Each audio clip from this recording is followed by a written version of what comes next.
At this point in time, are you interrupted again? Yes, ma'am. And who does the interrupting this time? The coroner. The coroner shows up. Yes, ma'am. All right. And the male speakers then ask him, oh, really? Yes, ma'am. Because he just said, he attacked my son. And what does Greg McMichael say? He came at him. And then what does Greg McMichael say? He tried to get the damn shotgun away.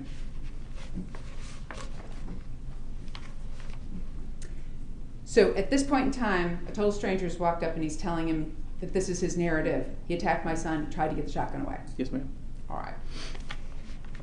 At that point, did the male speaker ask him, well, where's your son live? Yes, ma'am. And what did Greg McMichael say? With me. And then what did Greg McMichael tell him? Right there. Yeah, you know my son, Travis, the redheaded kid. Then what does he go on to refresh this man's recollection? He was looking at your boat, you know, was helping you with your boat. All right.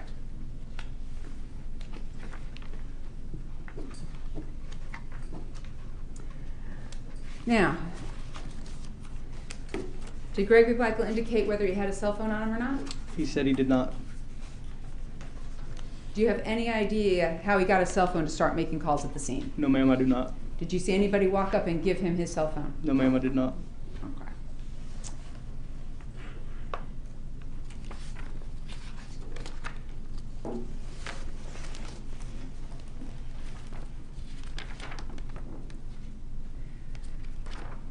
Now, generally, at this point in all of this, the coroner's there, is that correct? Yes, ma'am.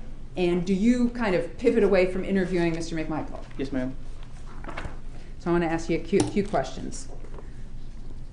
Did Greg McMichael ever indicate to you at that time that he thought Ahmaud Arbery, the guy, had committed a crime that day? No, ma'am.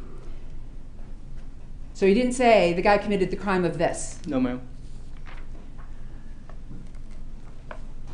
And when he said to you that numerous occasions the guy has broken into a house over there, they've got him on video, what house was Greg McMichael talking about? A house down the road that was under construction. Okay, so he's not talking about his home at 230 Satilla Drive? No, ma'am. All right. While speaking with you, did Greg McMichael ever use the word burglary? No, ma'am. Did he ever use the word trespass? No, ma'am. Did he ever tell you while you're talking to him that he was attempting to make a citizen's arrest? No, ma'am. Did he ever even use the word arrest? No, ma'am. Did he ever even use the word detain? No, ma'am. All right. Did he ever tell you that, oh, we were going to detain this guy and wait for the police to come and investigate? No, ma'am. Did he ever tell you, oh, by the way, I saw Mr. Arbery throwing stuff out of his pockets as he ran? No, ma'am.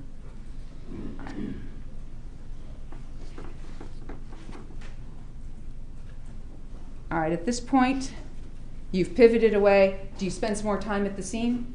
A little bit, yes. All right. And what did you do then for the rest of the day? Did you stay at that scene or did you leave that scene? No, ma'am. Once our investigative division arrived on scene, the scene was turned over to them. We went back in service on the way to headquarters so that I could start on the report. All right. So what do you mean by back in service? What does that mean? We were available for calls. All right. And did you actually go to any other call after this particular incident? No, ma'am. You went back to headquarters? Yes, ma'am. Okay. Where's headquarters? It is 157 Public Safety, or it was Public Safety Boulevard. All right. And how long does it take you to get there from Satilla Shores? 15 minutes. And you went to the station and did you write a report in conjunction with what you had done that day? Yes, ma'am. All right. Is it just a synopsis? Yes, ma'am. All right. And did you upload your body cam video into the system at Glenn County Police Department headquarters? I did. Did that conclude your involvement in this case? Yes, ma'am. All right. Were you still on scene when Sheila Ramos showed up to start taking photos and everything, or had you left by that point in time? I don't recall. I believe we were still there, but I don't recall 100%.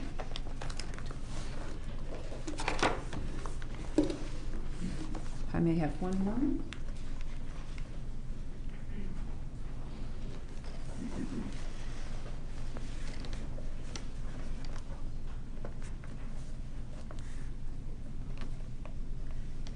Did you know the address of the house under construction? No, ma'am.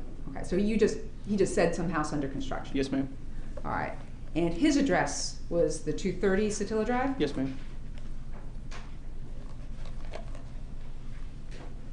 Now, did he ever indicate exactly how far he was right then and there from his house? I believe he did. I believe he pointed at a 2-story house and said he was the one right next to it. Okay.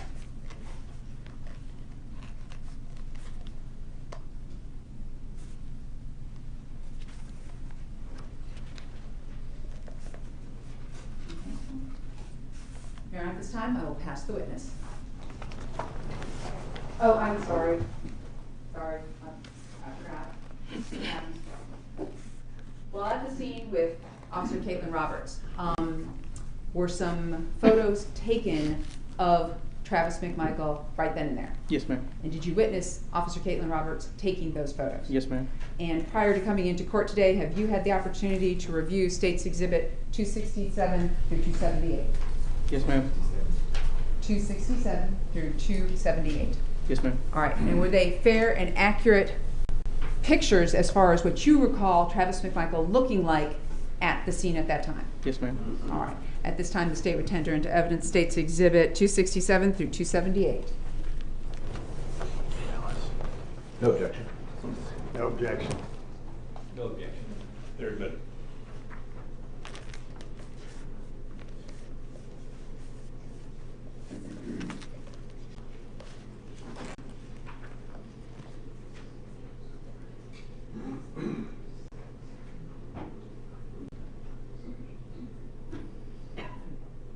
So, first off, I'm going to go ahead and approach you. Approach you on? Yes. Thank you. Okay. So first off, taking a look at that, is that really pixelated? It is. All right. So, and this is just the nature of the photos? Yes, ma'am. All right. And was Officer Roberts taking this with an actual camera or with something else?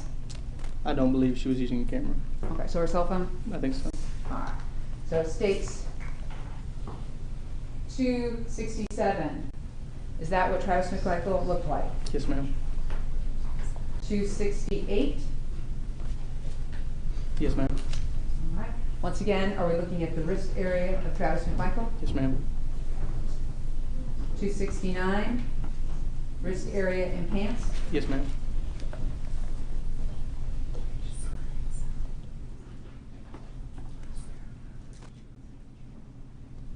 And 270.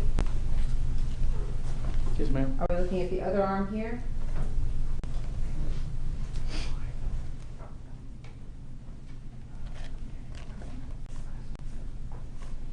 That's 270. 271. So the same picture? Yes, ma'am. 272. What do we have here? A good bit of blood.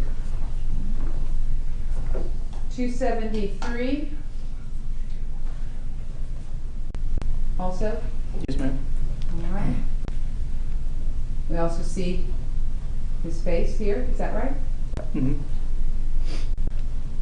274. Is this the back of Travis McMichael? Yes, ma'am. All right. Is that there? That would be me.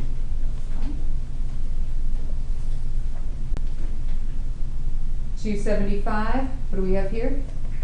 The back of his head. 276. Are we looking just sort of at the back of his jeans at Yes, this point? ma'am. 277. Looking at blood on his t-shirt. Yes, ma'am. And then 278. What are we looking at there? His face with some blood spatter on it. And it's spatter, right? Yes, ma'am. All right.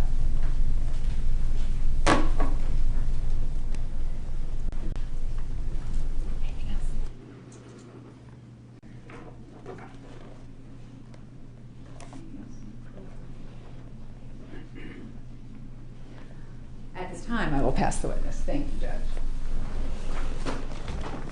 Mr. Hook.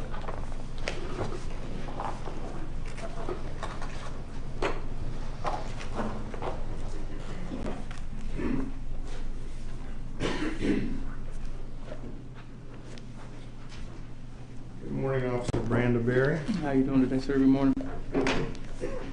turn this so all my jurors can see me. That's not all you, okay?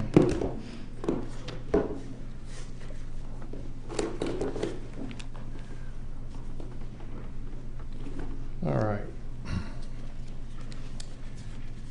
Let's get some further context on your testimony, and I want to start with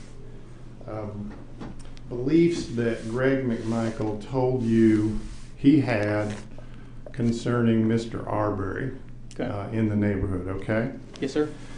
So the state read the part, or had you read the part, where they thought he was coming from some house under construction down the street. Yes, right? sir.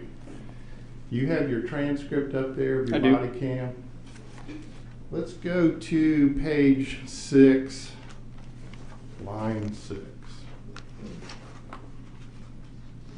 And while you're getting there, Mr. McMichael actually went through the story with you 2 or 3 times. Several times, yes, sir. Right.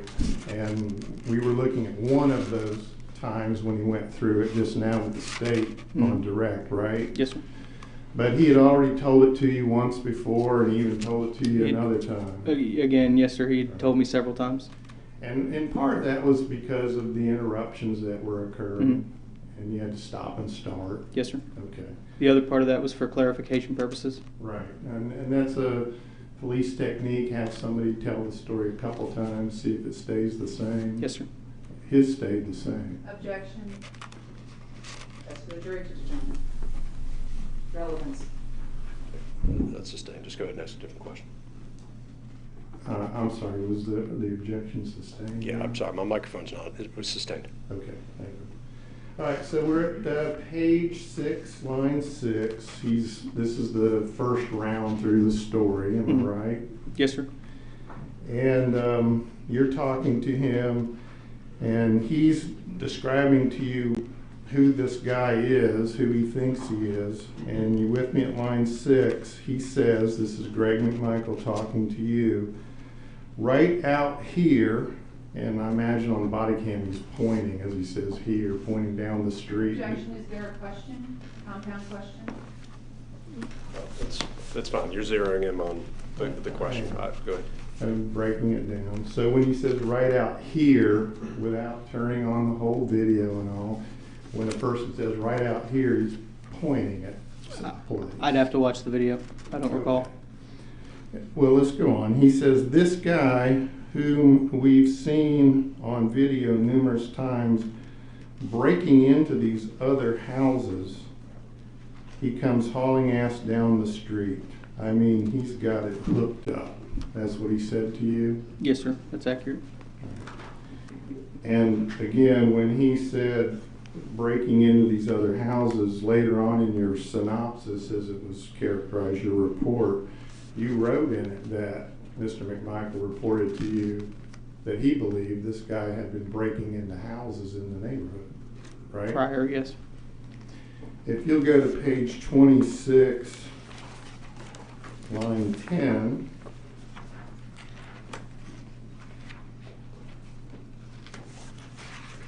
and we're just going to do 2 more of these that weren't brought out just now. Is this at line 10, Mr. McMichael talking to you, but there's another person that has now come up, another police officer named Sergeant Leska. Yes, sir. And you know who Sergeant Leska Yes, sir. is, right? And so you're standing there, it's being recorded, but you're involved, I guess, in the conversation, even though he's now talking to Sergeant Leska. I would have to watch the video, but I believe so. All right, well, looking at your transcript at line 10, Mr. McMichael says to you and Sergeant Leska, he's the one breaking in all these houses out here. He said that to you too? Yes, sir. Okay. Go to page 30, and we'll go to line 18.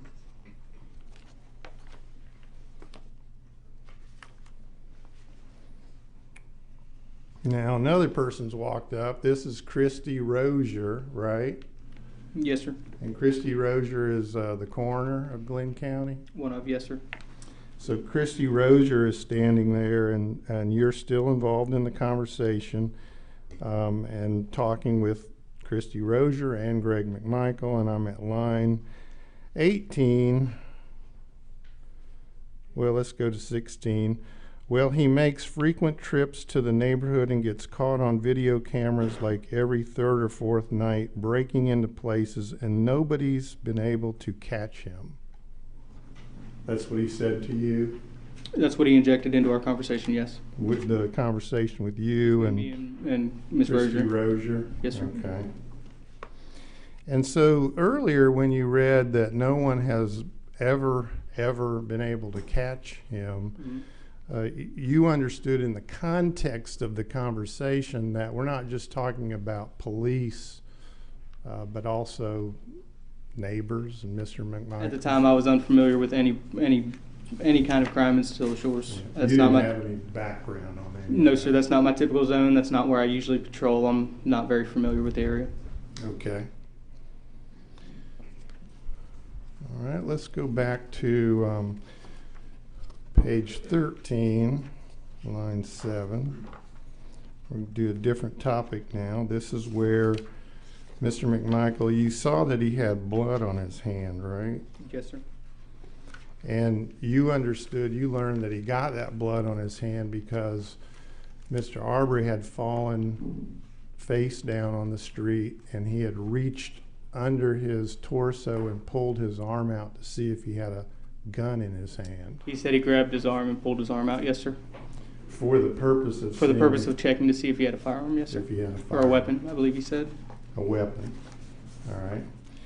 And he told you he did that because he had believed that this guy may have been armed. That's what he said. Yes, sir. And he told you that the reason he ran in his house and got his .357 before he pursued this man is because he doesn't take chances. If he thinks somebody's armed, he's going to be armed. He said he doesn't take chances. And you understood in the context of the conversation that he's saying, I'm getting my gun because I'm not going to take a chance that he's armed. What he understands in the context of the conversation, this is about what Greg McMichael said. It's for the jury to determine.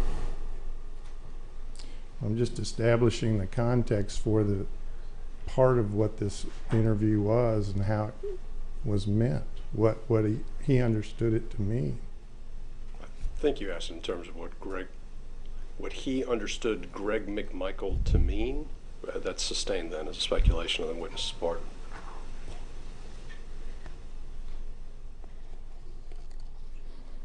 Well, at any rate, the part you read is, in the context of it, he's telling you why he went in his house and got his gun. He told me he went into his house to get his gun. All right.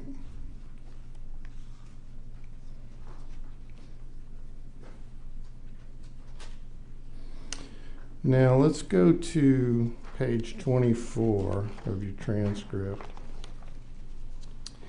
And the roads get a little confusing here. Did you know Stilla Shores neighborhood intimately back then? You knew all the streets? No, sir. No. So when people are describing the roads and the streets, was it a bit confusing to you at times? At the beginning, it was. I figured out that that the roads make a loop and everything kind of comes back that way. Yeah. Well, I'll hold up the map for you. Yeah, I'm gonna dig this out for you, Frank, if you need it. Well, I'll just hold it for now. Okay. Thank you, Jay. I appreciate it. There's a map of the neighborhood. Does that look familiar to you? Yes, sir. Okay. And so when you said it makes a loop, you know that up here above this map would be Highway 17, and there's Stilla Drive and Zellwood, the only two roads into the neighborhood. Yes, sir. And then the neighborhood just makes a big loop. Yes, sir. Right? And the roads at issue in the case that you're talking to Mr. McMichael about are Burford, Stilla Drive, Burford, and then Holmes. Yes, sir. Right? And when he was talking, even though he lives here on Still Drive, didn't even know the name of Holmes Yes, sir. himself, did he? Correct. First. And it was Officer Sergeant Roberts who injected Holmes into the... I believe it was Officer Robertson. Okay. So, Could you let the other drink? yes. You got it? Okay, thank you. So we're at page 24 then, and you were asked to read to the jury line 2, starting at line 2. And this is where Mr. McMichael's telling you, are you with me? Yes, on sir. the transcript? I jump in the back of the truck because I don't want to sit in that damn kid seat again, so I jump in the back of the truck. And even though he didn't say what road that was, you understood and testified a few minutes ago that you understood that to be Burford Road. I believe he said that, yes, sir. Okay. And then going down on that same page, you were asked to read that they were running down the dam road. I'm at line 7. Mhm. And in the meantime, I'm hollering, stop, stop, stop. We want to talk to you. And you understood that this portion is at Holmes Road or Burford Road? My understanding was that that occurred on Burford. All right. The next paragraph beginning at line 10, and we get up next to him, and I said, stop, goddammit. You see that part? Yes, sir. Now, you think that's also on Burford? That's my understanding of it, yes, sir. There was never any mention of Zellwood, and earlier on, he told me that he turned around on Burford and stopped and began running back towards Holmes. Well, here's what I want you to do, Officer Brandenberry. You can't read this part out loud under the rules, but if you would read to yourself the full paragraph that begins at line 10 and ends at line 17. Just take a moment and read that.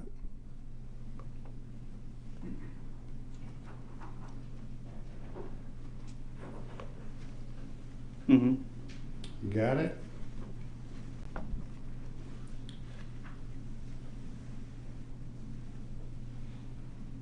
Yes, sir. So the line that you were asked to read, we get up next to him and I said, stop, goddammit, and then you had to stop there. When you read that in context, it appears to you, does it not, that he's talking about the final encounter in the final seconds that's on video there at Holmes Road, almost to the intersection of Satilla Drive. Based on what he's describing Yes, has sir. happened in the rest of that paragraph, Yes, right? sir. Okay, so the words "stop, goddammit," he says he uttered or spoke to Mr. Arbery while he's in the back of the pickup truck on Holmes Road near Satilla at the end of this encounter, right? Somewhere on Holmes Road, yes, sir. That's my understanding. Okay.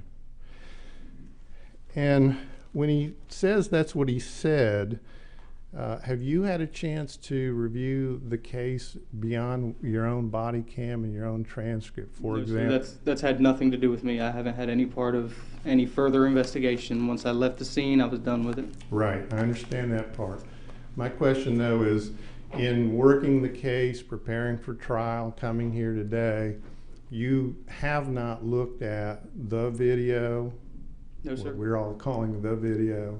You haven't looked at that? I saw it when it first came out. Other than that, I have not seen it. I can't testify to any of that, so that's got nothing to do with me. Gotcha. Just trying to get what does have to do with you in its Okay. proper context here. So when you watched that video, you saw Mr. McMichael, Greg McMichael, standing in the back of the pickup truck Yes, sir. with a phone to his ear.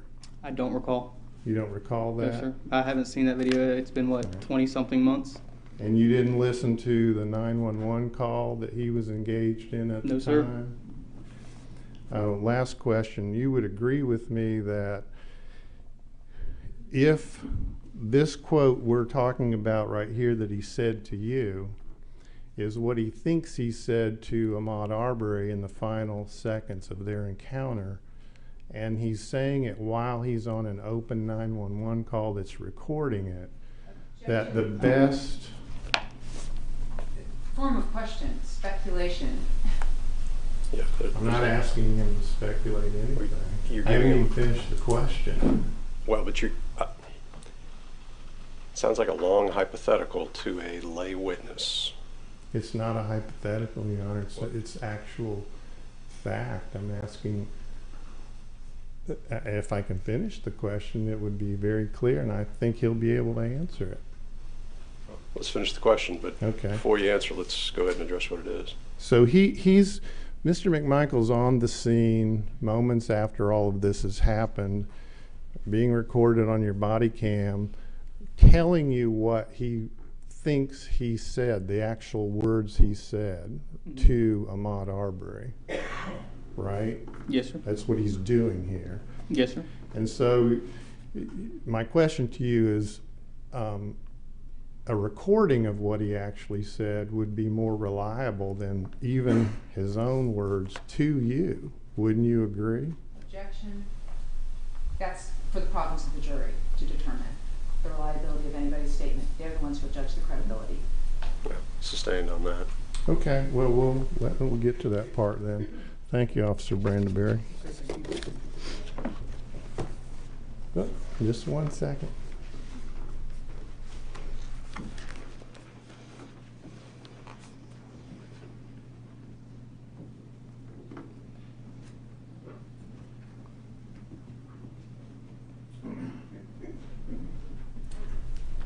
That's my co-counsel, Laura Hogue. We represent Greg McMichael. And so my question, now my last question is, if Greg McMichael had said anything to you that day that is in any way materially different from what he told you the first, the second, and the third time you all went through the story, you would have noted that in your report, wouldn't you? I believe so. Again, that's more for our investigators to look through my body camera and then have further questioning. But you wrote a report. Yes, sir, I did. It's about a page and a little more long. Yes, sir. You've seen it. Yes, sir. You've reviewed it. Yes, sir. And you didn't note in it any place where Greg McMichael's 3 times through the story differed in any way, did you? I'd have to look at my report. All right, I'll let you look at it.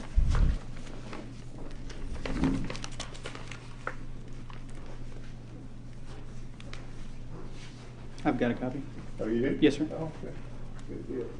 Take a look at it. It's about a page long. Read the whole thing if you need to.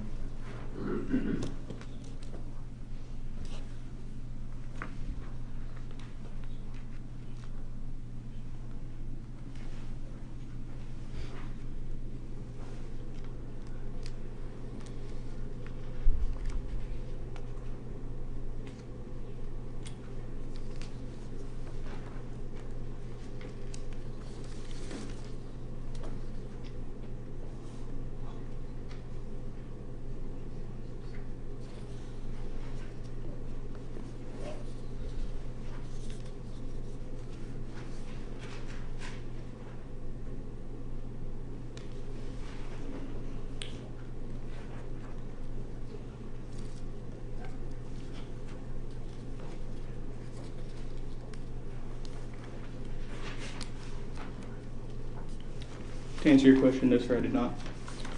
No, sir, you did not. What? I did not notate that he had any change in his story. And if he had, you would have notated that, correct? I should have, yes, sir. Thank you, sir.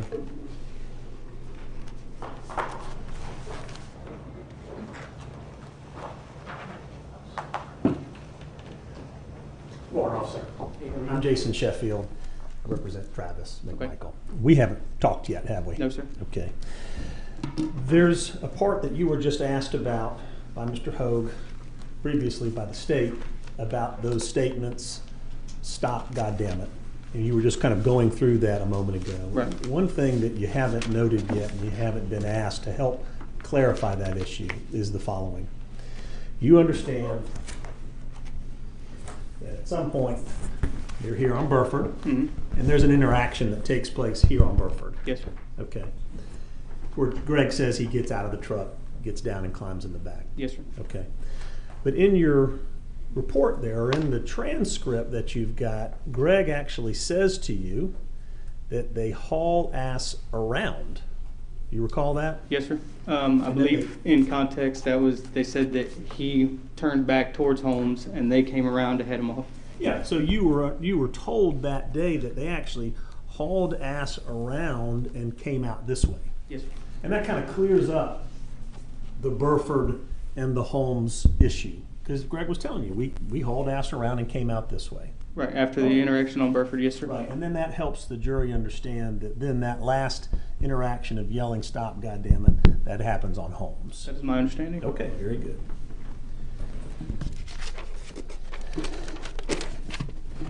Now, you also had a conversation with Officer Minshew that day. Do you recall speaking with him a little bit toward the end of the day? I don't recall. You don't recall speaking with him? Okay.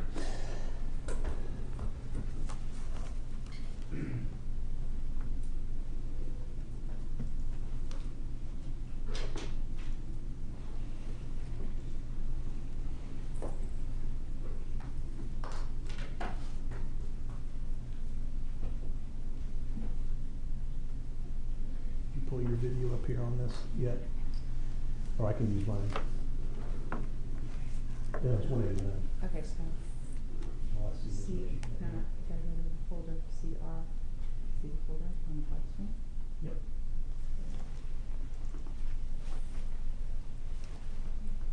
Yeah, on the folder, there you go.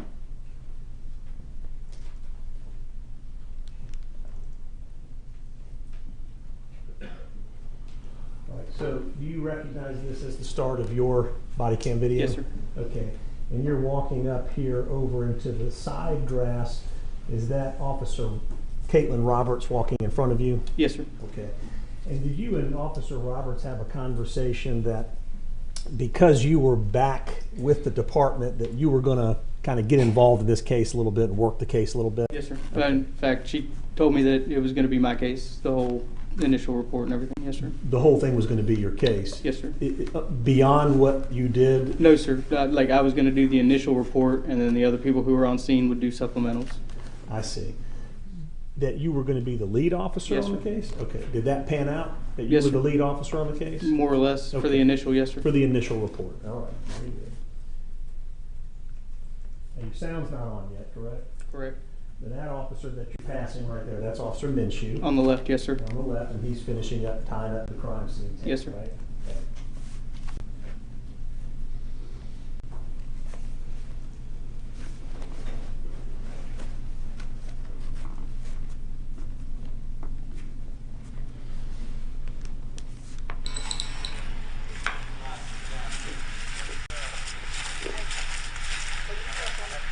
Now, at this point, you had already been told that Travis McMichael was over here, or you don't know who this I gentleman is? have no at this idea who point? that gentleman is. Okay. And you're just sort of following Officer Roberts at this point? Yes, sir. We're both walking onto the scene. Do you know that she's been told something about this gentleman? I have no idea. No idea. Okay. I know. Just breathe, okay? And she's sort of responding to him saying, I know, just breathe, kind of just calm down. Yes, sir. Correct? Yeah. All right.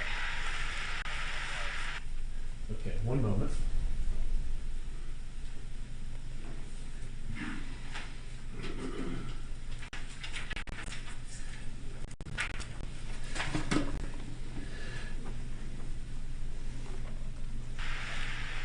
Let me get some stuff for you to clean up with, all right, sir? Please. Okay. You want to wait for We Sandy? got to take some pictures of you first. Do whatever you got Yes, to do. we got to take some photos Yeah. and then we'll get some for you to clean up, all right? All right. Okay, so at this point, she's telling him, we need to take some pictures of you, we need to kind of process some things, and his response is, just do whatever you have to do. Mhm. So is that right? Yes, sir. Okay, it's fair to say he's, from your experience with him, which may be very limited, he's being cooperative. Yes. I Right. mean, Yes, sir. Yeah, he's not trying to leave the scene to your knowledge or to tamper Not- with any kind of evidence to your knowledge. Not in the 10 seconds I spent with him Not right in there. the No, 10, sir. and then at that point you move off and you go do something else. Correct. Okay.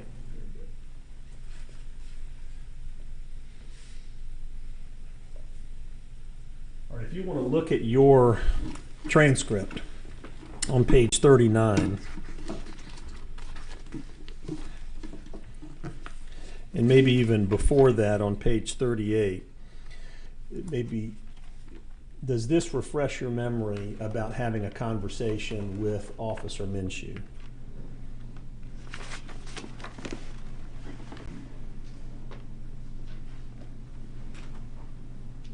You can look at the bottom of 38 and kind of go into the top of 39.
Okay. So the goal of having you read that was just to see if it refreshed your memory that you had a conversation with Officer Minshew. Roughly, yes, sir. Okay.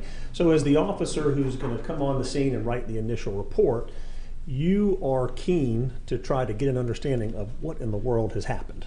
Yes, correct? sir. Okay. And that includes, who are these two gentlemen that we're seeing here on the side of the road? Who is the individual lying in the road? Yes, sir. Correct. And so you're beginning to start to piece some things together so that as you write your report, you can be as detailed as you can be, correct? Yes, sir. And be accurate as you can be.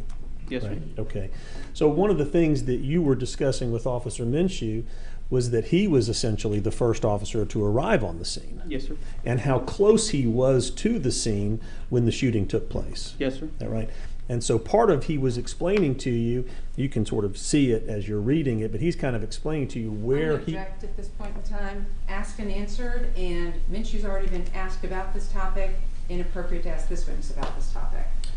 It's not. It's additional evidence that is corroborative of the prior testimony to the state. The state has challenged that testimony. I'm seeking to corroborate it. It's overruled. Go ahead. So he was standing there at that time kind of explaining to you where he was when he heard the shots, right? Right. Talking about just being just on the other side of some bushes, Mm-hmm. right? Yes, sir. And then, boom, he comes around that bush and now he sees the whole scene laid out right there. Yes, sir. Okay. Also speaking with you about the information that he had gathered a little bit about Mr. Arbery and his involvement in the neighborhood, Okay. right? Sure. Yes, sir. Okay. And how the McMichaels or how these gentlemen were involved with the issue dealing with Mr. Arbery in the neighborhood, being in the neighborhood several times, etc. Yes, sir. Okay. I was told that by Mr. McMichaels as well. That's right. And this is just all part of your data gathering, Mhm. right? Okay, very good.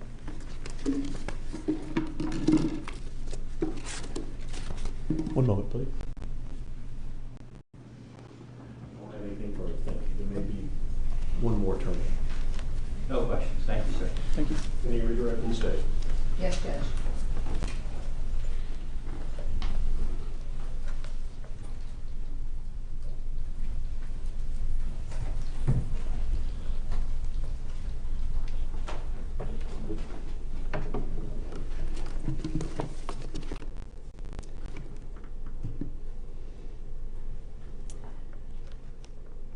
All right, so first off, let's talk about your report.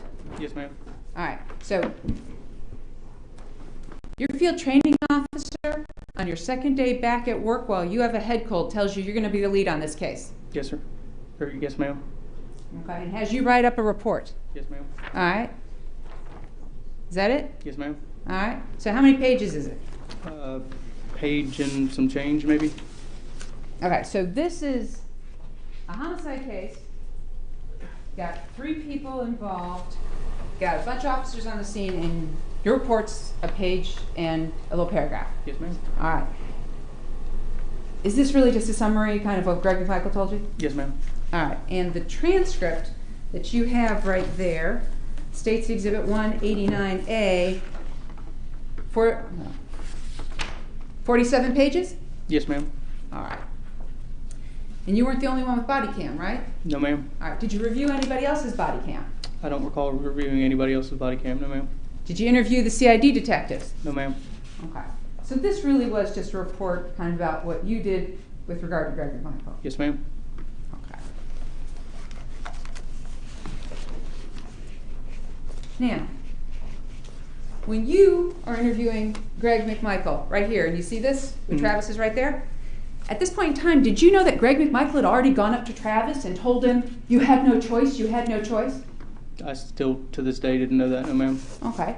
Do you have any idea how much Greg McMichael told his son at this point in time when you go to talk to him? No, ma'am. All right. Do you know who else Greg McMichael has gone up and talked to at the point he's about to be interviewed by you? No, ma'am. All right. So at the point he's being interviewed by you, did he mention he'd spoken with Diego Perez already? No, ma'am. Did he mention he'd already talked to William Rodney Bryan already? No, ma'am. Okay. So he didn't bother to tell you who he had spoken to at the scene about this before you ever interviewed him? No, ma'am. And at the point you're interviewing him, his son has shot and killed somebody, right? Yes, ma'am. And that body's laying 20 to 30 feet away, right? Yes, ma'am. All right. And he's animated, right? Yes, ma'am.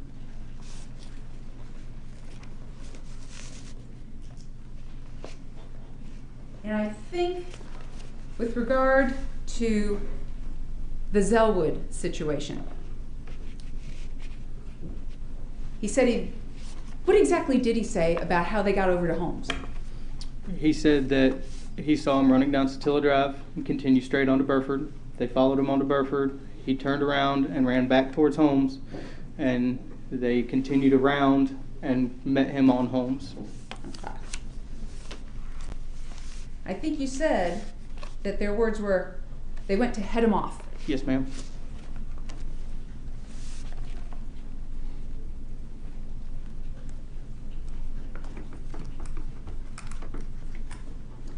All right.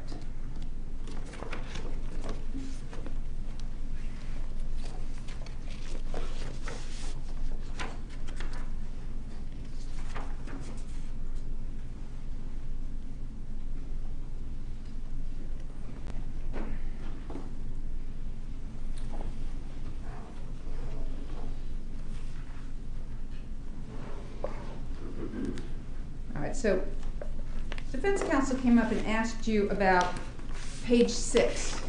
Okay, so I'm going to take you back to page 6.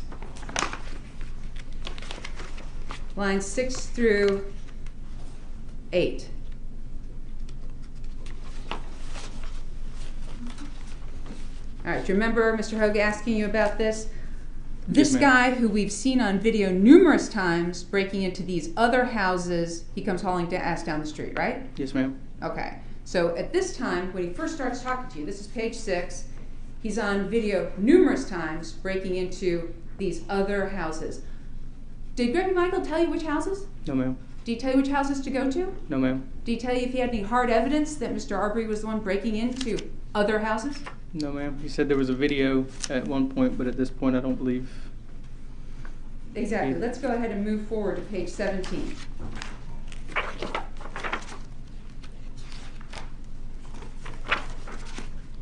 Sorry, you said 17? I did say page 17. So now I'm going to direct your attention specifically to line 14. On numerous occasions, the guy has broken into a house over here, and they've got him on video.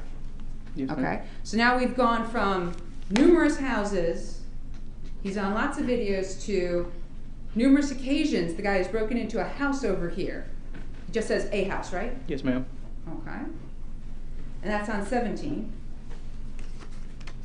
And then we go to page 18. And now they got him on video going into this house 2 or 3 times. Is that right? Yes, ma'am. All right, so we've gone from breaking into all these houses to the one house, and now it's, anyway, they got him on video going into this house 2 or 3 times. So we're down now to 2 or 3 times. Is that Yes, right? ma'am. Now he does go on page 26 to say he's the one breaking into all these houses out here. Is that right?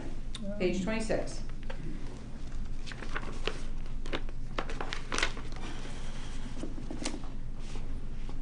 What line? 10 and 11. Yes, ma'am. All right, do he ever tell you which houses? No, ma'am. Did he tell you where he got this information from? No, ma'am. Did he tell you the victims of any of these break-ins? One guy was a banker, was as far as we got into it. Okay. Now, the banker, was this the banker from Alma? Yes, ma'am. Okay. And is he the one with the construction site? Yes, ma'am. Okay. So he says the guy from the construction site is the banker from Alma. Yes, ma'am.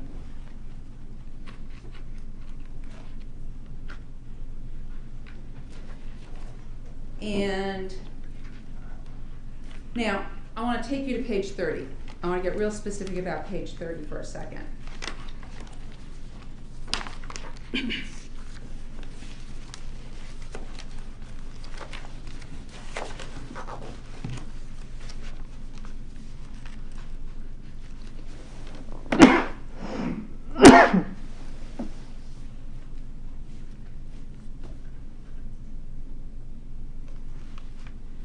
Okay.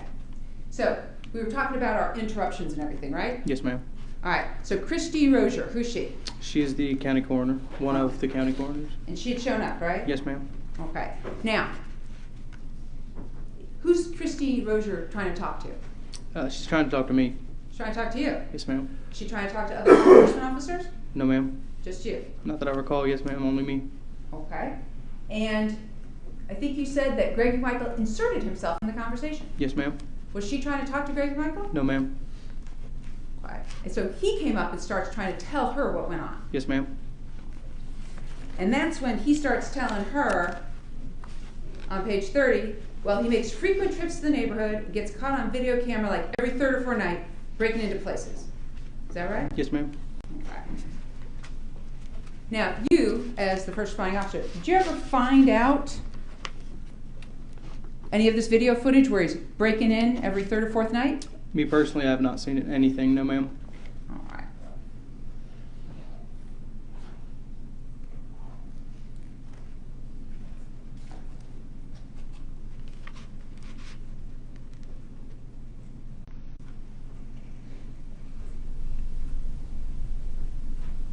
I'm going to show you right here. And we're looking at 2158. Is this you trying to take down that information while he's talking to that unknown person who walks up? It appears so. Yes, ma'am.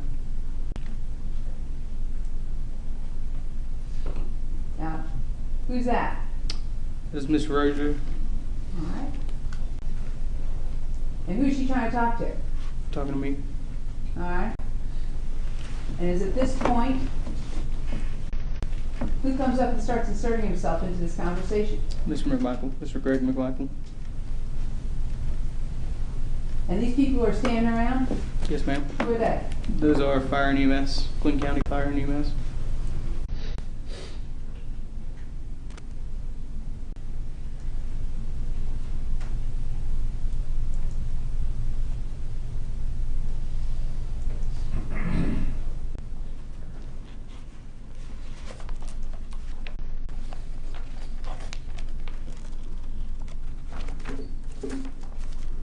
At that point, did anybody tell Mr. McMichael to back off, step away? This is Not the that coroners? I recall. No, ma'am. Okay. So nobody's telling him this is none of your business. We need to do our business now. You need to go away. No, I don't. Not that I recall. No, ma'am. Why not? I don't have a good answer for you.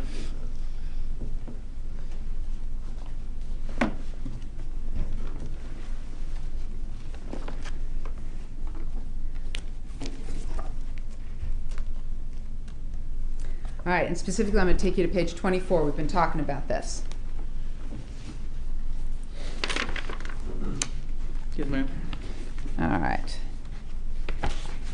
So, at this point, Greg McMichael's telling you, I jump in the back of the truck because I don't want to sit in the damn kid seat again, so I jump in the back of the truck, and he's running down that damn road, and that's Burford. Yes, ma'am. My understanding. Okay. And that's when he's hollering, stop, stop, we want to talk to you. Yes, ma'am. And then he immediately says, and we get up next to him, and I said, stop, God damn it, you know. Yes, ma'am. That's what the defense counsel asked you about. Yes, ma'am. Okay.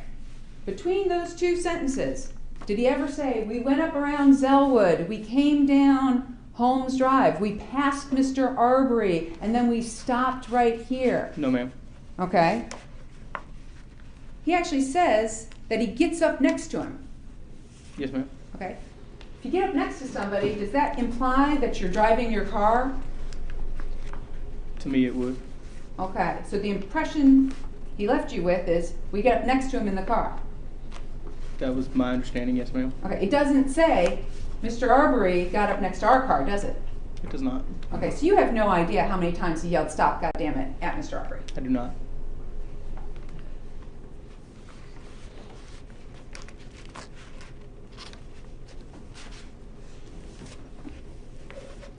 And I just want to be really, really clear on page 21 at the bottom.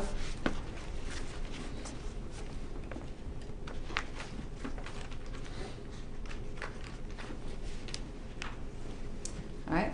Well, Mr. McMichael says, I haul ass back into the house. I haul ass into my bedroom to get my .357 Magnum. I don't take any chances. It's because he doesn't know if this guy's armed. That was my understanding. Okay. So he knowingly went after someone he believed was armed with his own gun. That was my understanding. Yes, ma'am.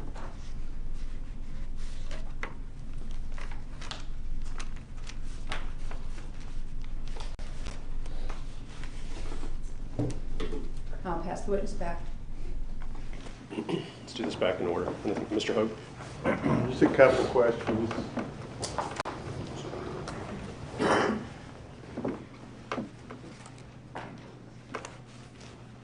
There's two areas, Officer Brandberry, that have just been brought back up on redirect. When the state was just now asking you about all these things, whether Greg McMichael volunteered them to you, like which houses, who lives in them, how did you learn about these break-ins, right? And you said, no, he didn't volunteer those details to you, right? He did not volunteer who lived in them or how he got the information. No, sir. And you didn't ask him those questions either, did No, you? sir. Those kind of follow-up questions are for our investigative division. All right. That's not your job. That's not what I said. That's not what you were there to do. I was there to get an initial statement and then turn the scene over to our investigative division. Okay. Who would do the questioning about which houses and who lives in them? Yes, How sir. Their did job you- is to get more detailed information. Sure. Okay, then go back to page 24. Thought we had cleared up, but let's go back to it at line 10. First, up above, we agreed that the jumping in the back of the truck because he doesn't want to sit in the car seat happened on Burford, Yes, right? sir. That was my understanding. And then the last statement, he said to Mr. Arbery, stop, goddammit, I Mhm. had you read silently the rest of that paragraph Mhm. that's in, right? Yes, sir. And we agreed, did we not, that at that point it appears he's describing to you what he said to Mr. Arbery. He never said where it took place. Right, but you agreed with me, we're talking about Holmes Road. It could have been on Holmes. It may not have been. He didn't clarify. Okay. At the time, I didn't ask. So earlier, though, when we agreed that based on the context of this whole statement, that you can't read to the jury, but you read to yourself, you agreed with me he's talking about Holmes Road. It could have happened on Holmes Road. It may have happened on Burford. He doesn't say. I can't. Okay. I can't attest to either one. All right. He never clarified. So when we agreed earlier, you're now backing off that? That's- Sustained. So we don't agree now that this is on Holmes Road. Is that what you're saying? I'm saying I was never clarified as to where it happened. It may have happened on Holmes Road. It could have happened on Burford. I don't know. You don't know? No, sir. All right, thanks.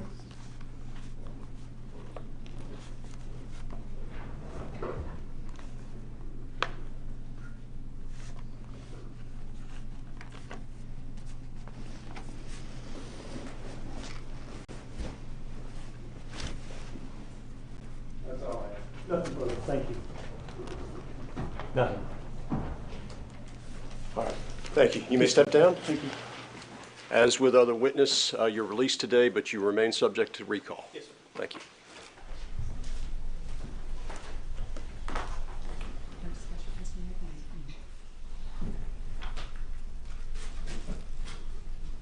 All right, ladies and gentlemen, we're going to take a 15-minute recess and then continue with the presentation of evidence in this case. Thank you. So rise for the jury.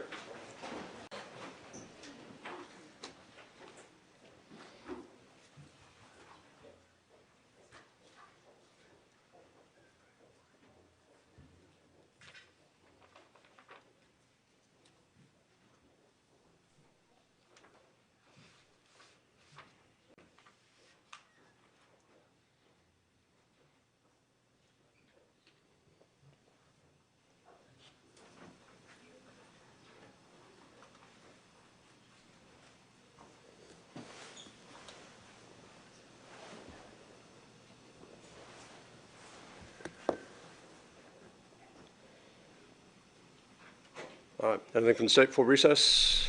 Travis McMichael? Your Honor, I just want to put on the record, we joined Mr. Hoag's earlier motion about the sheriff talking to the jury. Just for the record, Travis McMichael joins that motion. He said it. We never said anything at the time. All right, anything from Greg McMichael? Nothing now. From Mr. Bryan? Nothing here. All right, 15 minutes, 5 past the hour.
be clear about it.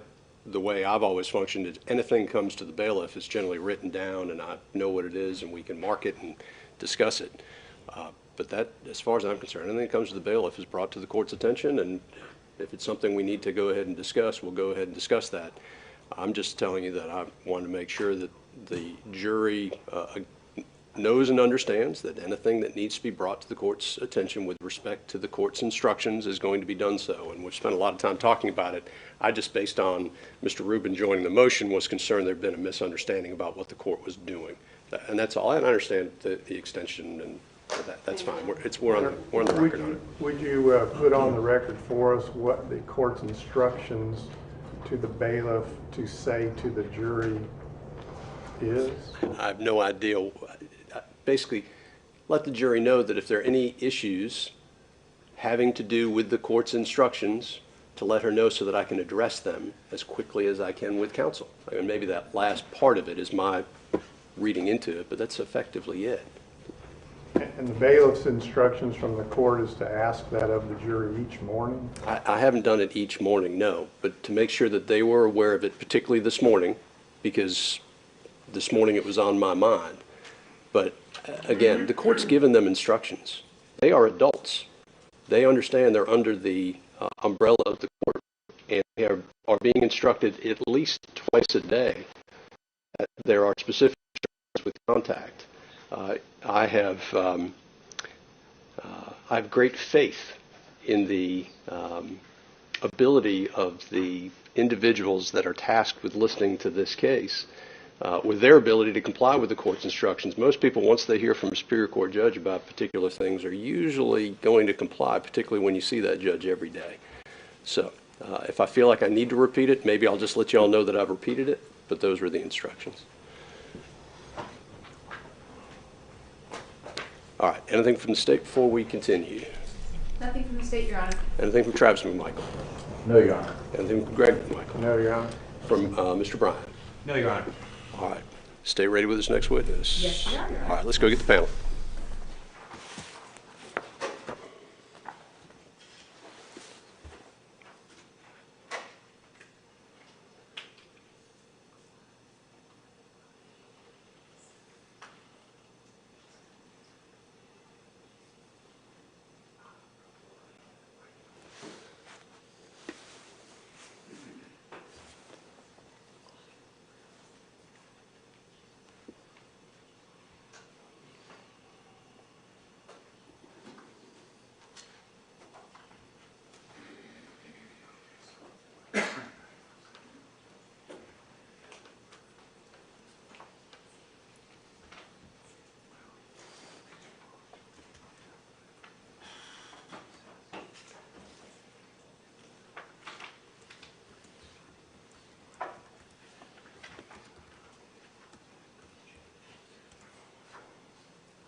All right, for the jury, please.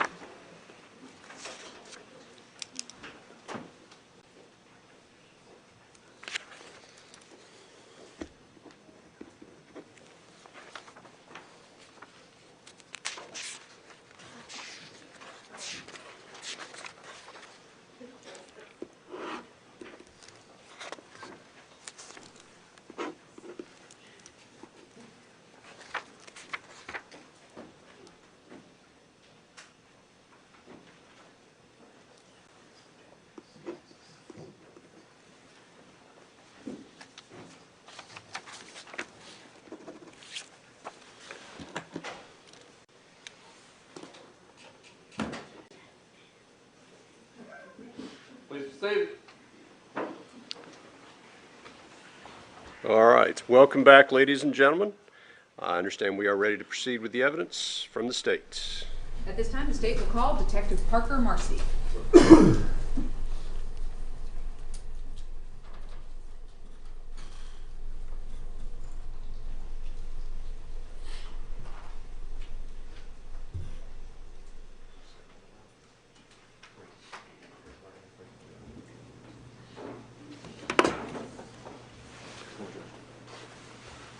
Swear to tell the truth, whole truth, and nothing but the truth. I do.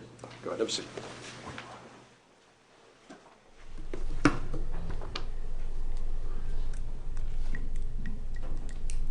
All right, Detective, please state your, oh, you can take your mask off. All right, please state your name and spell it for the court reporter. My name is Parker Marcy. M-A-R-C-Y is my last. All right, and Detective, how are you currently employed? I'm an investigator at the Glenn County Police Department. All right, and how long have you been in law enforcement total? 10 years. So tell us, have you always been with Glenn County? Yes, ma'am. So starting back 10 years ago, did you go to the academy, did you go to post, how'd you get trained? I'm a post-certified officer. I went to Garden City, just north of Savannah, where Gypstick has a regional academy that I attended Band-Aid at. All right, and that was 10 years ago? Yes, ma'am.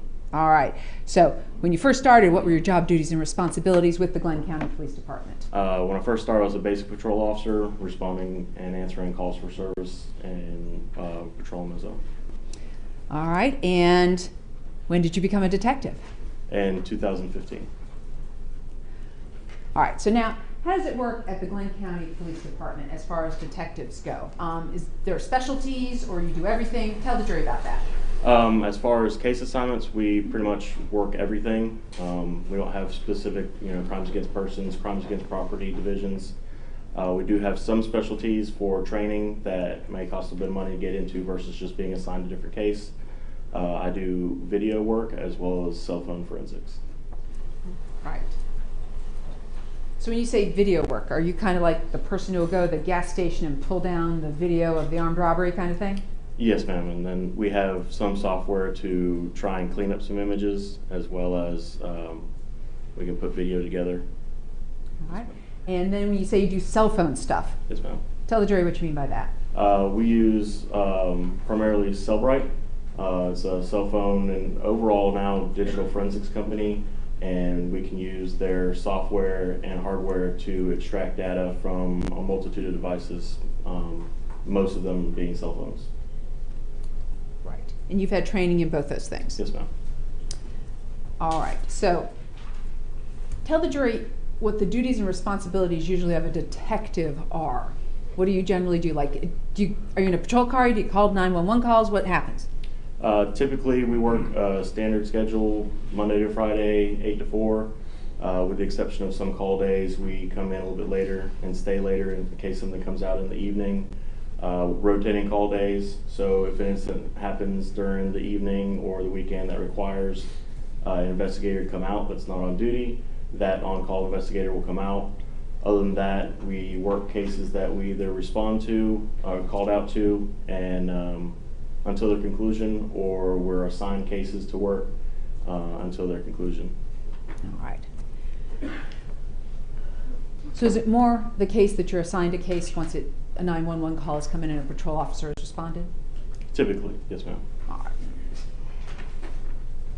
Now, you're dressed in a suit today. Is that what you normally wear as a detective with the Glenn County Police Department? No, ma'am. What do you usually wear as a detective? Currently, we have black polo shirts with our badge of office on our left chest and CID on our sleeves with green 511 pants. That's a new uniform. We previously wore with the same patch and emblem, green polo shirt with tan 511 pants. Based on that uniform, is it easy to identify you as a law enforcement officer? Yes, ma'am. All right. And do you normally wear a body cam with that uniform? Yes, ma'am.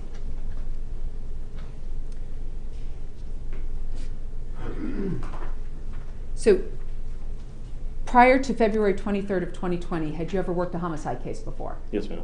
All right. Had you worked that as the lead or as an assist? I've assisted in several, and I've been the lead on 3 cases.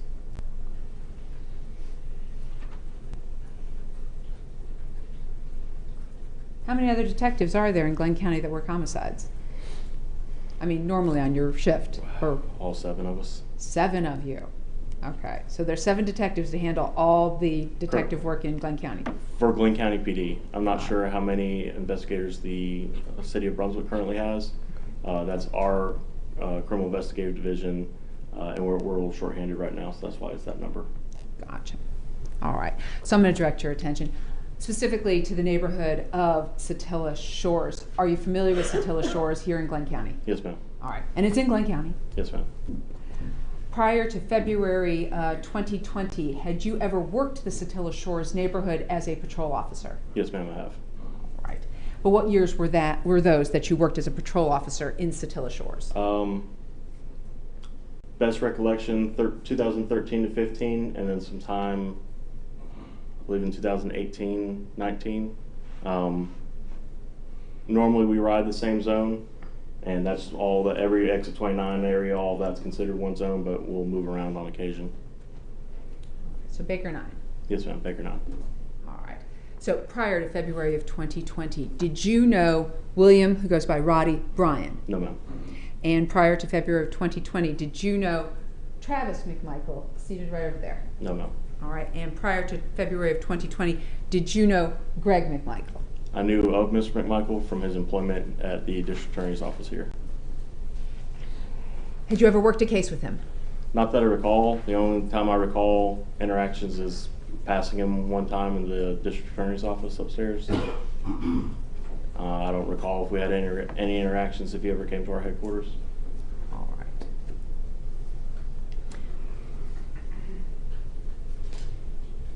I'm going to direct your attention specifically to Sunday, February 23rd, 2020, approximately 1:15 in the afternoon.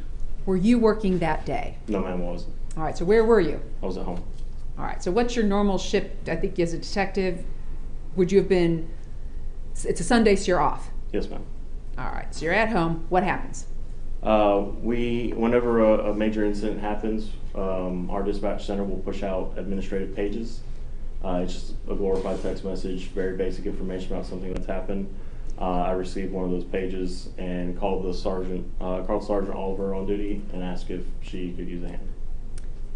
And did she take you up on it? Not initially. Okay. Yeah. Eventually? Yeah, eventually she agreed to let me come in and help out. Okay. Did you respond to the scene at Holmes and Satilla? No, ma'am. Where did you go? I went straight to our headquarters. And what were you wearing that day? The green polo and tan 511 pants that I mentioned. Right. So when you got to the Glenn County Police Department headquarters, what was the first task that you kind of handled at that time?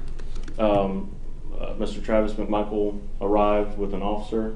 He was still in the clothes that he was wearing that day and covered with blood, and had a request to get changed and cleaned up. I called down to the case agent, Investigator Lowry, and Sergeant Oliver was with him as well, and asked what's the status on that, if that's okay. They were good with him getting cleaned up, and so we took photographs of him as he was, and then collected the clothing he was wearing and allowed him to change. Okay, so Travis McMichael came to headquarters. How did he get there? Officer Lewis brought him up in his patrol car. Okay, and where was Greg McMichael at this time? As far as I didn't know at that time. He later showed up in our lobby. Okay, and when he showed up in the lobby, how was he dressed? He had on a light blue fishing polo, blue jeans, and sandals. All right. And at the time Travis McMichael showed up, did Mr. Bryan show up at that time as well? I don't recall when he showed up. All right. So Travis McMichael, did you want to take some photos at that time? Yes, ma'am. And were photos actually taken? Yes, ma'am. All right. Prior to coming in today, did you have the opportunity to review States Exhibit 237 through 265? Yes, ma'am.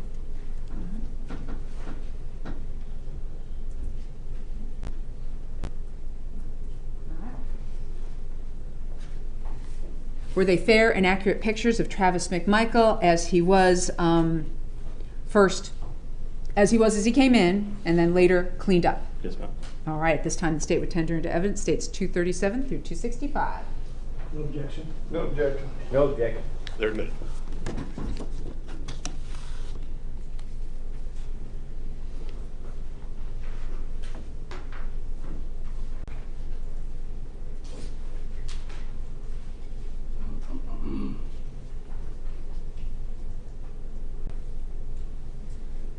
So States 237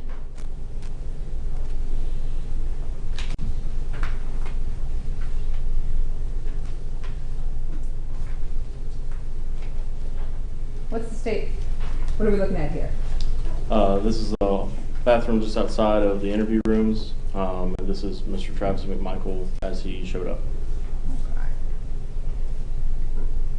And so we have, for instance, states 238. Were these a series of photos to capture his head to foot condition from the crime scene as he was transported then to Glenn County headquarters? Yes, ma'am. All right. So 238 is his left arm. Yes, ma'am. 239 his right arm. Yes, ma'am. All right. What are we looking at? 240. Boots and blue jeans from his knees. 241. Waistline with his hands. 242. Chest. 243. Back of his head and shoulders. 244. Same. 245. More of his torso and his upper back. 246. What's the jury looking at here? This is his right arm from the side. 247. A little more turned to the front with his right arm and an abdomen. 248. His hands and forearms. 249. More specific on his hands. 250. His left hand and wrist. 251. Right hand and wrist. 252. The underside of his left hand and forearm. 253. Same for his right hand and forearm. All right, so at any point in time, did he ask for medical attention for any injury or broken skin? He asked for alcohol swab. That was it. An alcohol swab? Yes, ma'am. Okay. But, like, he didn't need stitches? No, ma'am. Didn't have any lumps or contusions or broken skin? Object to the leading questions, Your Honor. It's sustained as leading. Let's just ask him if he just. Did he have any major injuries that needed medical attention? No, ma'am.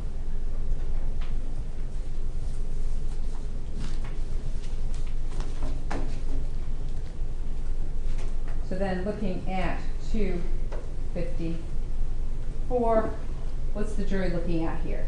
This is the right side of Travis McMichael after being cleaned up and changed. Right side of his head. 255. The back of his head. And do you have any idea if that is still an abrasion or if that's leftover blood that just didn't come off? I don't know, ma'am. What are we looking at with 256? The left side of his head. What's the jury looking at in 257? His face with the scale. Does he have any bruises? He's got a little reddening of the cheeks.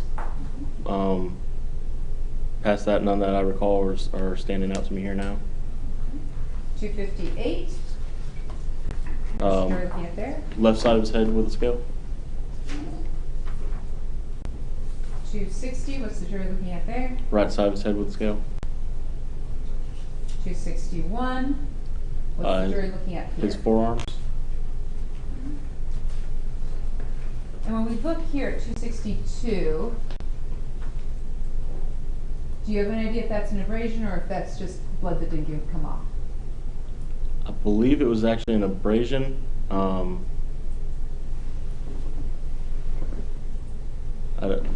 you want me to bring it to you? No, I can say I believe it was an abrasion. Yes, ma'am. Okay. And then 263.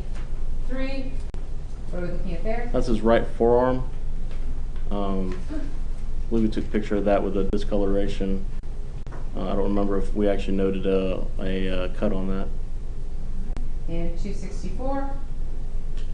That's his left forearm, flipped over, showing the bottom of his forearm.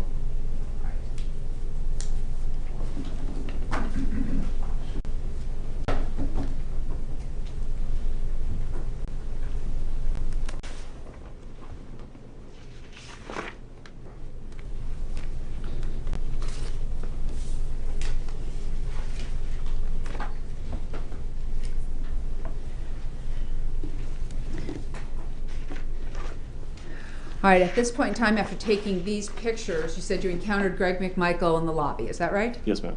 All right, what happened next? Brought him back to our interview rooms and conducted an interview with him. What time did you start your interview with Greg McMichael? It's about 3:17 in the afternoon.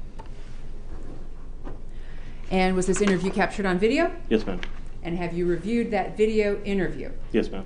And was it fair and accurate? Yes, ma'am. Anything deleted out of it? Anything added to it? No, ma'am. All right. And have you reviewed the transcript of that interview with Greg McMichael? Yes, ma'am. Was that transcript a fair and accurate reproduction of the interview you conducted with Greg McMichael? Yes, ma'am. All right.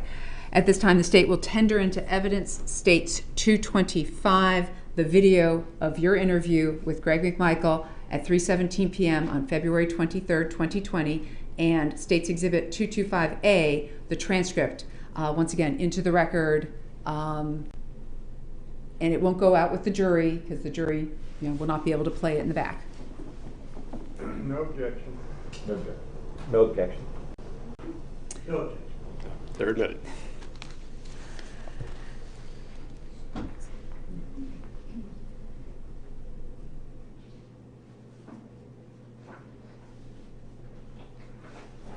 So, Detective, I'm going to hand you what's been marked as State's Exhibit 225A. You gotta watch the microphone. There you go, sir.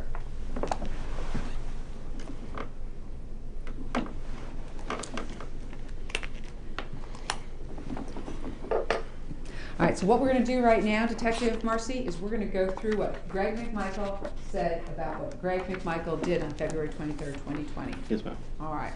So what I'm going to do first off is I'm going to generally direct you to page 4.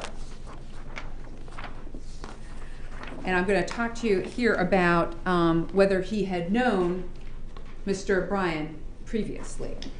Yes, ma'am. He said he did. He said that he's known Roddy Bryan for years, that he's a mechanic who works at Southern Hardware now.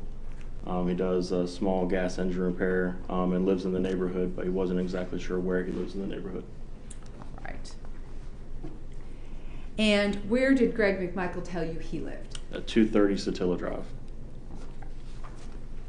I'm going to direct your attention now to page 6. All right, now with regard to page 6, into, I think, page 7,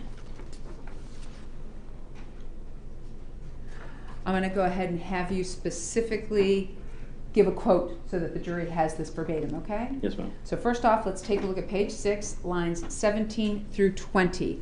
What did Greg McMichael say had happened that day, or what was he doing that day? I'm quoting him, he said, and I was out, I had my truck pulled up, backed up to the edge of my garage. I'm reupholstering the seat cushions on my boat. And I was using more or less the bed as a workbench. Okay, so then continuing on that page, what did he say at lines 22 through 25? I'll quote him again. So I'm saying I'm spraying glue down and putting the padding down and all that kind of stuff. It was I don't know exactly at what point of the construction I was at that particular time, but I look up and I see this guy hauling ass. All right, so at this point in time, what does he say about this guy hauling ass? He said, I'll continue the quote, I'm not talking about a jog, I'm talking about a haul ass, like something's right on his ass chasing him. All right, so I'm now going to direct you from lines 4 through 13, okay? So what did he say about being able to recognize this person, lines 4 through 13? He had seen 2 to 3 prior videos that Diego Perez had provided to him or shown him. He uses the words of this guy breaking into or being or wandering around into this house that's still it's under construction. All right, so I'm going to stop you there. How many videos did he say he'd seen? 2 to 3. 2 to 3 videos. Yes, ma'am. Okay. And he was shown these videos by who? Diego Perez. All right. And he described it as this guy doing what? He used the words breaking into or being or wandering around into this house. And this is a house that's under construction? Yes, ma'am. Okay. Now, with regard to the guy that owns it, what's he talk about the guy that owns it, line 8 through 13? Go ahead and give it to us verbatim. Quoting the guy that owns it, I guess he's doing it himself because it's been in that state with no doors, no windows on it for well over a year now. I think the guy's a banker in Alma, and this is his second, or it's like a vacation home for him, but he's in no rush to build it. All right, so did you then ask him, I'm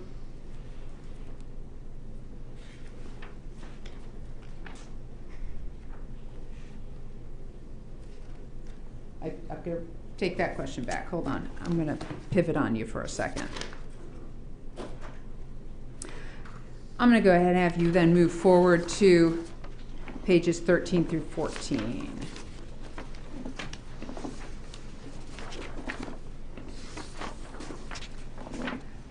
So on pages 13 through 14, do we now pick up back where he's talking about what he did after he's seen the black guy running down the street? Yes, ma'am. Okay, so I'm going to have you do this. We are going to do lines 21 through 25 on page 13, starting with, well, I'm thinking. I'll be quoting him. He says, well, I'm thinking he's either done something to somebody's chasing him, or, I thought, well, maybe somebody drove up and found him in their house, or drove up to that particular house he likes to go into over and over again. So he doesn't tell you he specifically saw him commit a crime that day? Correct.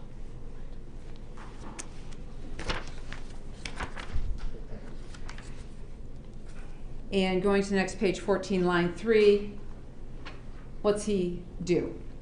He runs inside of his house and retrieves Runs inside of his house. Okay. And what did he retrieve? a .357 Magnum.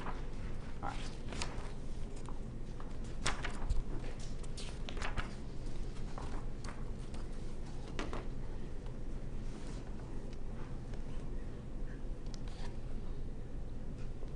I'm going to direct your attention now to page 24.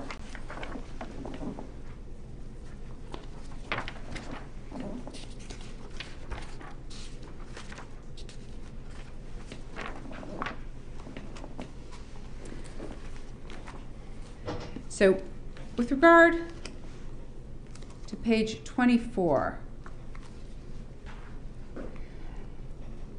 does he talk to you about how he was able to recognize or think he recognizes Mr. Arbery as the guy from the construction house? Yes, ma'am, it does. All right, so I'm going to have you specifically start on line 1. He refers to Mr. Diego Garcia again, and he tells me that... You mean Mr. Diego Perez? I'm sorry, thank you, Diego Perez. Okay. And he, Mr. Perez shows Mr. Greg McMichael what the guy looks like using video. Actually, what I'm going to have you do is I want you to go ahead and just give it to him verbatim, starting at line 1 through line 8, okay? Quoting, Mr. McMichael says, yes, and he shows me what the guy looks like because I had never seen him. So I had heard a description of him, or maybe I had seen him. Maybe I had seen him before he moved to Diego's. I don't really remember exactly. But nonetheless, he had a video that night. He said, take a look at this, and you can see the guy. He's, roaming around in there. Okay. And then what did you ask? I asked him if the individual was picking up anything or going through anything. And specifically, what did he say? Go ahead and quote it for us. Line 11 through 15. He says, and I'm quoting, not that I recall, I don't think the guy has actually stolen anything out of there, or if he did, it was early in this process. But he keeps going back there over and over and over again to this damn house. All right, so when you're asking him, was he picking up anything or going through anything, are you talking about that day or are you talking about what he'd seen on the videos? What he had seen on the videos. Okay. And he says he doesn't recall seeing him ever steal anything or pick anything up. Correct. All right. And he said, I don't think the guy has actually stolen anything out of there. Is that what he tells you? Yes, ma'am. All right.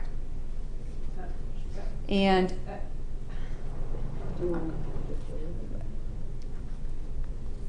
Your Honor, that was an incomplete question, and I would ask that the state, if she's asking the witness to reiterate the testimony that he's already given, which is her right to do, that she stated accurately.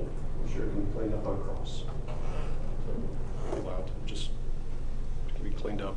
Go ahead.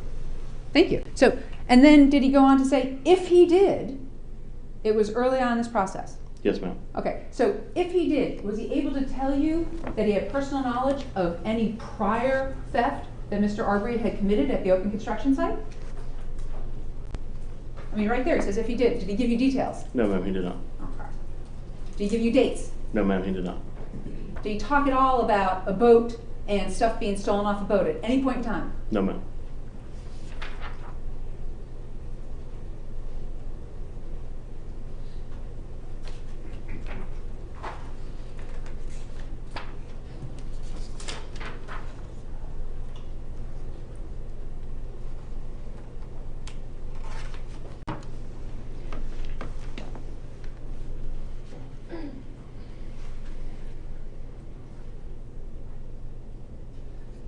All right, so I'm going to direct your attention now specifically to, let's go to page 24.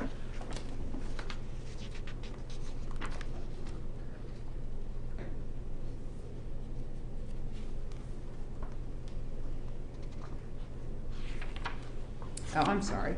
No wonder it's not working for me. Let's go to page 28. All right. Now, at this point in time, the top of page 28, are you trying to have him clarify some stuff for you?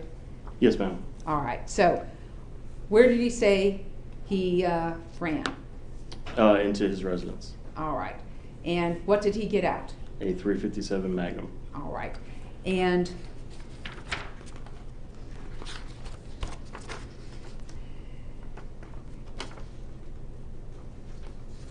he did, I'm going to take you to the bottom of page 30 now. Once he ran to the house and got his gun, he went to the truck. Yes, ma'am. What did he say the problem with the truck was? His grandson's car seat is in the passenger side of the truck. And turning the page to page 31, starting at line 2. But anyway. He said, I'll quote him, but anyway, it's strapped in. It's a beast to get in and out, you know, processing. So I just opened up, sitting up on top of this car seat like this, you know, I mean, my head, I'm looking down like this through the windshield.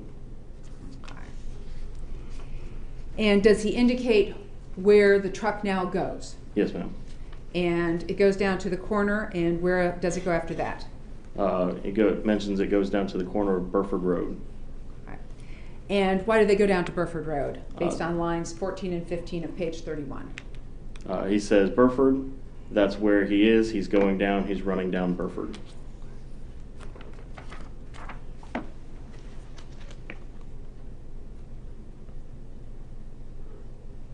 All right, so I'm going to specifically take you to the top of page 32. Okay? All right, so at this point in time, generally, does Gregory Michael indicate to you that Mr. Arbery's on the left-hand side of the road? Yes, ma'am. And is Mr. Gregory Michael indicating whether he's yelling at Mr. Arbery? Yes, ma'am. What's he yelling at Mr. Arbery? Stop, stop, stop, stop. All right. And then, what's he say that Mr. Arbery does on line 3? Line 3, he says that Mr. Arbery puts it in high gear. Okay. And what did Mr. Gregory Michael say at that point once Mr. Arbery put it in high gear? He stated to cut him off 3 times. All right. And he just said, I said, cut him off, cut him off, cut him off. Yes, ma'am. All right. And What did he say the guy did next? Mr. Arbery started running back the other way. Well, did he turn around first? Yes, ma'am. All right, turn around first and start running back the other way. Yes, ma'am. All right. Now, at this point, does Mr. McMichael indicate that where he is as far as being in the truck, out of the truck, or anything like that, according to line 17 and 18? He's out of the truck on foot. He was heading the same direction Mr. Arbery was now heading. All right. So at this point, when the guy turns around and runs back the other way on Burford, Mr. Greg Michael's out of that truck and he's headed back down that way on foot. Yes, ma'am. So at some point, does he decide to get back in the white pickup truck? Yes, ma'am. And so what does he say specifically, lines 19 through 22? He says, and I'm quoting, "So I'm not getting back in that front seat, the car seat. So I jumped to the back. I don't jump anywhere." He doesn't jump anywhere. No. So what does he say he did next? So he says, and quote, continuing the quote from there, "Okay, so I crawled my ass, my old cripple ass, up into the back of the truck, and I can still see the guy down there." All right. So by the time he gets back in the truck, he can still see Mr. Arbery down there. Yes, ma'am. All right.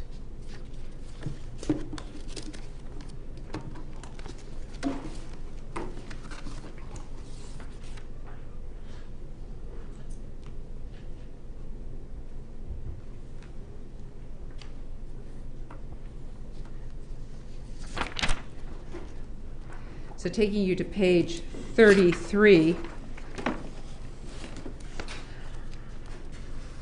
I'm going to go ahead on page 33 and have you start about midway where you're talking about being on Zellwood. So you're talking to Mr. Greg Michael about, we're coming up on Zellwood. Yes, ma'am. What does he say? He confirms that, yes, Zellwood. And then where did he say they went?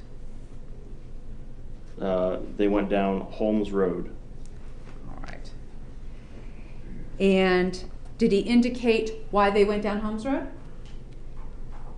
He mentions that he turned down, Mr. Arbery turned down Holmes Road. Okay. And at some point, does he indicate whether Mr. Arbery sees them? Yes, ma'am. And once he sees them, what does Mr. Arbery do? He turned and started running back. He uses the words "that way." All right. And then does he tell you where that is back toward where? He indicates the intersection of back towards this intersection. Does he actually say what intersection at that point? No, ma'am, he doesn't right at this point. He just says intersection. Yes, ma'am. All right, page 33. All right, so I'm actually going to have you give the jury the specific quotes on line 20 through 22 that Greg McMichael says. Okay? And what I want is, does he first indicate the guy? Let me think. The guy is, he sees Mr. McMichael. And then does he say at some point, he, meaning the guy, turns and starts running back that way? Yes, ma'am. Okay.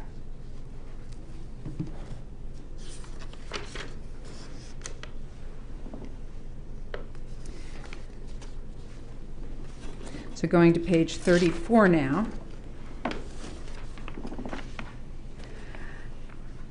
Did you ask Mr. McMichael where Mr. McMichael tried to pin Mr. Arbery the first time? Yes, ma'am. Where did he indicate he tried to pin Mr. Arbery the first time? On Burford Road. All right.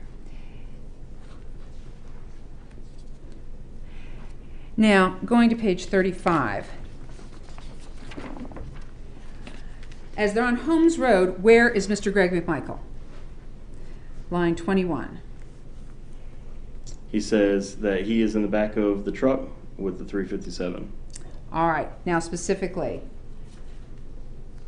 on Holmes Road, in the back of the truck with the 357, he then says specifically, I want you to quote this, line 25 into the top of line 1 and 2 on page 36. What does he specifically say? Quoting, he says, "I said, stop, you know, I'll blow your fucking head off or something. I was trying to convey to this guy we were not playing, you know." Okay.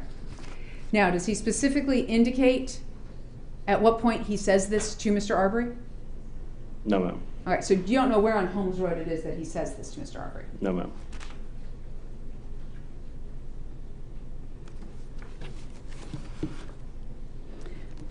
Going now to page 39.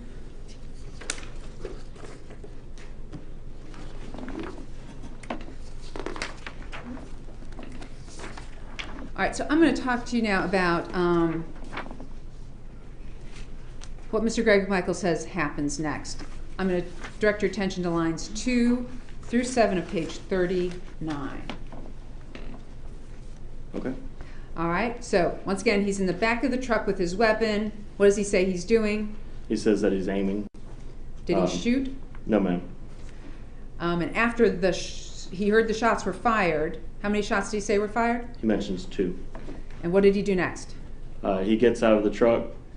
He stated that he had a hip replacement so he doesn't jump anywhere, that he eased himself out of the truck. All right. So this is a man with a hip replacement. And so he had to ease himself out of the truck. Is that correct? Yes, ma'am. Okay.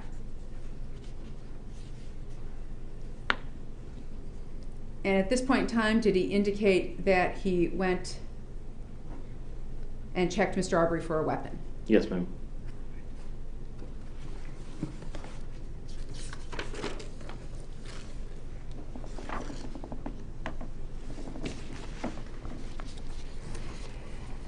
Now directing your attention to page 41.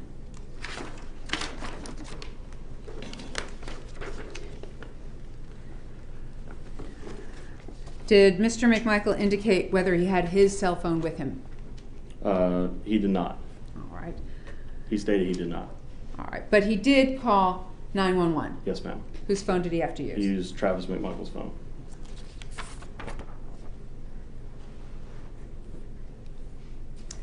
So specifically then directing your attention to page 42.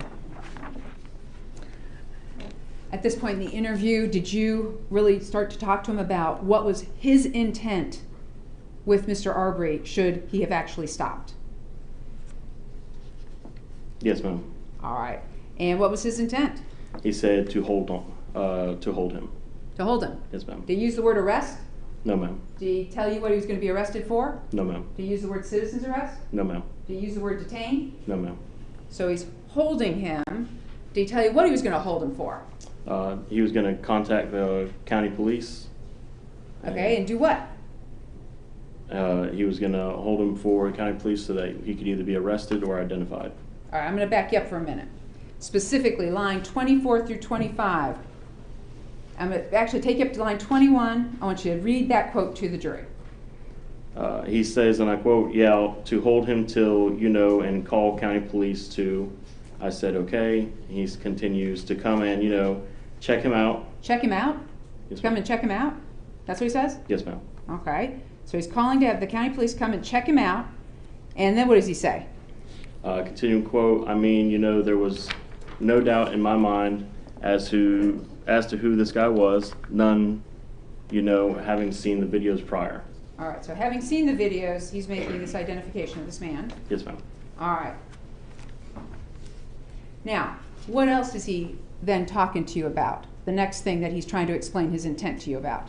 I'll continue the quote from there. The thing that was not doubtful, but was certainly a driving factor in my mind, was that my son had a missing pistol, and I'm pretty certain this guy, well, I don't know for a fact, and I have no reason to think that he did it, other than the fact that this guy has been doing this crap over and over and over. Okay, so he's talking about his son, Travis McMichael, has a missing pistol. Yes, ma'am. And then he's trying to tell you, I'm pretty certain this guy, but I don't know for a fact that he's the one who stole it. Yes, ma'am. That's what he's trying to tell you. Yes, ma'am. Okay. But he doesn't have any evidence to present to you that Mr. Arbery is the one who stole Travis McMichael's handgun. Correct. Actually, no, that's a mischaracterization. Providing statements to the officer about it. Let's just let the transcript speak for itself. It's a statement. Did he say, I don't know for a fact? Yes, ma'am. Did they then say, I have no reason to think that he did it? Yes, ma'am. Okay. Other than the fact that he's been doing this crap over and over and over? Yes, ma'am. Okay. In fact, when he goes down to line 17 through 21, what does he say about Travis McMichael's stolen handgun at that point? He says, in quoting, "Yeah, I had never seen this guy personally before and didn't see anybody go to the truck that day and take his weapon." Okay. So going to the truck and taking the weapon, is that Travis McMichael's handgun? Yes, ma'am.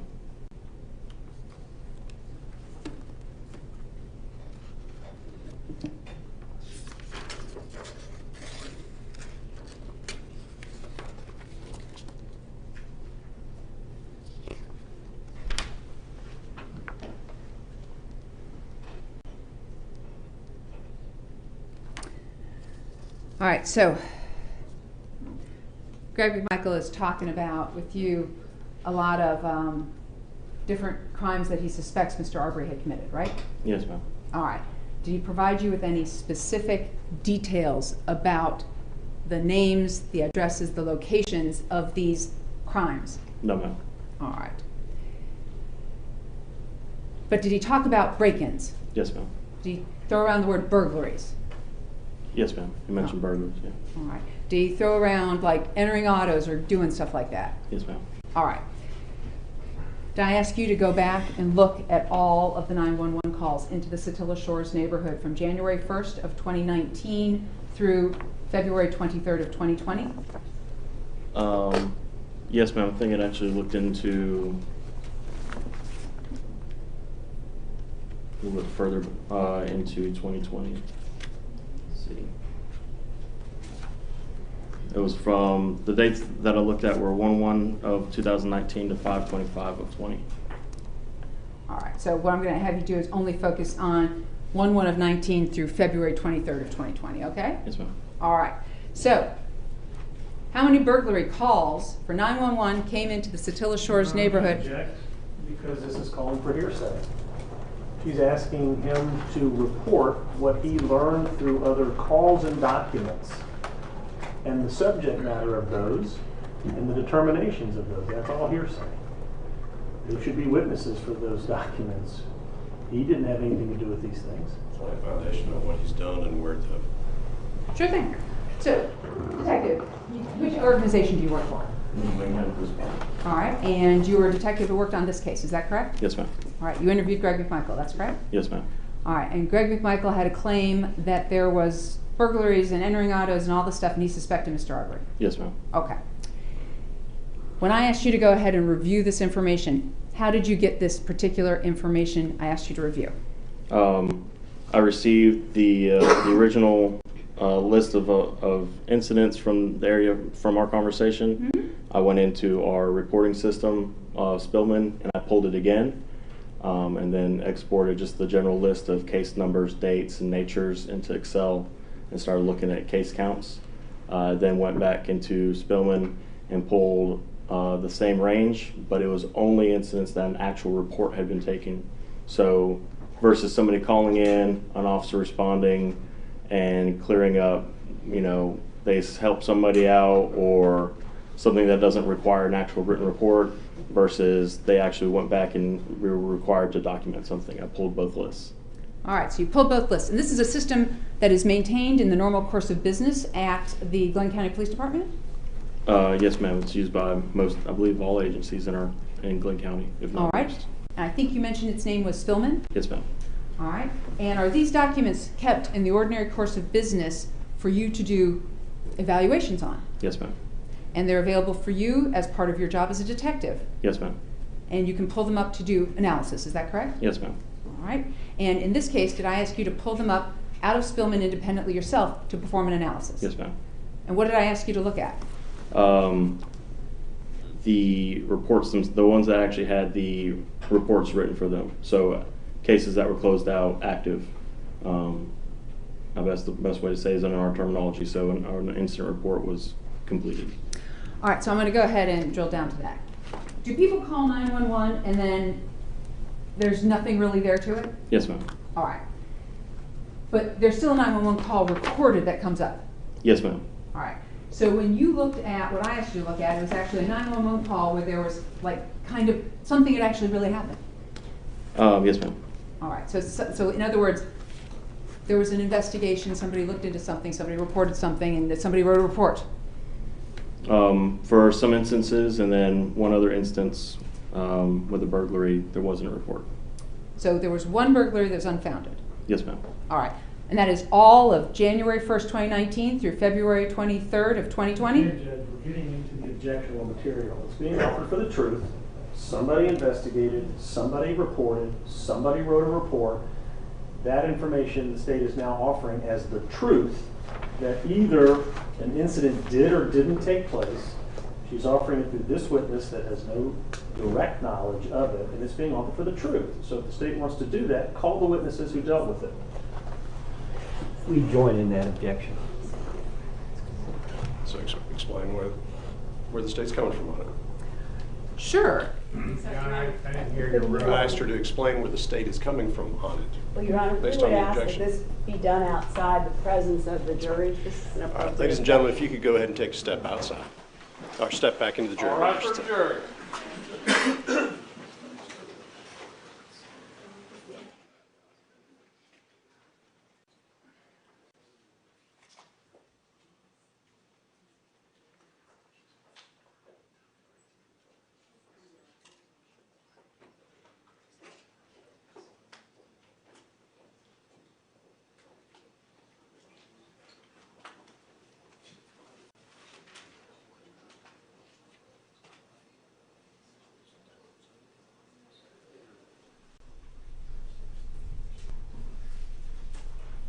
Please proceed. All right, I'm going to ask if you could just go ahead and take a step outside of the courtroom while we address the matter before the court.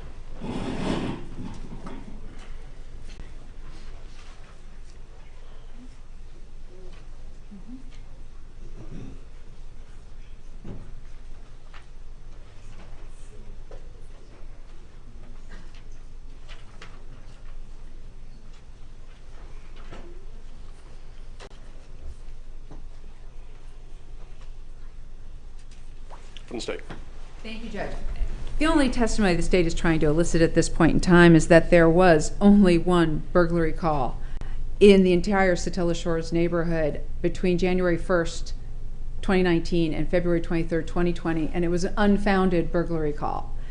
In addition, there were only 4 entering auto calls in that time frame, one of which was Travis McMichael's on January 1st, 2020.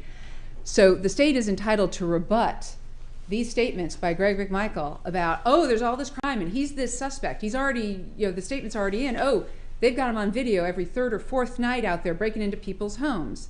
And the reality is that is not the case whatsoever. In this case, it's not hearsay. And the reason it's not hearsay is it's not a statement of another person. This is a computer system. It's business records that are kept in the ordinary course of business. This is an officer who is entitled and actually duty-bound kind of during his investigations to pull these records and look at them. I asked him to pull these records to verify the number and type of call and then to look at the calls that were burglaries and entering autos. So we know exactly what had taken place during this time frame in reality. He's not going to testify to what the victim said or which officer responded or any of those sorts of things. It is strictly to provide the jury with the actual numbers of 911 calls that came in where there was an actual crime that took place. Mr. Shesman, your Yeah, I think if I'm hearing it correctly, Greg McMichael has said there's been burglaries and entering autos in the neighborhood that he's aware of. The state wants to now prove that Greg McMichael is lying and that there really are no burglaries or entering autos that have happened in the neighborhood, or not to the extent that he has told officers his belief of the extent of it. And they intend to do that by having this officer, who has looked at some reports that have been generated that have a conclusion within them. Either a statement by somebody saying some information that has caused it to be reported as a burglary or entering auto or not, and then a conclusion by an investigating officer that says the initial call is not sustained or not substantiated, for lack of a better word, meaning the opinion of some individual after investigating this particular call to try to disprove what the state has offered, what the state has offered by Mr. McMichael. They're offering him for the truth. It's hearsay. This witness has no knowledge. This witness did not do the investigation. It's like bringing in a conclusion in a report of drugs in a system or something like that. You have to have the witness who's done it to come testify. It's hearsay as it gets. Your Honor, the records themselves are kept in the ordinary course of business by a records custodian. This man is not the records custodian. This man did his own search on a system and pulled up some reports. It would be no different, can you hand that to me please, than us calling our investigator to say, I went through all of the reports to find what had gone on in Satilla Shores during a certain time frame, and look how many things I found. And you would say, I suspect, when the state objected, that's hearsay, Your Honor. You need to either get the certified records from the appropriate certifying agency, or you need to have each of these people come in and talk about their reports. So for that reason, this is not an appropriate way to try to prove what had been going on in that neighborhood.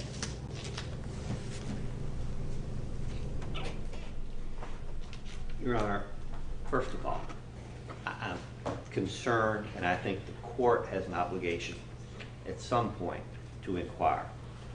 The suggestion that this was not a neighborhood on edge flies in the face of overwhelming evidence, and trying to take cherry-picked information, hearsay information, and bring that in this case, I find troubling. I find it troubling. The state is the one who elicited, unless I missed it, the state's the one eliciting the statements from Greg McMichael about all the crime in the neighborhood. That's not something that any of the defendants did in this case. They brought it in. Now they're impeaching their own witness, because they've made Mr. McMichael their own witness in this context, with this additional information. I would suggest, with all respect, that's rebuttal information, if and when the McMichaels actually present that defense or that evidence. I think it's inappropriate. And, Your Honor, to allow this at this time is wrong. This isn't the typical case, Your Honor, where you can say you don't know what the evidence is. I cannot remember a case where a judge, sorry for the privilege, has been forced to learn so much of the factual evidence and details of the case in advance of the trial. The court knows exactly what the issue is here. And this cherry-picking of information is inappropriate in this context.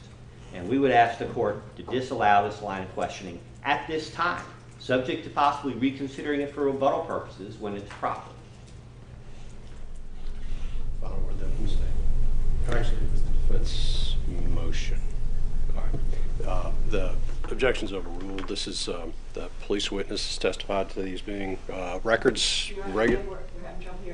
Yeah, you're not going to hear me that way. I'll just speak up. The witness has testified as a police witness that these are records that he would regularly rely upon as part of his investigation, regularly held records by the Glenn County Police Department in a known system. I do think, though, that there is clarification that's needed when it comes to the records. The way the question was asked, I think, needs to be clarified, because the way it's asked makes it sound like he is testifying as to what actually happened as opposed to simply what his record review was. So with that caveat, the objection is overruled. He's simply relying upon the records that he was provided. As to the accuracy of the records, that goes to weight, and on cross-examination, you can cross-examine him on his knowledge of the records. You know, I have a second matter I want to take up while the jury's out. And maybe it was a misunderstanding, but Ms. Burton pointed out to me the Bruton issue that had come up.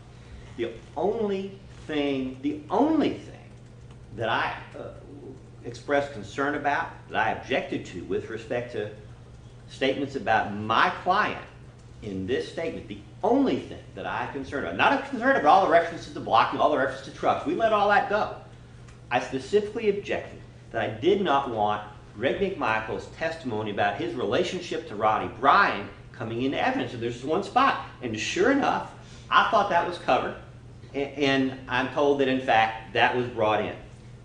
That's a problem. And if it's late, then it's an ineffective assistance to counsel issue. But I'm making a motion for mistrial under Bruton based on that.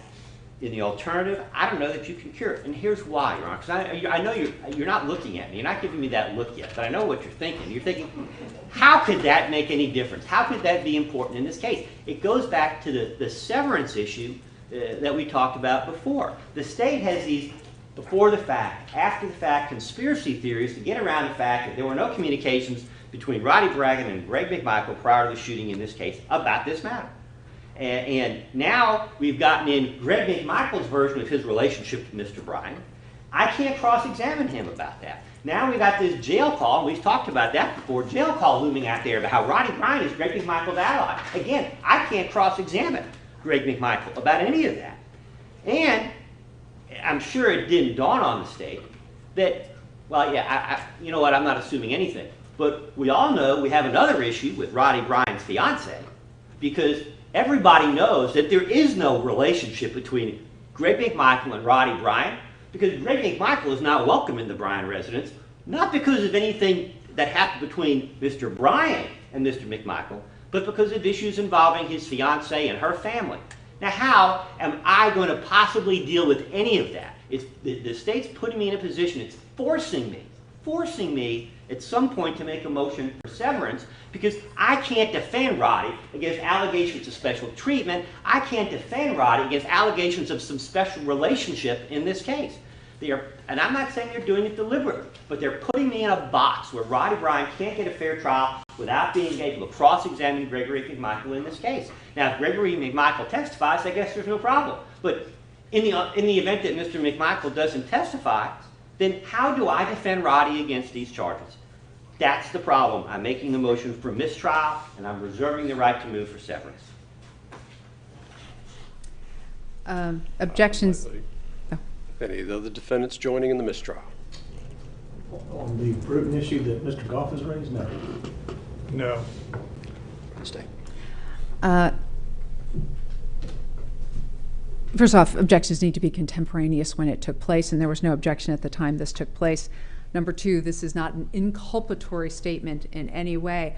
People having known each other in this context is absolutely not inculpatory because, as Mr. Goff knows, the evidence is going to come out that they don't have each other's phone numbers in each other's cell phones, okay? And that they didn't know each other like that. And that is evidence the state is going to present. Number two, I think it would be a Bruton violation to put in a jail call where Mr. Greg McMichael is calling Mr. Bryan an ally. That would be inculpatory. And Mr. Goff keeps asserting that we're going to do conspiracy after the fact. That is not what we're going to go into. Conspiracy after the fact that because we don't intend to go into all of the, how about this? The state has no intention at this point in time of going into everything that took place afterwards. If that becomes relevant, it may be gone into, and at that point in time, it may be something to explore exactly how this video got out on the internet and how Mr. Greg McMichael went to Mr. Bryan and asked for his phone and did all this stuff. But the state has no intention of putting that in its case in chief at all, okay? Because that's not anything that's going to come in my opinion, at this point in time. So all of the paper tigers that Mr. Goff is talking about, the state doesn't intend to put those in. I'm just trying to not box myself in if for some reason it does actually end up being relevant because Mr. Goff puts it in or someone else puts it in. I don't foresee it coming in. So at this point in time, it's inculpatory statements that Bruton violates. And knowing somebody for years, but I'm not sure exactly where he lives in the neighborhood, it does show the nature of the relationship, which is not a close one if you don't even know where the guy lives in the neighborhood. Well, Your Honor, if the state's going to withdraw the conspiracy charge, then that would change the character of the case. And I just have to add on the after the fact conspiracy defense to its case in chief that the state just made. Just yesterday, they elicited from former Officer Minshew on direct examination in their case in chief evidence that after the fact, that is after the shooting, Mr. McMichael was over near his truck talking to Roddy Bryan. And you have to ask, why was that a fact of relevance to the case, if not to suggest, and at this point they're suggesting it, they're humming it, I suspect they'll sing it in closing, that he got up with Roddy Bryan after the shooting to talk about something or other sinister and conspiratorial and let's cover our tracks kind of stuff. In fact, I think that's why they were talking about all the other people Mr. McMichael was talking to on the scene after the fact. If not for that, why bring it in? I don't know what else they could think it was relevant to, unless it's to say later he's trying to fix this case up by talking to people to get himself covered here. And, oh, sorry. It's a motion for mistrial before the court. Yes. Okay. That is denied. All of this is preparing the ground. At this point, I'm not aware of the issue currently before the court, but it sure sounds like everybody's got a heads up on where this thing could go if, in fact, the state's headed in that direction with the evidence. And I understand what counsel's raising, but at this point, what I'm ruling on is a motion for mistrial based upon a statement that just came in through the state. Yes, my comments are more in the nature at this point of just record correcting on the assertion by the state that they're not talking about anything after the fact when in fact they are. And the court is correct. It is laying the groundwork possibly for future motions for mistrial from any one or all of these defendants. And for the record, Your Honor, if I have prematurely assumed things incorrectly, my apologies to opposing counsel. Now that Mr. Hogue has put this all on the record, I do want to put something on the record. All that activity at the scene happened between the homicide and when they made their statements. And what the state is basically pointing out is that Greg McMichael was putting out his narrative and trying to control the scene, and he did all of that before he made it to talk to Parker Marcy. And so it doesn't necessarily go to after the fact, meaning in May of 2020. That's not the after the fact the state's talking about. The conspiracy after the fact, in the state's mind, is what's happening on the scene that we can see on video of all of this where they're talking to each other there before they ever make any statements to law enforcement or go down a couple hours later to make their statements. And that is where the state is focused. And that's relevant to what? Their veracity and credibility. We can deal with that, I guess.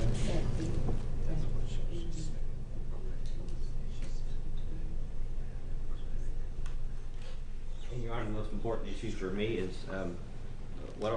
is the court going to break for lunch? I'd like to get done with at least the direct examination of this witness. How much longer do we have from the state? We have 4 more pages and several videos. Sounds like now is going to be a good time.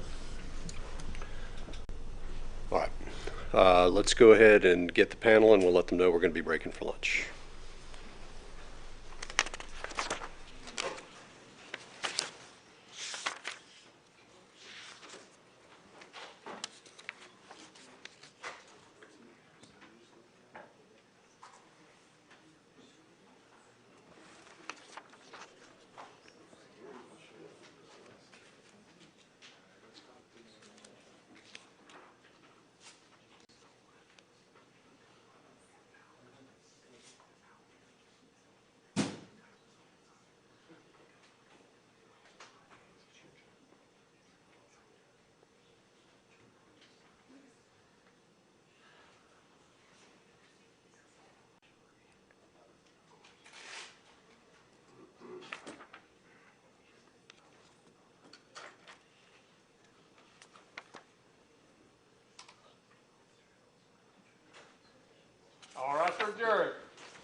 Please state.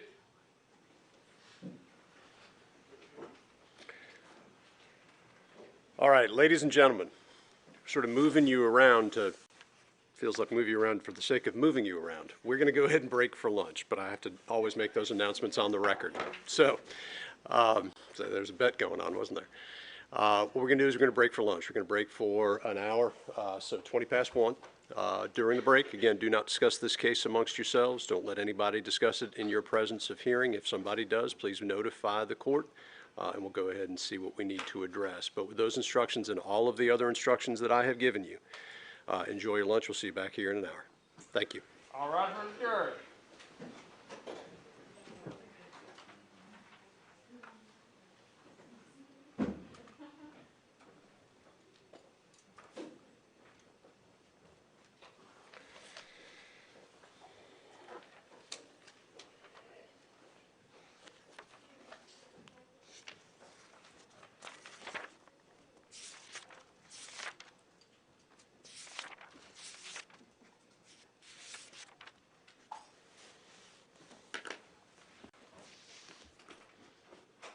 Please state.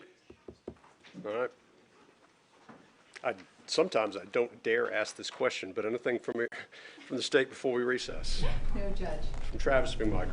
No, Your Honor. From Greg McMichael. No, Your Honor. No, Your Honor. Mr. Bryan. No, Your Honor. All right, we're in recess for an hour.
I remind you that you're under oath. Yes, sir. Okay, and we'll go ahead and do that again when the jury comes out. Yes, sir. All right, let's get the panel.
It's all right for the jury.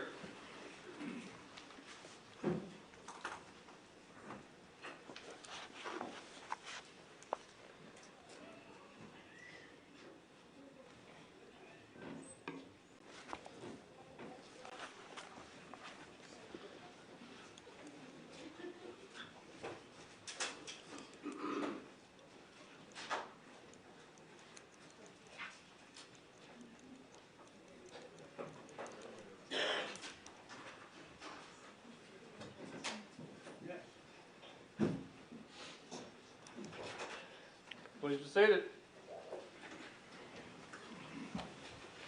All right, welcome back, ladies and gentlemen. We are ready to continue with the presentation of evidence in the case. Before we do so, just prior to the break, I want to make sure the record is clear for the panel. The court has sustained an objection. There was some testimony before the break, I'm sorry. The court has sustained an objection to a question posed by the state regarding a police database and report that came from that database. I instruct you, ladies and gentlemen, to disregard any testimony about the contents of this police database or any conclusions reached by the officer regarding the database itself. Stay ready to proceed. Yes, Your Honor, we are. Go ahead. All right, and you're still under oath? Yes, ma'am. All right, so I'm going to go ahead and then focus on where we left off. So where we left off was talking about Greg McMichael and what he specifically said as he was going and discussing with you what happened on February 23rd of 2020, right? Yes, ma'am. All right, so now I'm going to direct you to page 44.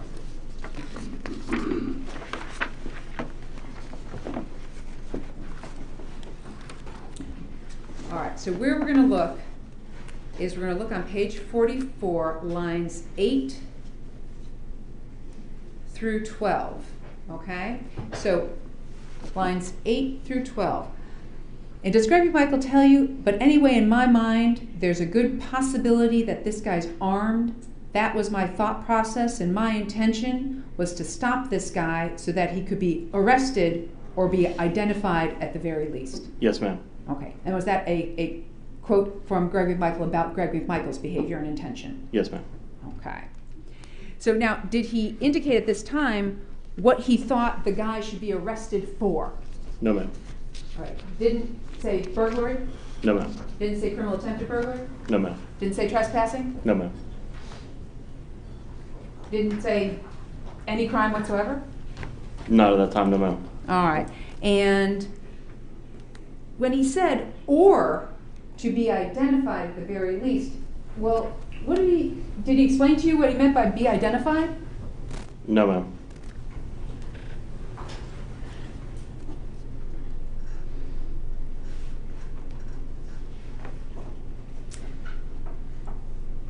So let's go ahead to the bottom of that page, line 25.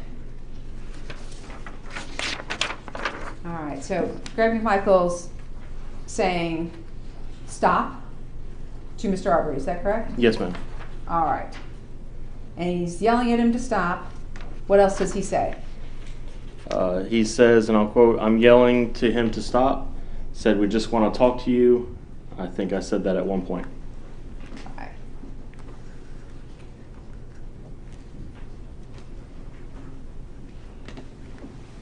Did he indicate he may have also said, "Get on the ground," or whatever? Yes, ma'am. He did just prior to saying that. His entire quote for this question is, "I'm saying stop. I may have said get on the ground or whatever, but I'm yelling to him to stop. Said we just want to talk to you." I think I said that at one point. And you said okay, and then what did he say? He said, and continuing quote, but that didn't work. He wasn't having none of that. So. All right, so at any point in time, did Mr. McMichael indicate to you that when Mr. Arbery wasn't having none of that, they decided to stop chasing him? No, ma'am. Did he ever indicate to you that when Mr. Arbery wasn't having none of this, that he was just going to go back home? No, ma'am. All right.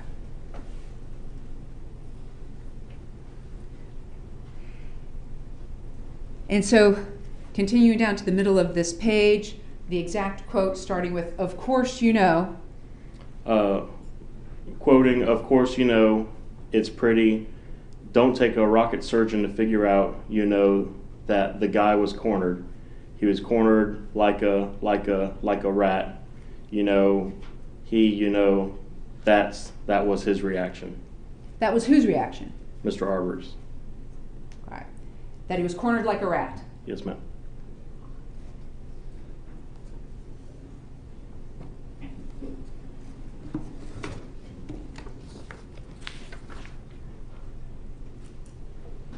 All right, so having concluded your interview with Greg McMichael, what did you do next? I went to see where the investigation was at with other investigators, and I met with Sergeant Oliver in our computer lab. She was having trouble downloading Mr. Bryant's phone and asked for me to take over. All right, I'm going to go back real quick. When you concluded with Greg McMichael, did another investigator come and chat with Mr. McMichael after you concluded during your formal interview? Yes, ma'am. Okay. And were you kind of in and out during all that? There was a conversation about where is Travis's phone prior to me leaving, and then I recall asking about first aid at the end of the interview, or at the end of when Investigator No Healy was speaking with them. All right, so Investigator No Healy came and then started speaking with Greg McMichael. Yes, ma'am. All right. And was that captured also on the video recording of the interview with Greg McMichael? Yes, ma'am. So now, Sergeant Oliver says, "Hey, I'm having trouble downloading Defendant Bryan's phone." Yes, ma'am. And were you able to assist her with that? Yes, ma'am. And tell the jury what you did. There was an issue of just the thumb drive space being too small. I took over, and using Cellbright's Physical Analyzer, it's a computer-based program, I conducted a logical extraction of Mr. Bryant's phone. And had Mr. Bryan given you permission to do that? It was given to Investigator Lowry, and then transferred to Sergeant Oliver, and then myself. All right. And were you given permission to download Travis McMichael's cell phone? Yes, ma'am. All right. And did Travis McMichael give Investigator No Healy permission to do that? Yes, ma'am, we did. And so did you download both Defendant Bryan and Defendant Travis McMichael's cell phones? Yes, ma'am, we did. And were they made part of your case file? Yes, ma'am. Right.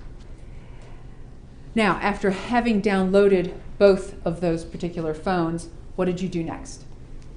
Regarding the contents of the phone, or my next investigation? Well, did you do any analysis on the contents of the phone? We recovered the... Before you tell me what you recovered. I reviewed video in Mr. Bryant's phone. Okay. And so, at that point in time, is that what you were actually looking for off of Mr. Bryant's phone, the Yes, video? ma'am. And were you able to download that particular video? Yes, ma'am. And was it also made part of this case file? Yes, ma'am. All right. Now, in this instance, were there two videos? Yes, ma'am, there were. Were they duplicates? One's a little shorter than the other. All right. All right, so now moving on, now that we've talked about that, that's great. what did you do next after you finished the download of the phone and downloaded the video of the homicide off of Mr. Bryant's phone? I went out to 220 Satilla Drive, and I was looking for, initially I was looking for Mr. Matt Albenze, who was our 911 caller. At the time I had the name Matt, and I didn't have an address. And I met with Mr. Ronnie Olson, who lives at 219 Satilla. All right, so is that the first person you met when you went out there? Was Mr. Ronnie Olson? Yes, ma'am. All right. And without going into anything Mr. Ronnie Olson said, did you attempt to record your interview with him on body cam? I did. What happened? When downloading the body cam footage, so from the body cam, we use Axon. Their sync platform is what pulls it down. When it pulled down the metadata, so all the background, hey, this video is this long, it was recorded on this date, made it, but for some reason the rest of the video did not. So when you play it, it cuts off after a couple seconds. And that's for Mr. Albenze's video and for when I met with Mr. Olson as well. I've seen that a couple times before with another officer, and then with another case I had in the past. When it was caught in this case, if it's not re-downloaded from the camera itself before that file is deleted, then you can't get it back. We have a new system now that prevents any accidents, the software failing, officer mistakes, anything like that from happening. All right, so with regard to Ronnie Olson at 219 Satilla Drive, did you write a report to kind of encapsulate what it was that you did that evening with regard to Mr. Olson? Yes, ma'am. All right, but we don't have the body cam video because of the glitch. Correct. All right, does that apply also to Mr. Matt Albenze? Don't have the body cam, but you wrote a report in conjunction with what he and you talked about? Yes, ma'am. Right. Now, with regard to Mr. Ronnie Olson, did you ask him to provide the Glenn County Police Department with something? Yes, ma'am. What did you ask him to provide you with? He had a camera on his porch facing the street, including 220 Satilla Drive, and I asked for video from that. All right. Were you able to collect it that evening? No, ma'am. And then that evening, when you went and talked to Mr. Albenze, did you have a conversation with him as the 911 caller? Yes, ma'am. All right. What did you do next? I met with Diego Perez. He lived, if you're facing 220 Satilla, he lives 2 houses to the left. I asked him for Mr. Larry English at the homeowner's phone number, and I wanted to call him to get consent to go through 220 Satilla. And were you able to reach Mr. English? Yes, ma'am. All right. Now, with regard to Mr. Perez, was it a long conversation or just a quick conversation of, hey, I need this phone number? No, I was just there for the phone number. All right. So no one interviewed Mr. Perez at that time? No, ma'am. All right. You got the phone number for Larry English. What'd you do? I called Mr. English. I gave him a brief that we were out here investigating a homicide and that it involved his residence, and I asked for consent to go inside of his residence and look for any signs of anything being out of the ordinary, damage, stolen, and he gave permission. I also asked for any video that he may have from inside of his residence, and he emailed me 5 video clips. All right. So, first off, who were you with when you went out to do all of this and go to the English residence? Investigator Lowry, Investigator Ramos, Investigator Lowther, and I can't recall, but I believe Sergeant Oliver and Investigator No-Hilly may have been there as well. All right. And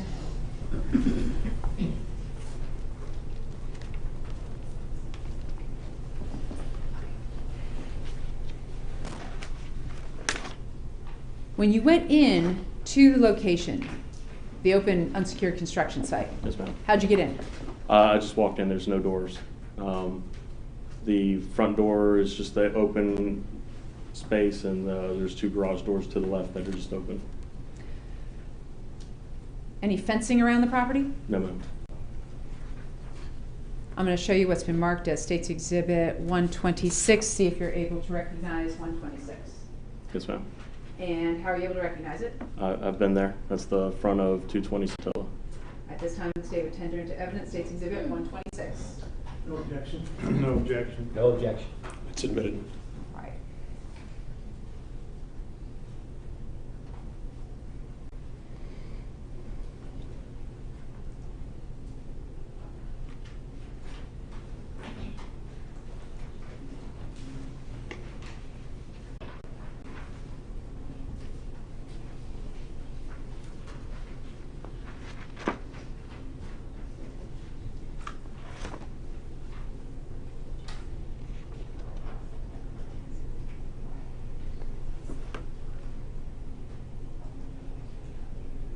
State's Exhibit 126. What are we looking at here? It's the front door of 220 Satilla. And is there a back door on this? Yes, ma'am. Is it open or? Is It's there... open. There's a space for a back door. So there is no actual physical door? No, ma'am. On the front? No, ma'am. On the back? No, ma'am. And what's here? Garage door. Well, the garage. Is there a door there? No, ma'am. And what do we have over here? A garage for an RV boat, something a little bit taller. All right. And so when we zoom in, to that's your recollection, were there windows or spaces open on the very back of the house? I don't remember windows on the back of the house. I don't recall if there were windows in or not. There's windows in on the front, so we can see, but I don't recall the rear of the residence. Okay. There were windows. And as we go over here, what's this big open space right here? I believe that's a side door into that garage. Is there an actual physical door there? No, ma'am. It's just a doorway? As I recall, just doorways, ma'am. All right, so what time did you get out there? Around 8 p.m. Was it still light out or is it dark? No, ma'am, it was dark. When you went in to the open unsecured construction site at 220 Satilla Drive, could you see when you were inside there? With the aid of the street lamp outside and flashlights. Okay, so when you first went in, did you have your flashlights already on? I believe so. In any case, we could see to the extent we didn't walk into things, but you couldn't see detail on what exactly was on the floor around you. Okay, and where was this street light that you're talking about? It's outside of the residence from the perspective we have a little to the left. Over here? Yes, ma'am. All right. And was that street light on when you were there on February 23rd, 2020 in the evening? Yes, ma'am. Okay. And did it aid you in being able to see what was on the interior of this location? Yes, ma'am. All right. Now, when you showed up there in the interior of the location, was there anything inside, like boats or cars or things like that? Inside there was some lumber, a couple tools. On the out back there was a camper that was locked and secured. It's kind of saying the same thing. Secured meaning that none of the windows are broken out, no entry had obviously been made. And then on the back there was a dock. They had a boat lift there. There was a boat up on the lift. Okay. Based on your limited knowledge of the open unsecured construction site, could you tell whether anything had been stolen? Not without being there prior to, no ma'am. Okay, so there's nothing for you to compare and contrast? No ma'am.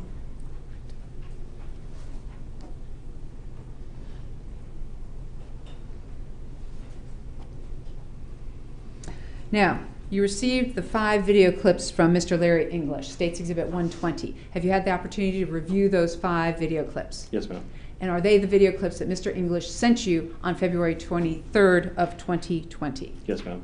At this time, the state would tender into evidence State's Exhibit 125 video clips from the open unsecured construction site.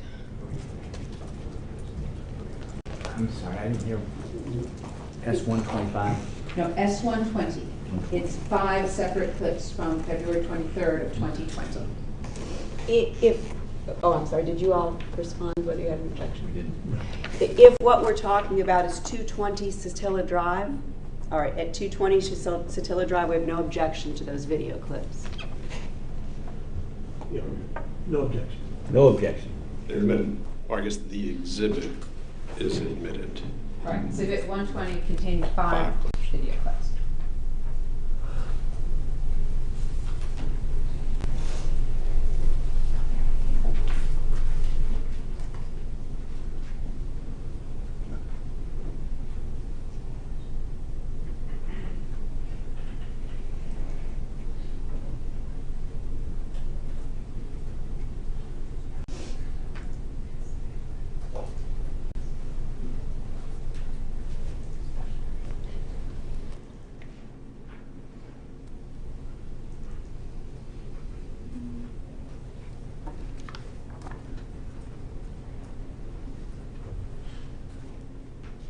right, Detective Marcy. The first clip is, I'm going to play clip number 2 for you.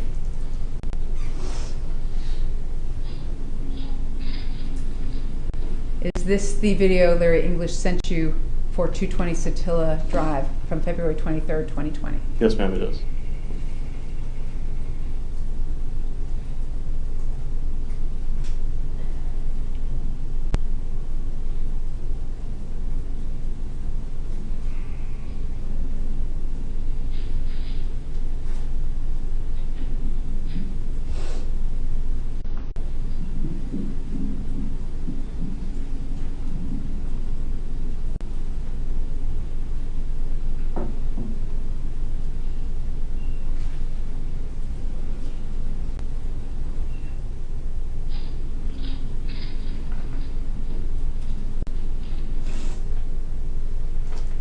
Now publishing clip 1.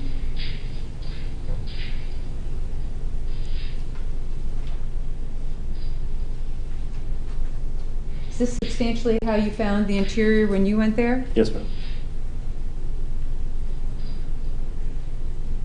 And what is Mr. Arbery doing in clip 1? Walk around looking inside the construction.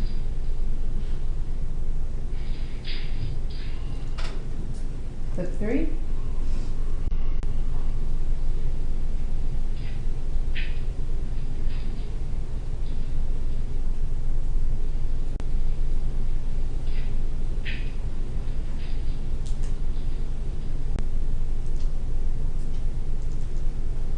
Clip 4.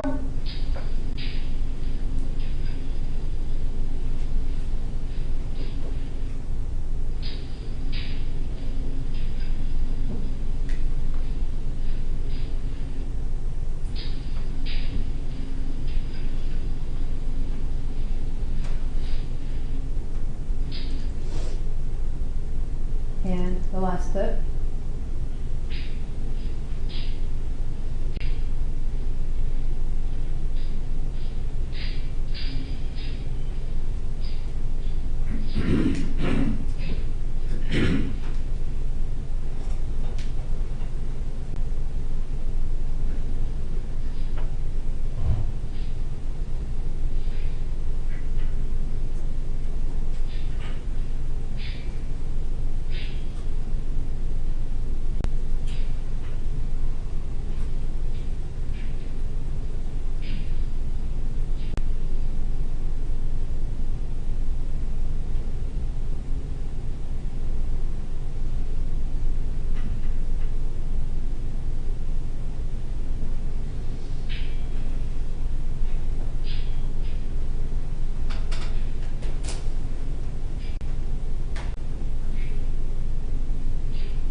Now, not to be crude, but what is Mr. Arbery doing right here? Grabbing his shorts, the front of his shorts.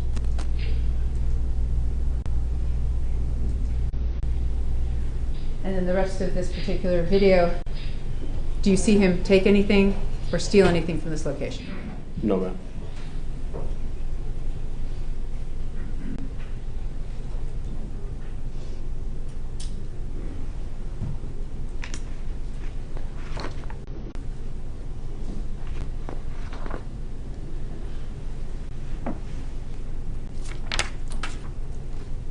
Now, directing your attention forward to February 24th of 2020, the very next day. Yes, ma'am. All right. Now, when you spoke with Mr. Olson and he agreed to provide you with video surveillance from his particular location, did the Glenn County Police Department send someone out there, Officer Jackson, to pick it up? From, not Jackson, from Olson. I'm sorry. Investigator Butler. Butler, thank you. So Butler got sent out to Mr. Olson's house. As a part, he picked up video from Mr. Olson as a part of whatever other duties he was out there as well. I think there was a neighborhood canvas. So. And on February 24th, 2020, did you get the opportunity to look at the video from Mr. Ronnie Olson? I actually got it from him on the 25th. Oh, on the 25th, I got the video Mr. Olson gave Investigator Butler on the 25th, yes ma'am. All right, and that was delivered to you? Yes ma'am. And did you review that? Yes, I did. All right. So regarding State's Exhibit 115, the Ronnie Olson video, were there something special to note about his particular video that he provided to the Glenn County Police Department? Yes, ma'am. So the DVR time was off by 1 hour and 5 minutes, and when the video plays back, it plays back fast. So you'll see the time move fast, and you'll see the cars and people move fast, and there was no explanation given with why. I've seen DVRs do that on occasion, depending on codec, players, stuff like that. So, in other words, it's not in real time where somebody's walking like this. It's like somebody's walking like this. Yeah, it looks like you could fast forward. Looks like it's fast forward. Okay. But that's how it came to you. Yes, ma'am. All right. At this time, the state would tender into evidence State's Exhibit 115. Which is what? The video provided by Ronnie Olson to Brad Butler, who gave it to Parker Mercy, who reviewed it as part of the case file.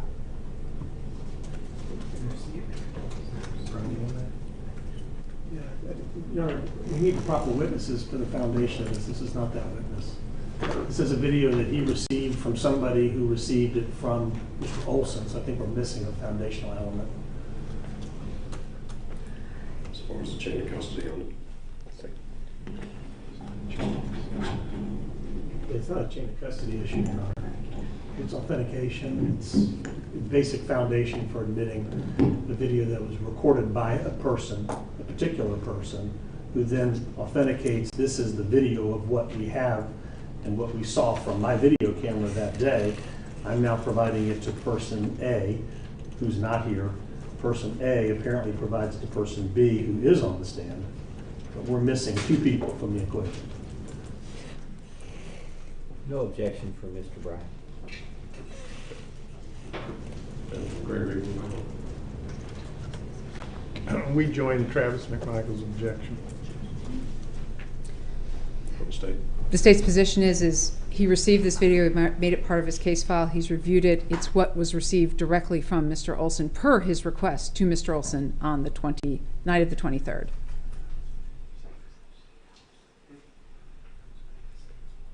It's overruled.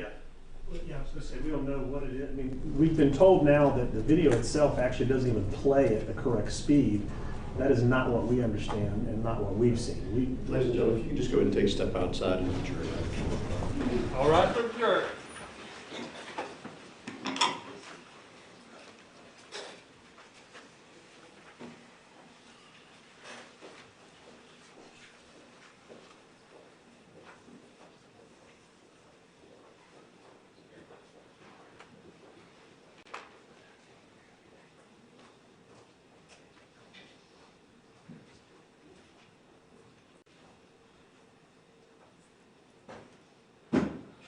Please be seated. Here's the problem that I have, Your Honor. We're talking about a fair and accurate depiction of what happened that day. He can't say that. He has no clue what happened that day. He sees a video of something that a video recorded. We're now being told through the state's questioning that the video actually is in a fast forward state, meaning that whoever's on there is going to be walking in a hurried fashion.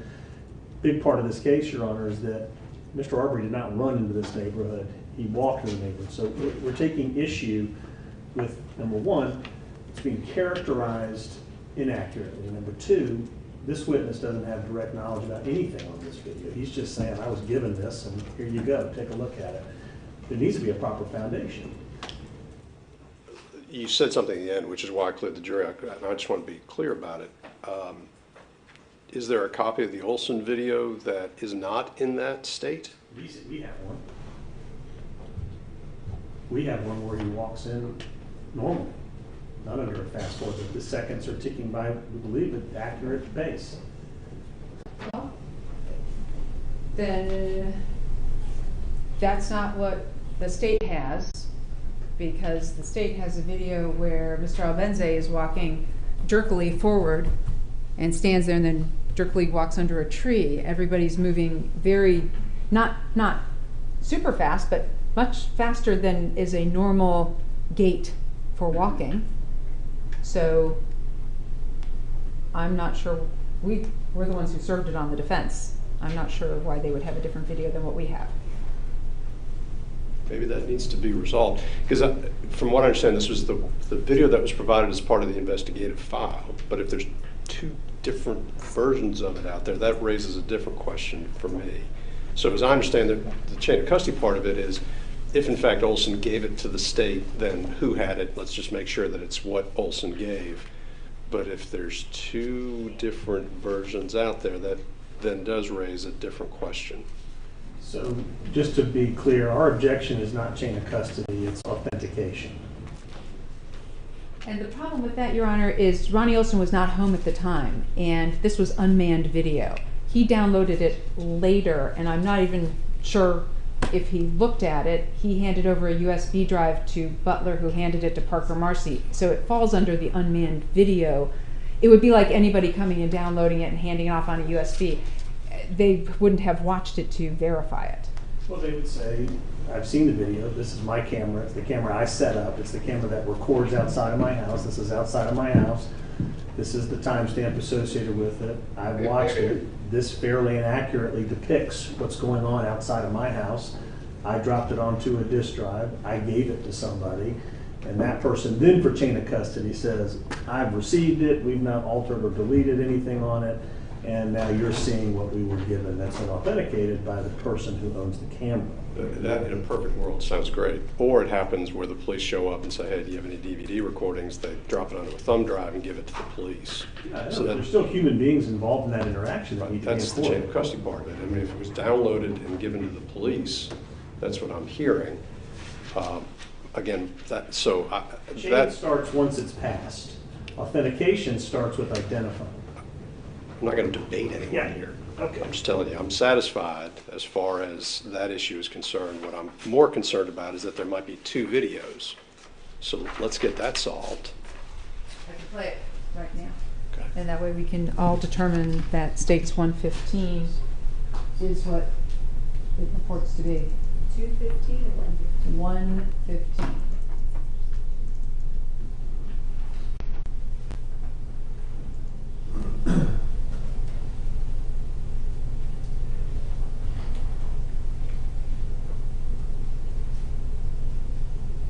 Did everyone just see the car go back really fast? Yeah, I see the seconds ticking. Breeze. Mm-hmm.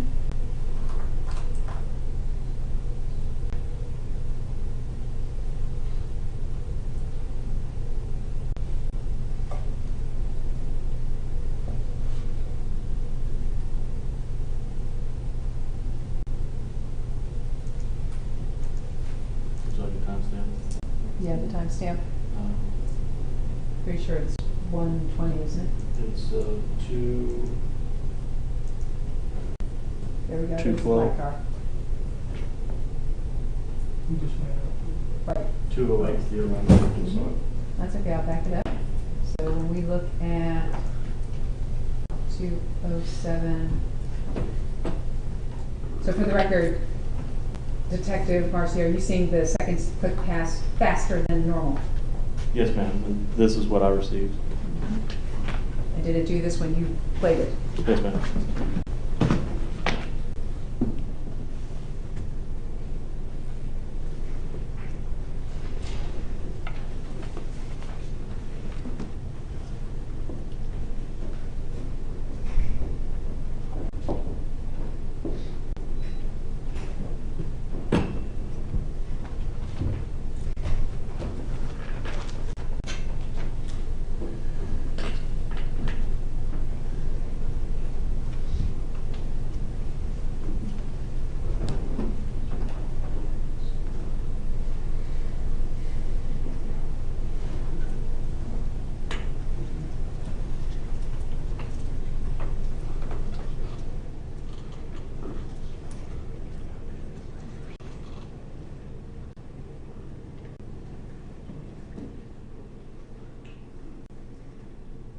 And did that man at 2:12:30 walk very quickly along the street? Yes, ma'am. At the top of the screen? Yes, ma'am. What was the question? I missed it. The man. The man at the top of the screen. I'll Yeah. back it up a little bit. Oh.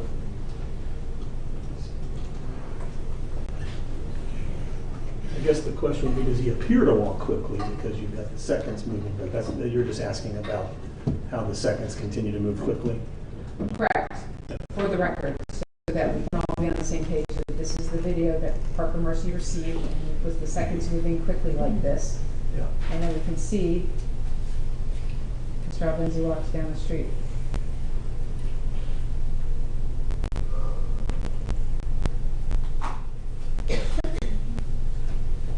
So I guess at this point in time, I will stop it. It's at 2:12:59. Gets back to my question, is there a different version of that?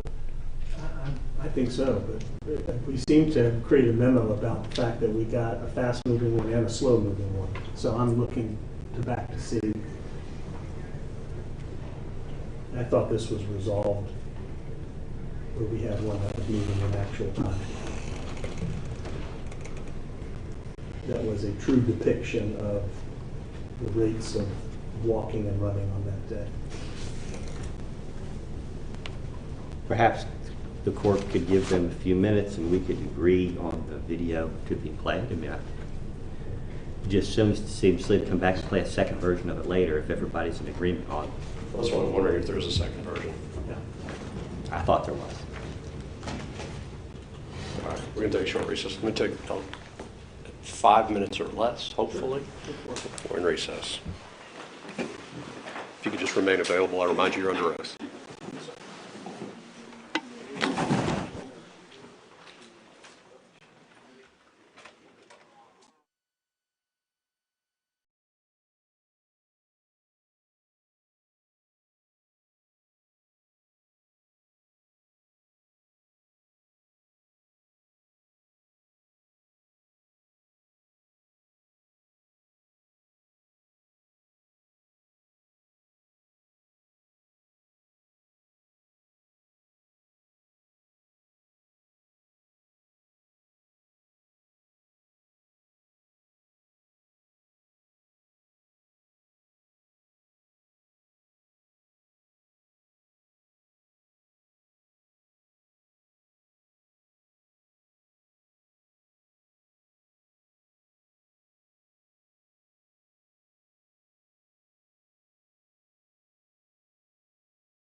adjusted or that was slower.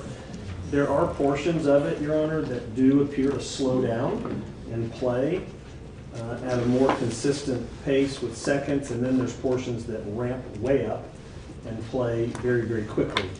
So to the extent that we don't have a consistently, like right now it's, and then it can go really, really fast. So this is what we're stuck with, it sounds like. We still have the issue of authentication and the witnesses, the actual witness who made the video with his home and his camera and all that stuff. But my understanding is this was the home security, Mr. Olson's home security camera. Right. Right. He wasn't watching at the time, so as far as his view of it, his view only comes from whatever the video is. Correct. Okay. And that was downloaded based on a request from Glenn County PD, and this is the version of that that ultimately ended up in the file. Correct. Okay. All right. Well, based on that, the objection's noted. I'm going to overrule it. We'll go ahead and move forward, but I'll do that on the record. Very good. Okay. All right. Let's get the panel.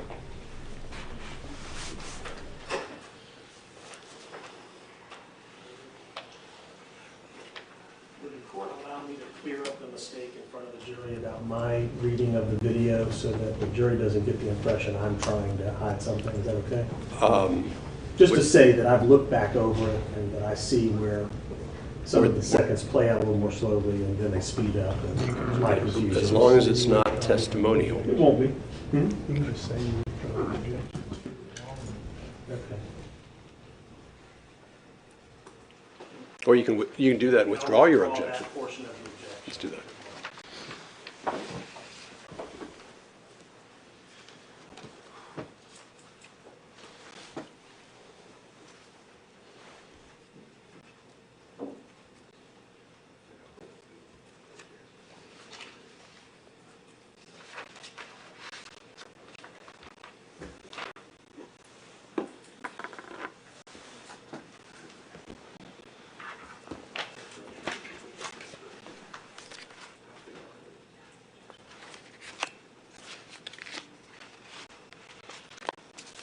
Now for the jury.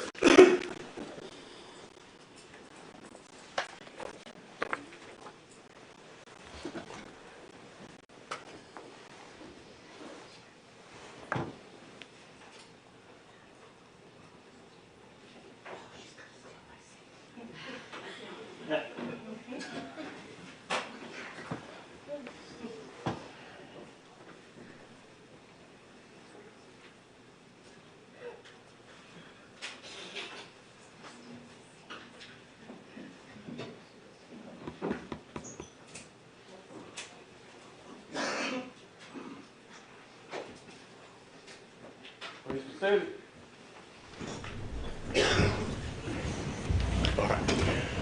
All right, welcome back, ladies and gentlemen. I believe we've resolved the matters that were before the court. Mr. Sheffield? Yes, thank you, Judge. The issue I was having was my belief that we had two separate videos of the same time period. And going back and looking through our records, my confusion stemmed from portions of the video actually play with what appears to be in time. And then it speeds up and it eats up a bunch of time all at once. So I appreciate the opportunity to go back and look at it. It appears there is only one video, and it's quite a roller coaster of how the time plays. So to the extent that we thought there was two, I'll withdraw that objection. Still, though, the objection on being able to authenticate it by the owner of the video. Thank you, Judge. That's a rule. Go ahead. Thank you. So with regard to State's Exhibit 115, we've tendered it into evidence, and you were able to review it. Is that correct? Yes. I probably should on the record say it's admitted. Go Thank ahead. you, Judge. So the exhibit states 115 having been tendered and admitted. Did you get a chance at the break to review it again, just Yes. briefly? Yes, ma'am. And does it have that jerkiness and that speeding up with the seconds? Yes, it does. And once again, how much is the timestamp off? An hour and 5 minutes. Okay. And was it your understanding that Mr. Olson was not home at the time of the homicide? Correct. And this is something you downloaded later? Correct. Yes, ma'am. After the request, he told me, yeah, it's already burning, and provided it. Okay. Later. And you spoke to him personally? Yes, ma'am. And you're the one who requested this? Yes, ma'am. Okay. At this time, the state will publish State's Exhibit 115, and for the record, we're going to do the relevant portions of this long Just video. make sure we get timestamps on the record. Correct, yes.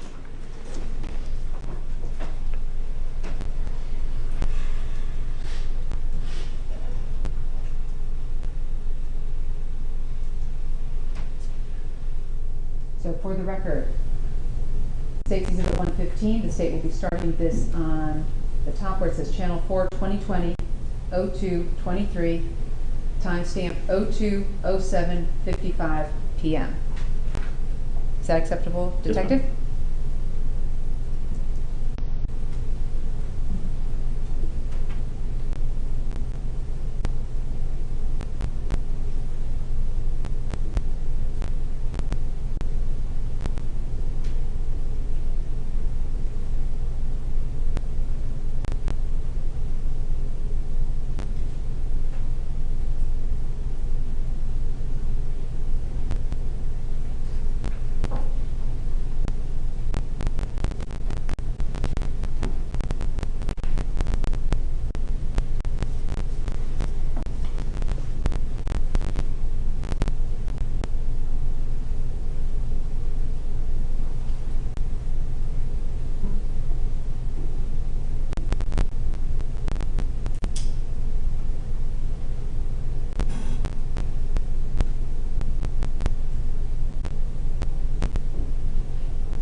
Ending at 2:16:30.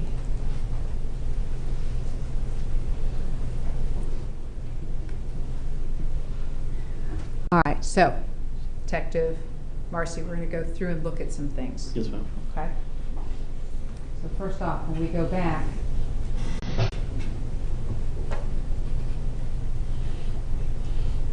starting again at 2:08:26.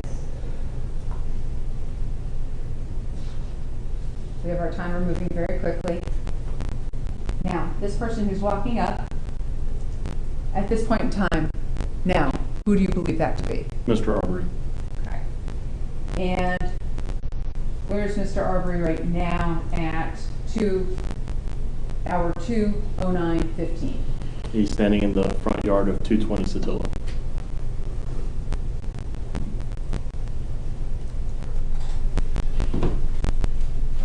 And where does he go? Into the residence. And is that the image that we saw where the camera angles down like this? The first couple of clips? It may be. There's no timestamp on what Mr. English provided us. It's a reasonable association. Okay.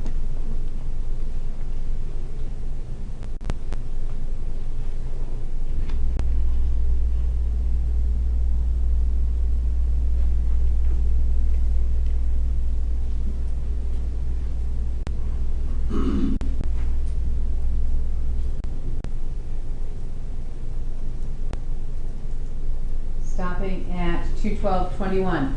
What is the jury looking at here? If you look just above the colon between the 212, that is Mr. Albenze, the 911 caller, walking into frame from his house. All right, so this is the front porch at 219 Satilla Drive, right? Yes, ma'am. All right. When you went to Mr. Albenze's house, where was his house? If you go up the road there, the road turns left slightly, His house is in that turn.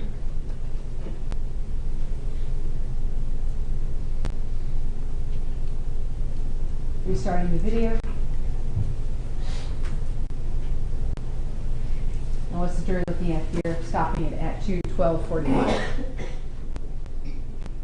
In this area right up here. That's Mr. Albenze calling 911.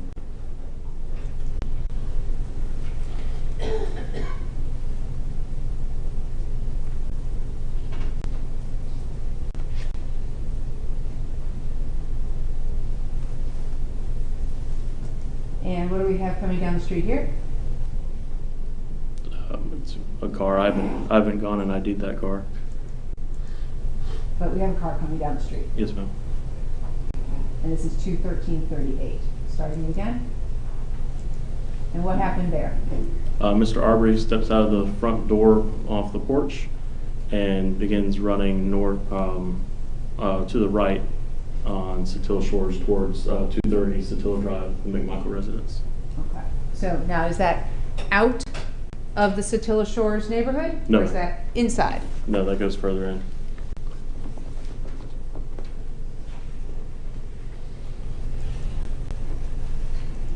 And is that him continue to run down the street here at 2:13:54? Yes, ma'am. Is that also him right there? Yes, ma'am. 2:14:09. Is he out of view at this point? Yes, ma'am.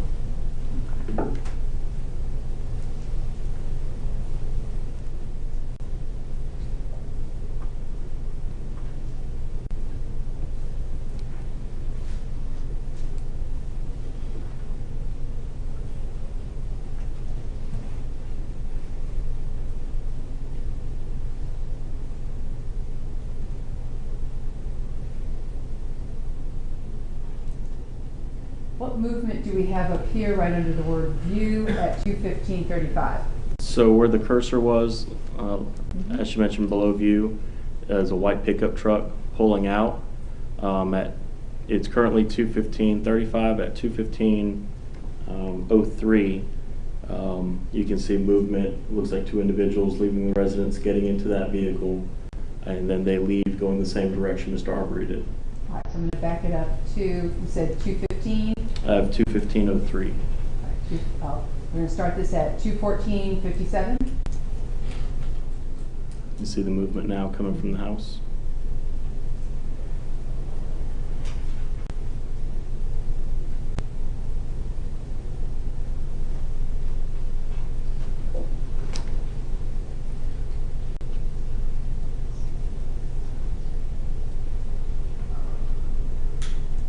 And had the truck pulled off at that point? Yes, ma'am. Okay.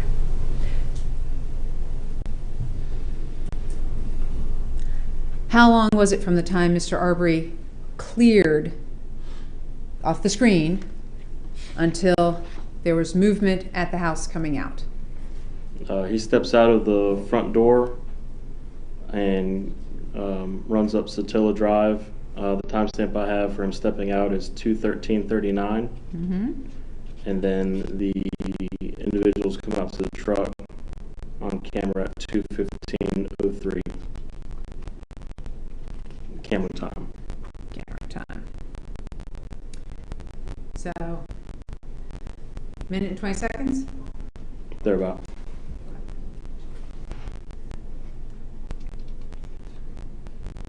And then we see the 911 caller coming back down the street. Is that Yes, ma'am. correct? Yes, ma'am.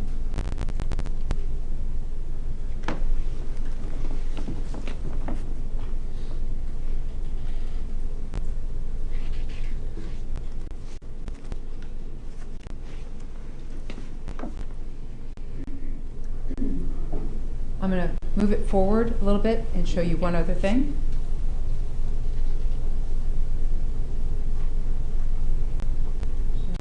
Cursor with coordinates.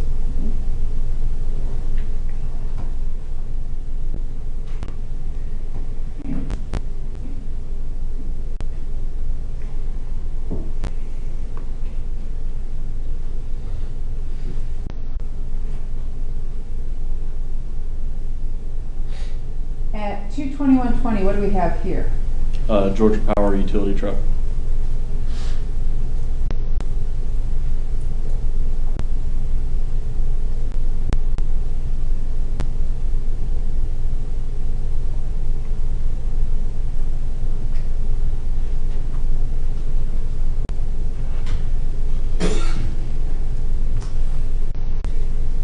I apologize, ladies and gentlemen, and I apologize, Judge. The cursor and mouse are not working, and I had them fix it at lunch, and it does not seem to have taken the fix.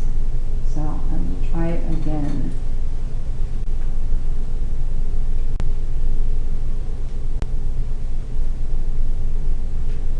So what do we have here at 22742?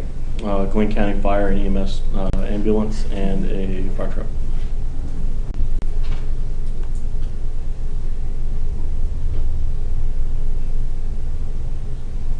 And starting at 23430, what do we have here? The Georgia Power utility truck. What's he doing? He's going to use the porta potty. And where's the porta potty? That's at 220 Satilla Drive. 220 Satilla Drive. So the Georgia Power guy gets out and uses the porta potty at 220 Satilla Drive, and what time is that? Camera time is 2:35:33. Where's Mr. Ahmaud Arbery? I'm trying to do the math in my head for the time difference. He's interacting with the defense in this case. Okay. He's not at the residence. Did you see the fire trucks and EMS go by? Yes, ma'am. Okay, then you saw him stop. Yes, ma'am. Okay. Is Mr. Arbery lying dead at the time this guy steps onto the property at 220? It's ridiculous. It's irrelevant. It's the purpose of asking if he's dead at the time somebody's urinating in a porta potty. That's ridiculous. Your Honor, this is It's beyond the pale. What's the relevance? The relevance is that people stopped and got onto this property at 220, all kinds of people. And this man, who's a Georgia Power employee, stopped to use this porta potty. And all kinds of people come onto this property, and Mr. Arbery's dead because he's going on this property. That's the relevance of this evidence. That's a closing argument. What's No, we'd ask the court to instruct the jury to disregard all of that.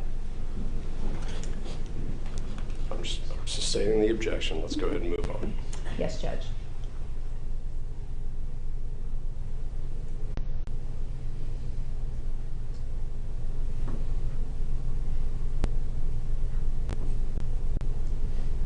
And was that the end of the video provided by Mr. Olson to you? Yes, ma'am.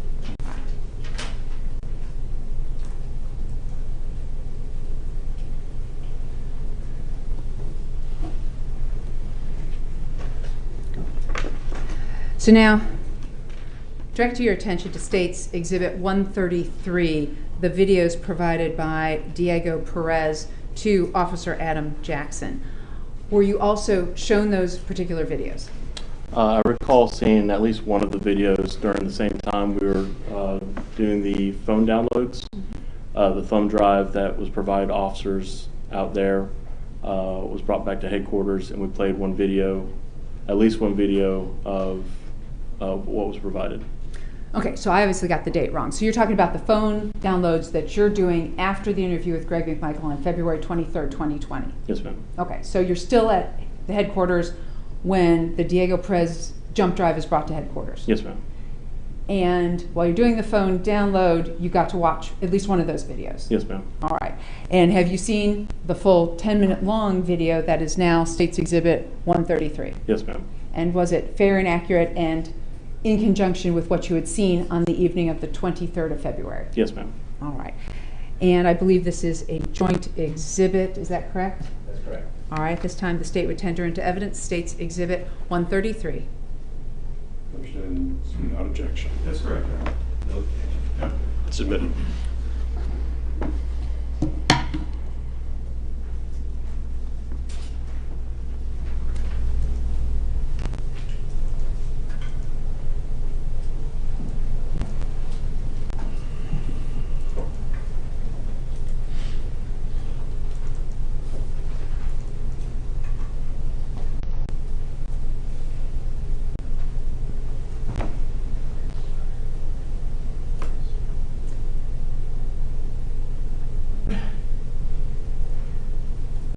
So Officer or Detective Marcy, what is our timestamp at the top of State's Exhibit 133? It's February 23rd, 2020, and it's 1:11:24 p.m.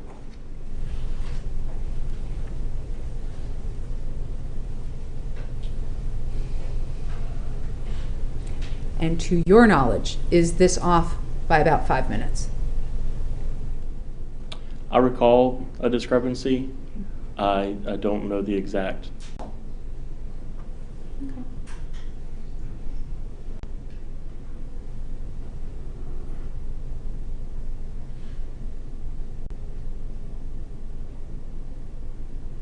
Now here at 1:11:59 seconds per this video, what do we have here?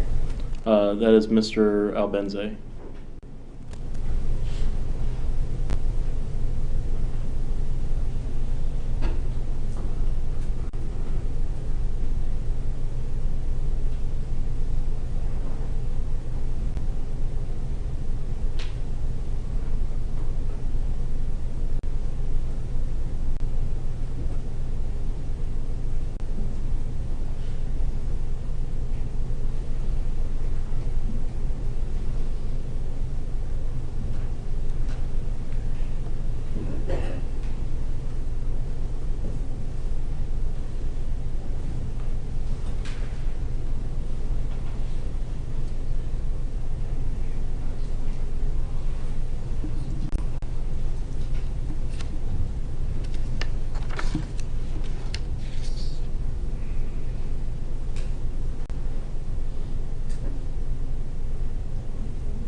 State's Exhibit, or timestamp 1:13:30. Who was that who ran by? That was Mr. Arbery.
19:13 seconds. What do we have here? It's a Gwinnett County patrol vehicle, Gwinnett County Police Department.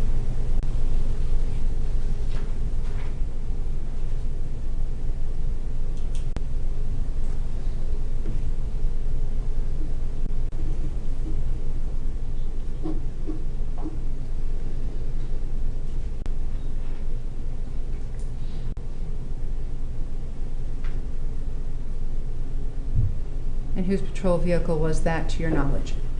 I believe it would be the first on scene, Officer Minshew.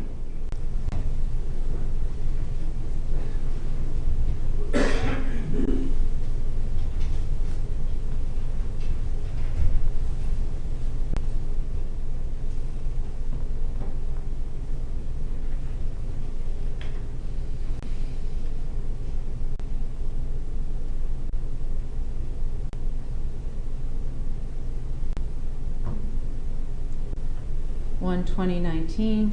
What do we have here? This is Mr. Albenze.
So at the end of that video, my cursor there.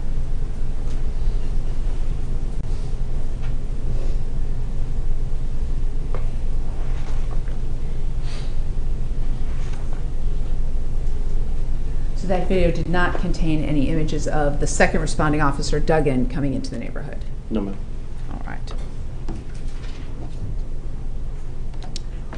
All right, I'm going to direct your attention forward in time now to April 15th of 2020.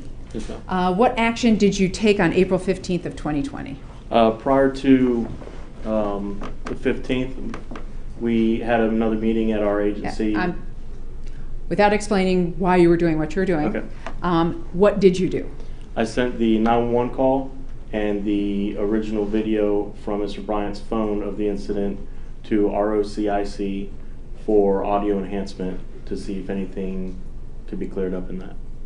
Okay, so you sent off both the 911 call made by who? I'm sorry, the 911 call from Mr. Greg McMichael. Okay, so Mr. McMichael's 911 call, and then Mr. Bryan's cell phone video of the homicide. Yes, ma'am. All right. So you sent it off on April 15th, 2020. Did Yes. you ever receive any results back from that yourself personally? Yes, ma'am. I received a package back from them on May 14th. All right. And did you hand that over to the Georgia Bureau of Investigation? Yes, ma'am. And then direct your attention to April 16th of 2020. What else did you do? I recovered a copy of the autopsy photos of Mr. Arbery from the Georgia Bureau of Investigation Crime Lab in Pooler and brought them back and made them part of the file.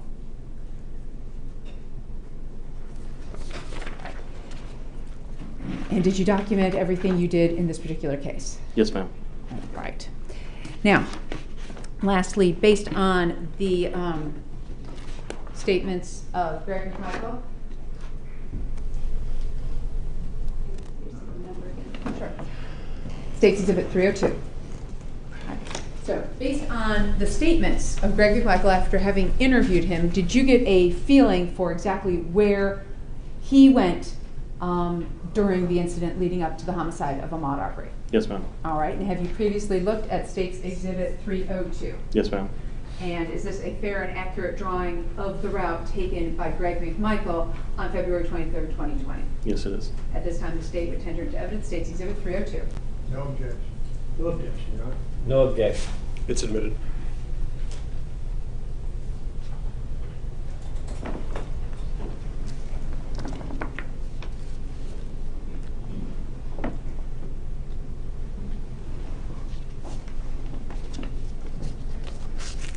So showing you State's 302.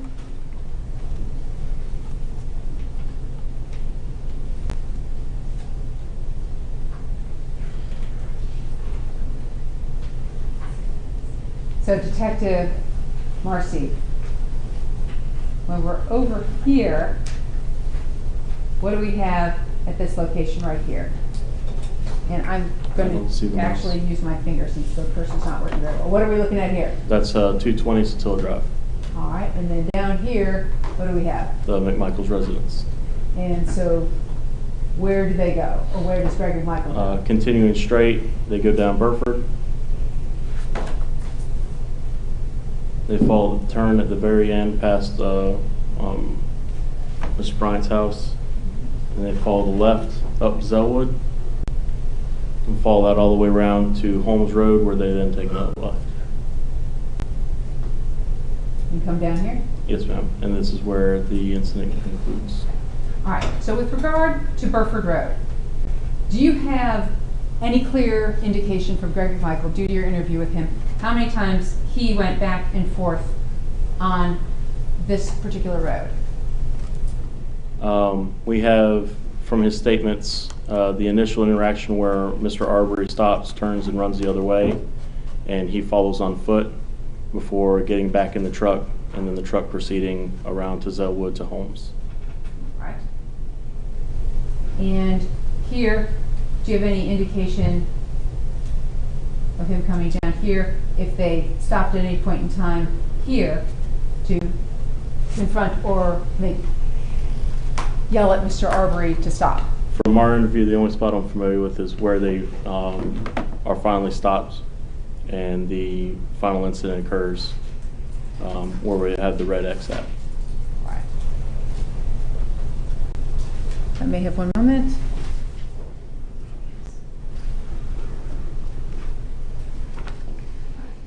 Your Honor, this time I will go ahead and pass the witness.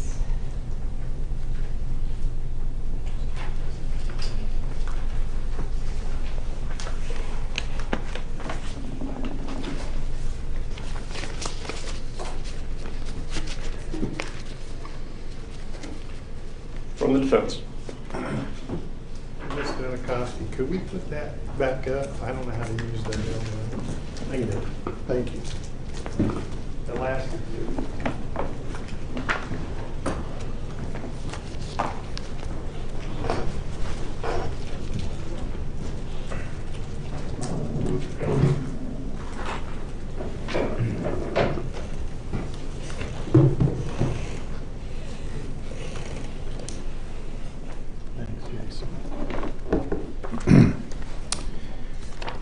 Is it investigator or detective, Marcy? Investigator. Investigator. Either way Marcy. works. Now, we have only met just for about 5 minutes earlier today for the Yes. first time, right? Yes, sir. Let me introduce you to my wife and co-counsel, Laura Ho. Yeah. She and I represent Greg McMichael, okay? Yes, sir. All right, I want to talk to you about 3 topics that you've covered today with the jury. And let's start with the suspicions that you and Greg McMichael talked about that he had regarding Ahmaud Arbery, okay? Ms. Donikoski asked you on direct during your interview if he used the words burglary in connection with his suspicions about Mr. Arbery. Remember that? Yes, sir. And she talked about, did he say he saw a burglary? And you said no. right? Yeah. There's been a lot of questions. I'll take your Sure. word for it. Well, the gist of it was to suggest that in your interview with Mr. McMichael, he's saying he's not using the word burglary or theft in connection with what he saw with his own eyes, right? Correct. All right. Now, you knew when you interviewed Mr. McMichael that he had been a law enforcement officer like you, right? I knew he was an investigator with the district attorney's office. And that meant that you knew that he knew something about probable cause and suspicions, and you were talking to him. Cause for speculation on this officer's part as to what Mr. McMichael knew or didn't. Well, they talked about that in their interview. Well, let's couch it in those terms as opposed to what he may think Mr. McMichael may have known. All right, we'll get to what you two talked about then. So let's talk about those beliefs, and what I want to do, you got your transcript right there? Yes, sir. What I want to do is use that with you to provide some further context for the jury regarding the comments Greg McMichael made to you during that interview, okay? Okay. So let's start at page 8. And I want to start with you at line 13. I'll do the reading, and what you can do is just affirm for the jury that these words I'm reading to you are in fact the words on the transcript, okay? Yes, sir.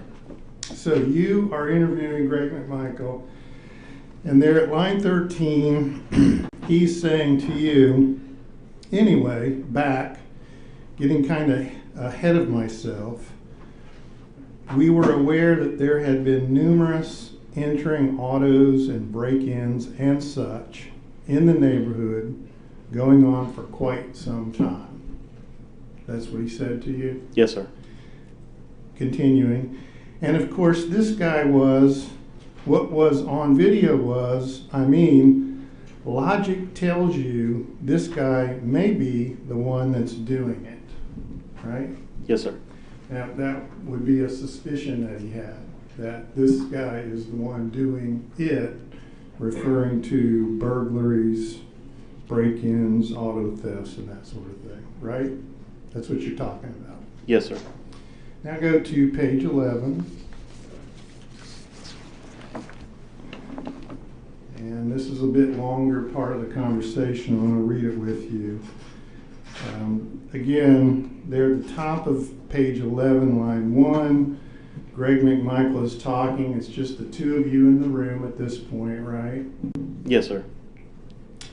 And he says to you, and you know the first thing that comes to mind is this guy that's been breaking into this house down there that they got video, you know, may have been roaming the neighborhood and saw the thing.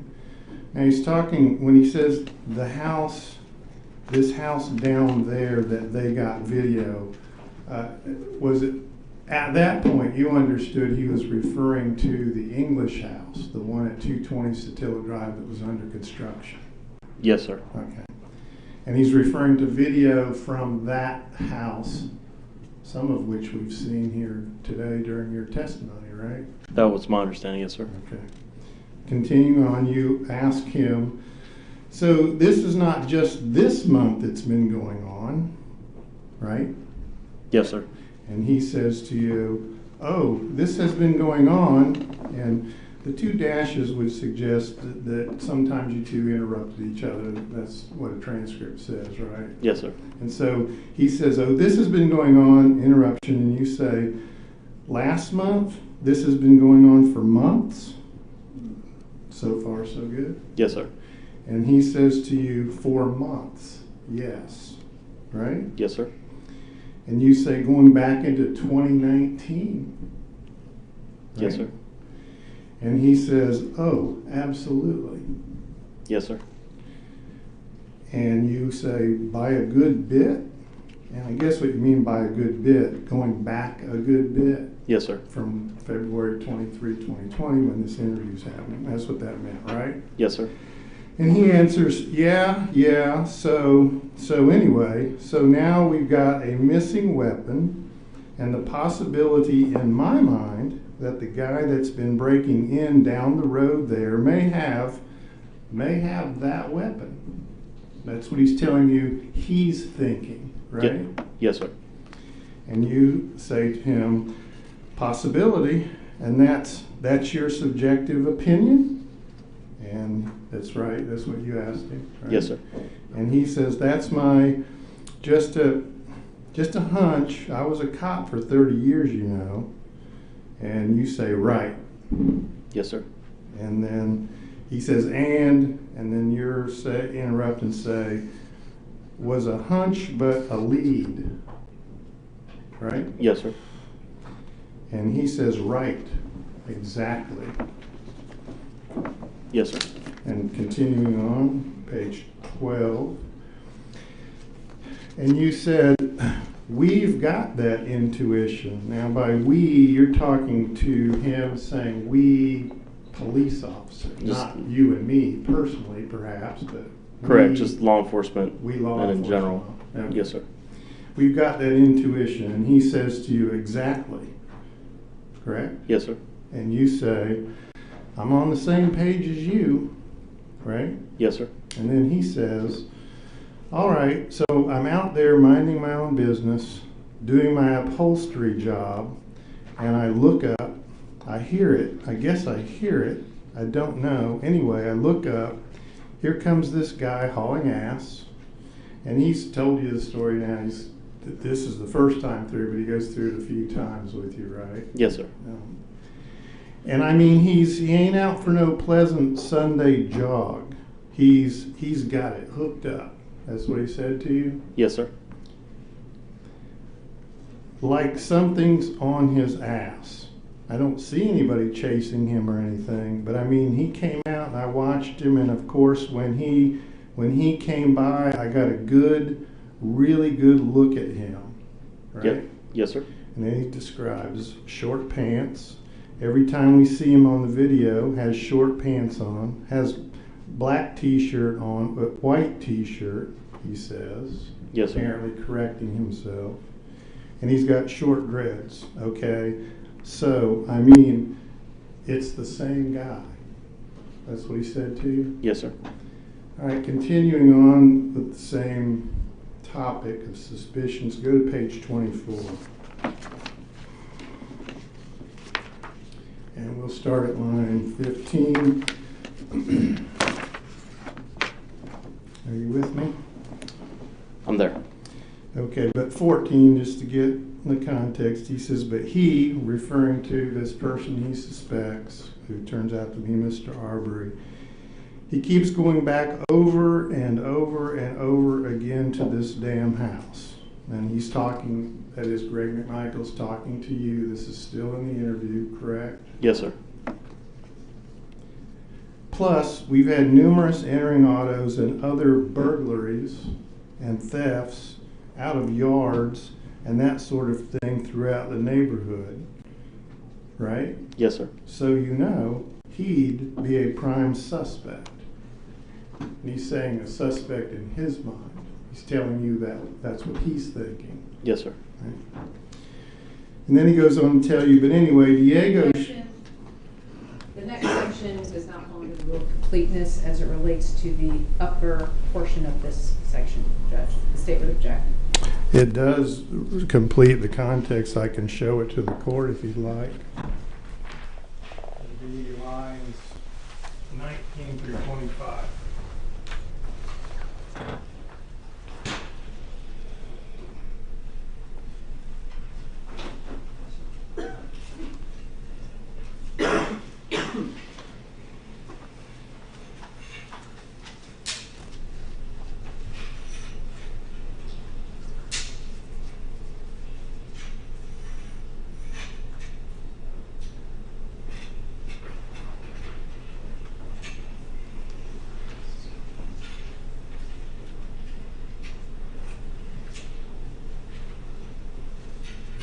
Starting at but anyway, right? Pardon? Starting at but anyway? Line 19. Yeah, okay. Yes, to 25, the end of the page.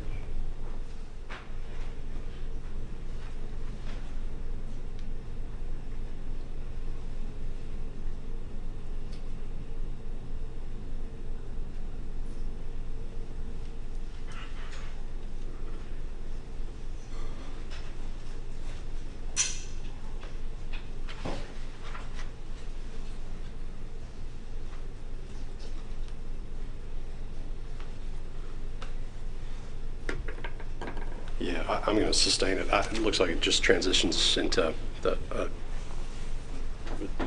topic that is necessary for completeness on the statement above, so it's sustained.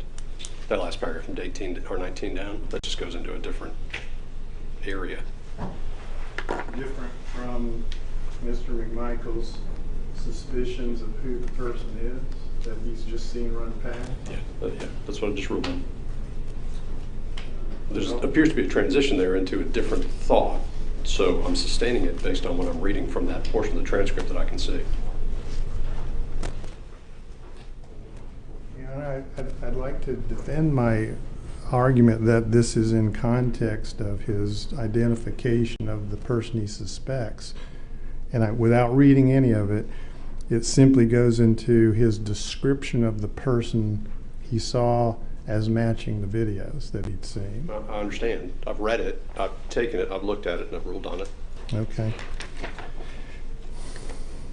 All right, let's go to page 43.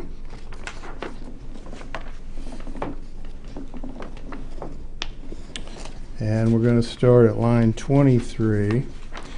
And it's still you, Investigator Marcy, talking with Mr. Greg McMichael, still in the interview room. And at line 23, he's telling you, but we got a missing weapon. We got a guy who breaks in, you know, this house down here. You with me? Yes, sir. And that's what he was telling you, right? Yes, sir. And it's probably, I think, if you'll check with them, I think there's other houses that they're pretty certain this guy's broken into as well, and entering autos. There's been all kinds of damn shit stolen. That's what he says to you. Yes, sir.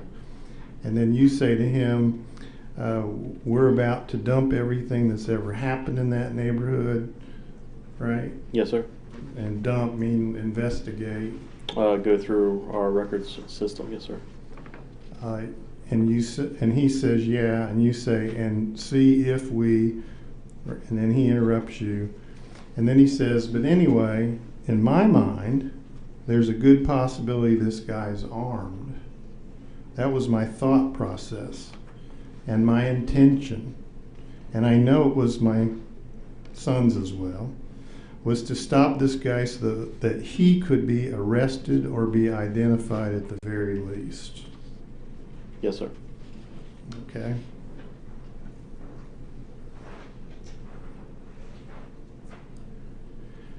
Now, the state also asked you on this section right here if they ever stopped chasing and just went home when they read for you on, or you read on page 45, line 6, where Mr. McMichael is telling you they are yelling at him to stop, and Greg McMichael says to you he wasn't having none of that.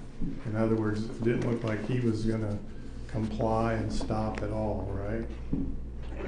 Yes, sir. All right. So let's go back to the previous page at line 14. That's page 44, line 14. And this is in the same context. And Mr. McMichael says to you, you know, if he had turned around and said, hey man, I'm, you know, Joe, I live around the corner, and you know, I'm just out running, you know, it would have been a whole different ball game. He's telling you that? Yes, sir. But there. What page are we on? 44, line 14. Thank you. it would have been a whole different ballgame. And there was no doubt, especially his actions. When we would get up next to him, I mean, you know, I was as close from here to the wall from him. Now the wall, you're in a small interview room, and the wall is just a few feet from you, right? Yeah, you could just touch it. It's that close. Yes, sir.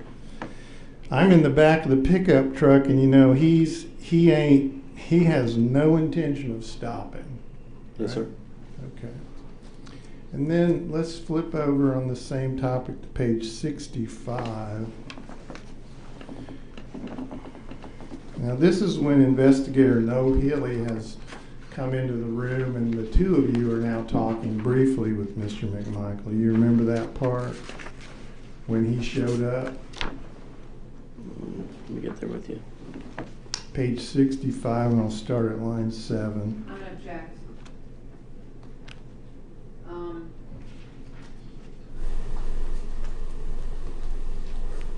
I'm objecting based on the fact that this is a suggestion by Officer Noe Healy, and it has nothing to do with the sections around it. And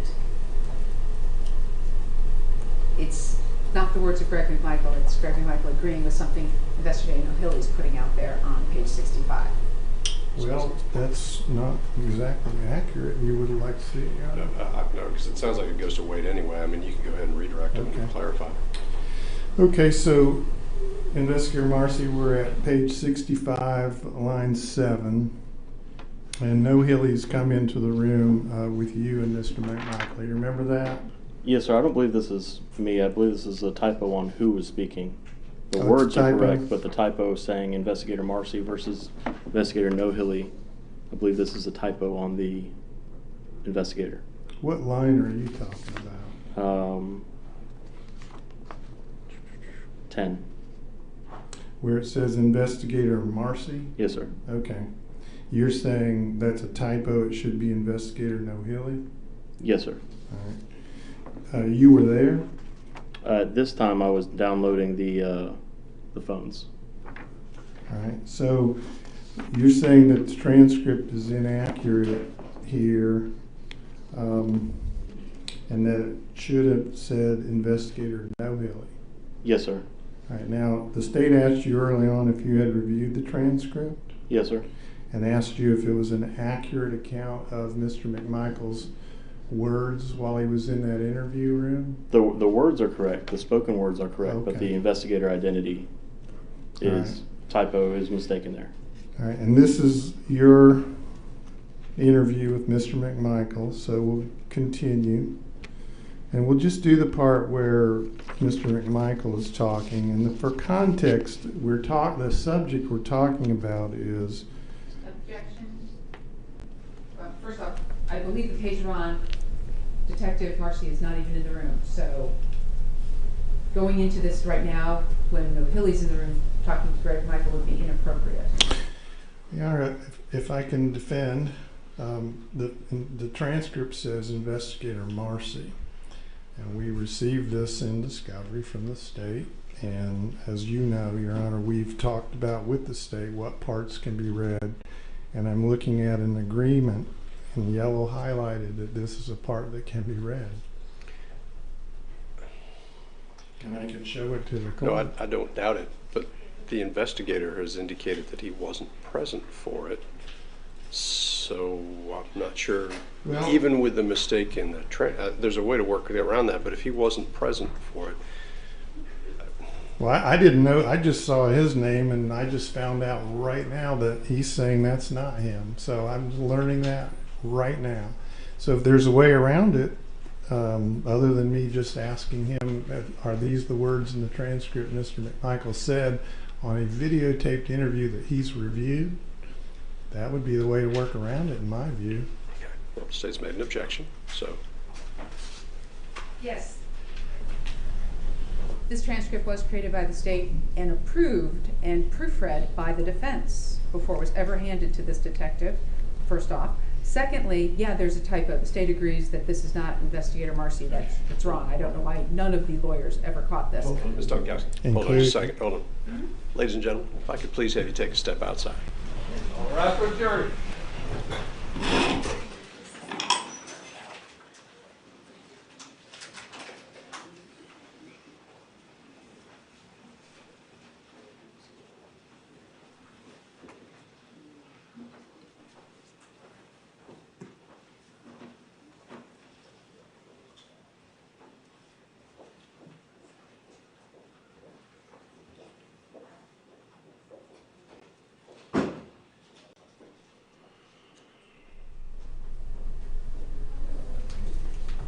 Please be seated.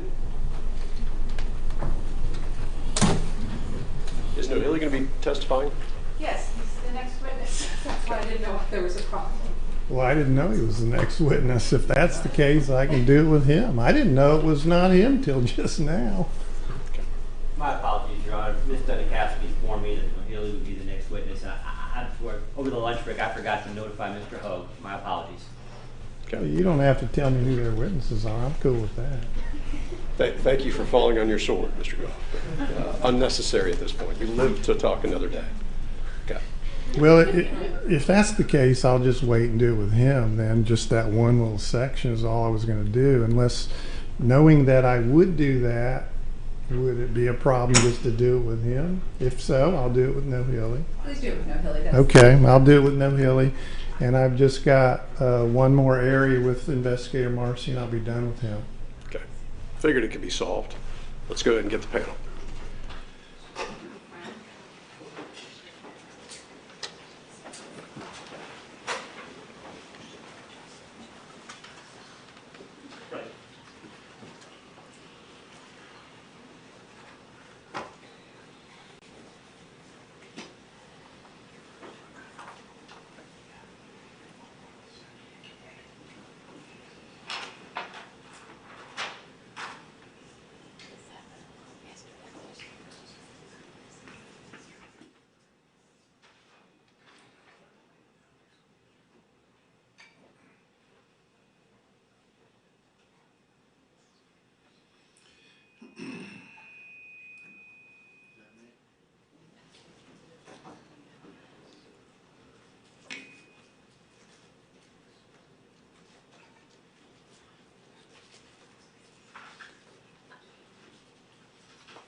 All rise for the jury.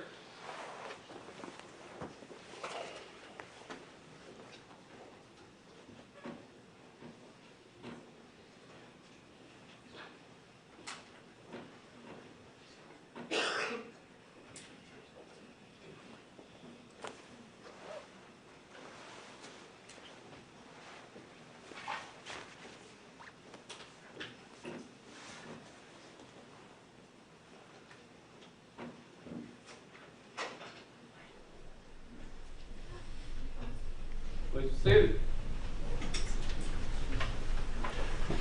All right, thank you, ladies and gentlemen. Like I said, appreciate your patience when we have these short breaks, but we've resolved what we need to resolve, and I believe we're ready to continue.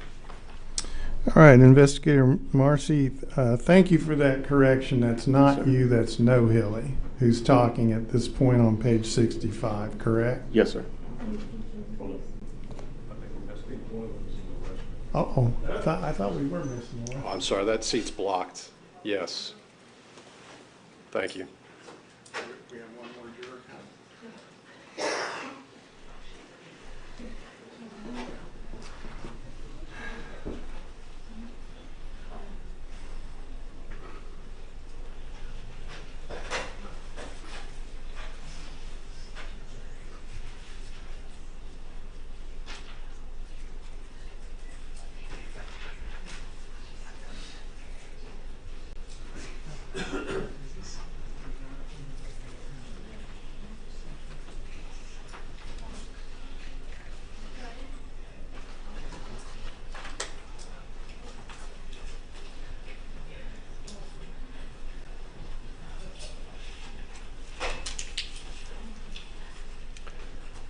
back on. Okay, Investigator Marcy, we were just establishing that it was No Hilly and not you, page 65, where I was just about to ask you about a portion of the testament or the statement by Mr. McMichael, right? Yes, sir. And you and I just learned that No Hilly's the next witness, so you and I are going to skip this and go to a different area. So I want to go to page 35. This is the last topic I'm going to cover with you. Yes, sir. Now, page 35, starting at line 21. Now, this is part of what you testified to on direct.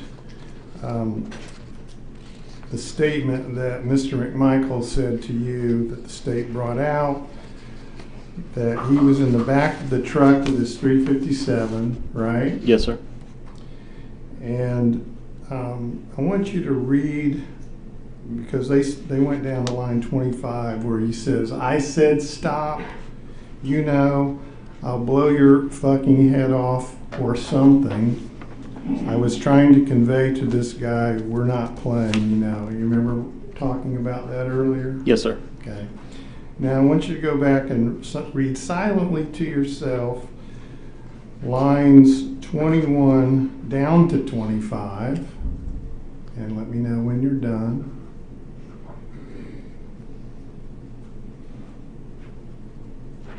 Yes, sir.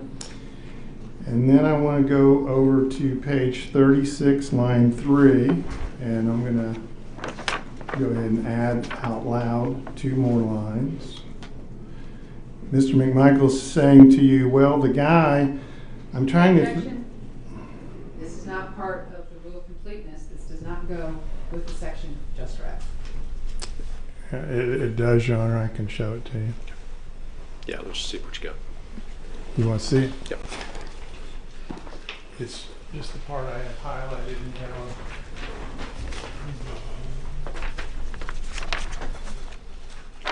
Can you give me 35? Yeah, it's just that part that I've highlighted in yellow. Right, but the previous, just so I understand where we are.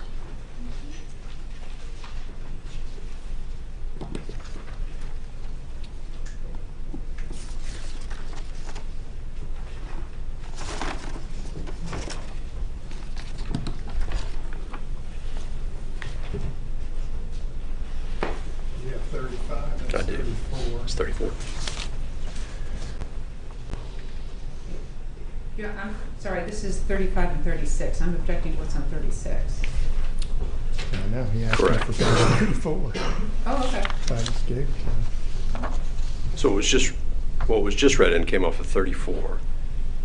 You see the dark yellow? Yep. That's what the state read. And then the lighter yellow on those 2 lines. I'd is say, what all right, I thought you were dovetailing in from prior. I understand what you're saying.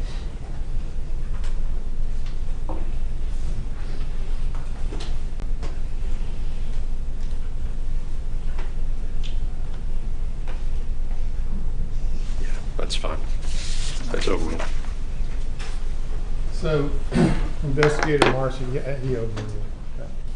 So I'm still confused.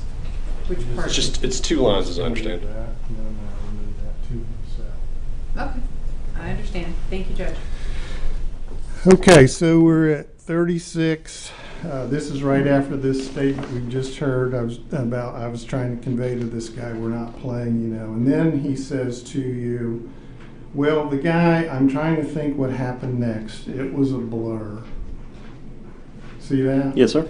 And what I want you to do, so we can talk about the context of this statement about blowing his head off, is read from line 4 to line 15 silently, and let me know when you're done.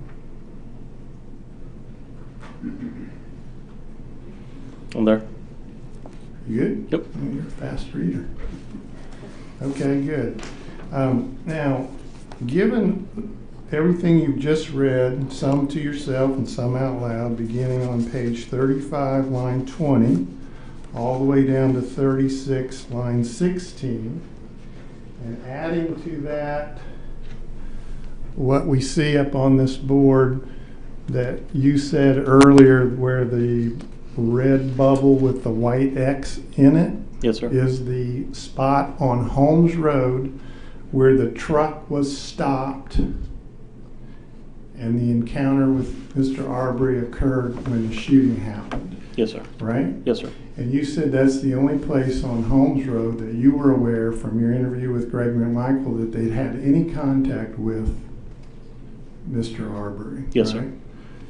So now, in light of that and what you just read here, this comment about stop, blowing his head off, would have occurred right there. Yes, sir. Okay. Now, you're aware from the case that also right there at that same place, at that same time, Mr. McMichael is standing in the back of his pickup truck, his son's pickup truck, with a cell phone to his ear talking to 911 in those final seconds before the fatal encounter with Mr. Arbery. Yes, sir. You're aware of all that? Yes, sir. And you would agree, would you not, that if a person is remembering or trying to remember the exact words he said, that the best source to know what he said would be a recording of it? Yes, sir. Thank you, sir.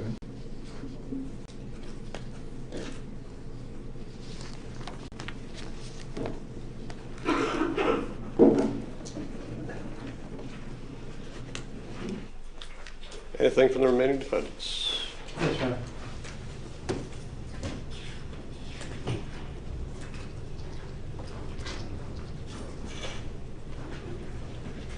Give me 1 second. I'm investigating.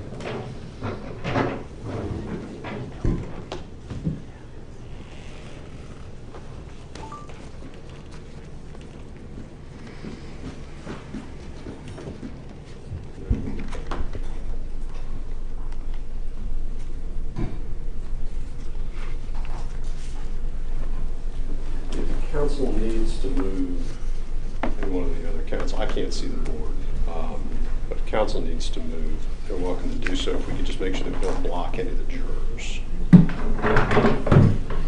And we have a challenge here of getting everything in view for everybody, and I will do the best that I can to make it happen. One of the things I wanted just to make sure that I'm on the same page with you is as you were taking some questions from Mr. Hogue, I was taking. Hold on a second. You just give her room to get past you. Oh, Yeah, I'm sorry. I can't see any of this stuff. Thank you.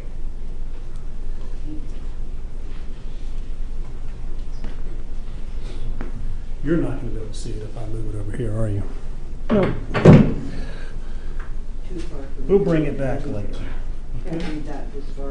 Okay, it's small, right? That's fine. Okay, but I want to make sure that I'm on the same page with you about your testimony, and so I was taking some notes, and just to the extent that I've gotten my note-taking right, you were talking a lot about generally and very specifically the conversation that you had with Greg McMichael, right? Correct. And we were talking in that conversation about how Mr. McMichael was talking with you on the subject of crime in the neighborhood. Yes, sir. Okay. And that there were entering autos and burglaries and break-ins, right? Yes, sir. Okay. And that it had been going on for months, even far back as 2019. Yes, sir. The missing weapon and Mr. McMichael's concern or fear that Mr. Arbery may have had that weapon. Yes, sir. Okay. That Mr. Arbery was the same guy. Yes, sir. Who over and over and over and over again went into the house, the prime suspect, so to speak. Yes, sir.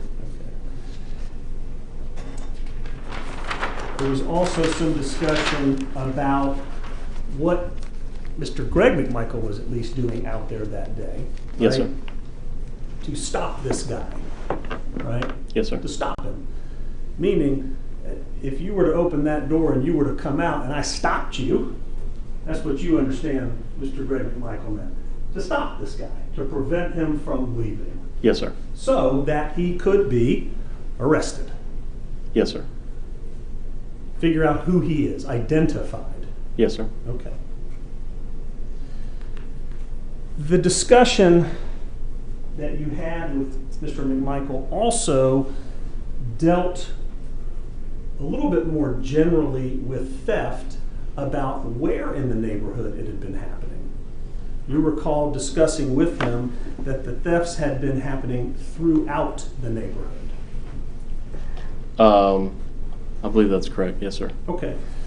So to say throughout, we have several streets, as you can see from the map up here, and I've got a little bit bigger of a map here. But the streets that you understand to be in the neighborhood are Satilla Drive. Yes, sir. Burford. Yes, sir. Zellwood. Yes, sir. Holmes. Yes, sir. And Jones. Yes, sir. Okay. And you, when talking with Greg McMichael, we're talking about crime that was happening throughout the entire neighborhood, right? I believe so. I'm trying to remember the word throughout. That's why there's the pause. But I believe and it's so. on, if you want to check it, I it's would. page 24, line 17.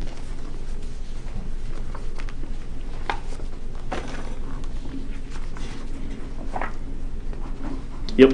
Thank you for that. Great, no problem.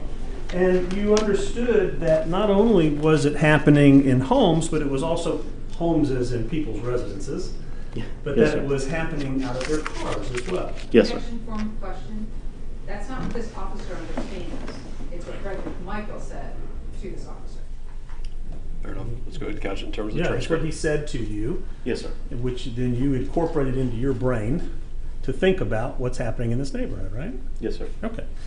And you also were told that these crimes were happening not just at night, but in the middle of the day. Yes, sir. That is a specific thing that you know as an officer, that a lot of crimes happen in the middle of the day, Yes. including burglaries. Crimes doesn't matter what time of day it is. Doesn't matter what time. You're familiar that burglaries occur a lot during the middle of the day. Yes, sir. Okay. Even on Sunday. Even on Sunday. Especially on Sunday. Even on Sunday. Even on Sunday. Even on Okay. So the issue is that as you're beginning to get this information from Mr. Greg McMichael, is it true that you're doing so that you can get an idea of what has been going on in the neighborhood in generally about crime in the neighborhood? Yes, sir. Okay. So that you can then, as you're investigating this case, try to figure out what exactly happened on February 23rd. Yes, sir.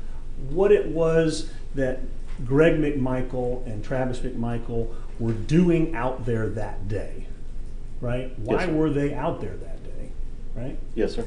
Also, because Mr. Arbery is involved in this perceived conflict, you, as you step into this case, are trying to figure out why Mr. Arbery is in the neighborhood that day. Yes, sir. Right?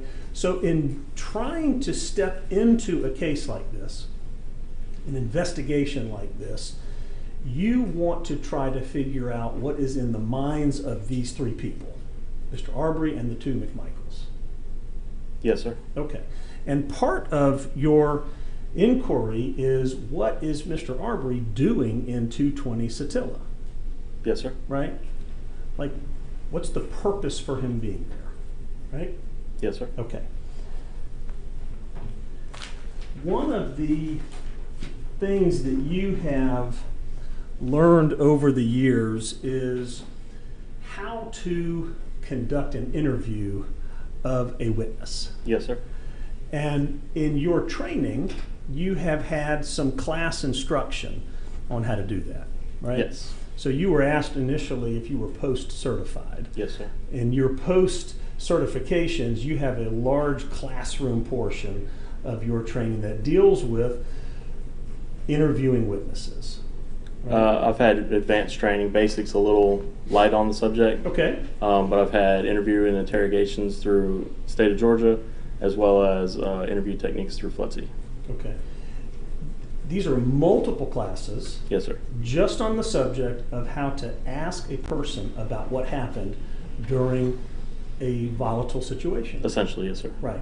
Interrogation being maybe trying to get the person to A little more admit something, accusatory, a little higher tempo. Yes, sir. Okay.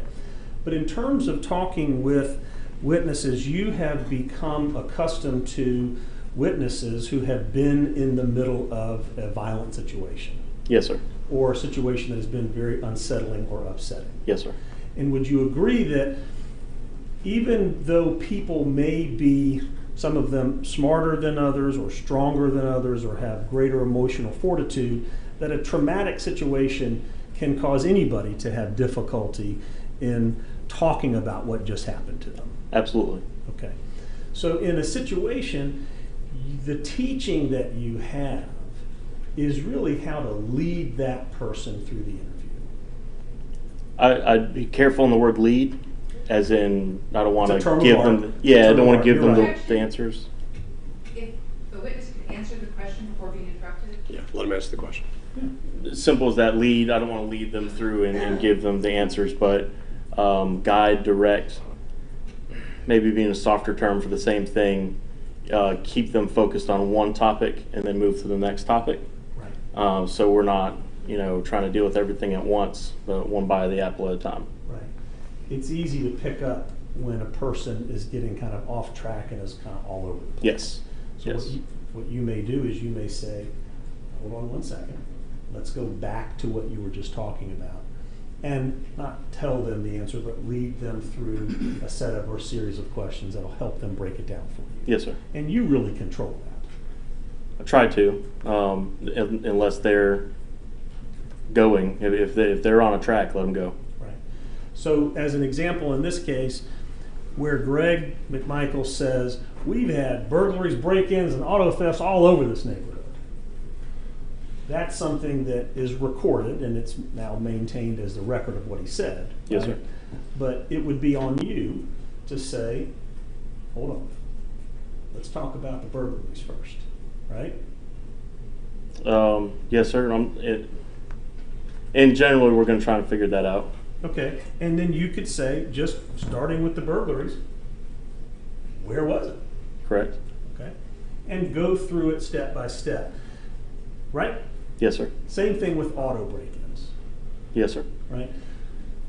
You could ask Mr. Greg McMichael, whose auto got broken into? Do you have information? Could you give me the name of that person? Because I'd like to follow up on it. That's something you could ask him? Yes, sir. Okay, so to the extent that Greg McMichael is all over the map sometimes in this conversation, you certainly have the ability to slow him down and get him to answer specific questions that may clear up confusion in your mind. Yes, sir. Okay. By the end of this conversation that you had with him, though, you were clear that Mr. McMichael had formed a belief that Mr. Arbery was the person responsible for breaking into this house down the street. Referring to 220 Satilla. 220 Satilla. Yes, sir. And that Mr. McMichael was under the belief that there had been a burglary by Mr. Ahmaud Arbery in that house. Objection. Former question. In addition, it calls for this officer's, you were under the belief that he's under the belief that this is what's going on is inappropriate. We're talking about the words of Greg McMichael right now, not what this officer believes he believes. Well, it's important, I think, Your Honor, to allow this officer to talk about how he went through his investigations and the decisions that he made. And part of this is him, like he said, determining what was going on. What was Greg McMichael doing that day? What was Mr. Arbery doing in the house that day? For this officer, I think it's important to show that he had made some conclusions as part of his investigation that I think is going to lead to some of the additional things that he did in the case. Well, then you need to rephrase the question. What these statements are by Greg McMichael. You can ask him what he did next. If that then leads you there, then maybe, but not the way it's currently asked, so it's sustained. All right. So once you got the information, Greg expressed to you his belief Yes, sir. that Mr. Arbery was committing thefts inside that home. Objection. That is not what Greg McMichael said at all. And paraphrasing this is inappropriate. Either specifically what Greg McMichael said, but to paraphrase it this way is outside. That's for the jury to determine. Well, I can rephrase it even more specific. Well, let's keep to what he actually stated. It's Okay. sustained. Thank you. Greg McMichael told you that Mr. Arbery was the prime suspect of the burglaries that he believed were committed in 220 Satilla. Taking the full context of the conversation, yes, sir. Yeah, he used those words, Yeah, prime suspect. he did. Okay. Now, you then went to gather some additional information or look into Ahmaud Arbery, did you not? In what way? Like video from out there, yes. So you gather, well, there's an objection, so I'll pause. Objection to where we're going with this. This is not about Ahmaud Arbery. This is the statements of Greg McMichael. Your Honor, this officer has done more than just take statements of Greg McMichael. This officer is one of the main investigators in the case. I don't understand why we're not allowed to go into other things that he's done. Well, probably depends on what else he's done, but I'm going to go sure very the counsel generally. is aware of the evidence in the case and will ask an appropriate question. Okay. At this point, all I've heard is the beginning of it. Okay. So in terms of you trying to figure out what was going on that day, and Mr. Ahmaud Arbery, you did some investigation into Ahmaud Arbery. I gathered video from Mr. English and spoke to Mr. Olson about video. Okay. To see how many additional times Mr. Arbery may have been in that residence. To gather video from the 23rd, Yeah. February 23rd, 2020. Okay. Did you become aware of Mr. Arbery being inside 220 Satilla on other occasions than February 23rd? I did through other investigators and the media.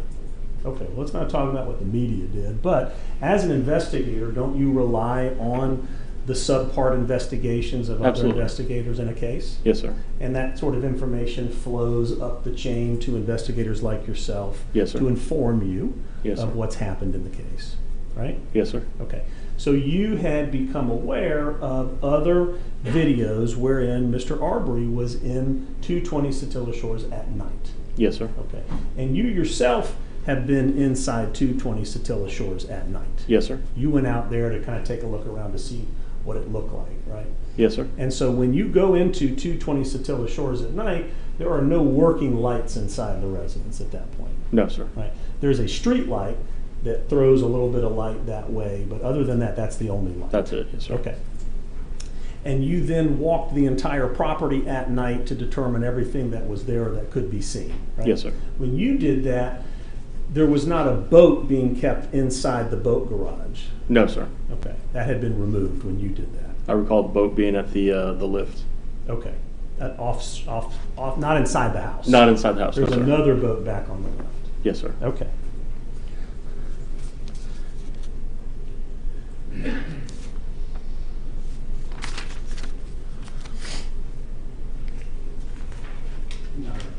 While we're adjusting, just a reminder to the board, Ms. Burke has an issue. It's nearly 4 o'clock.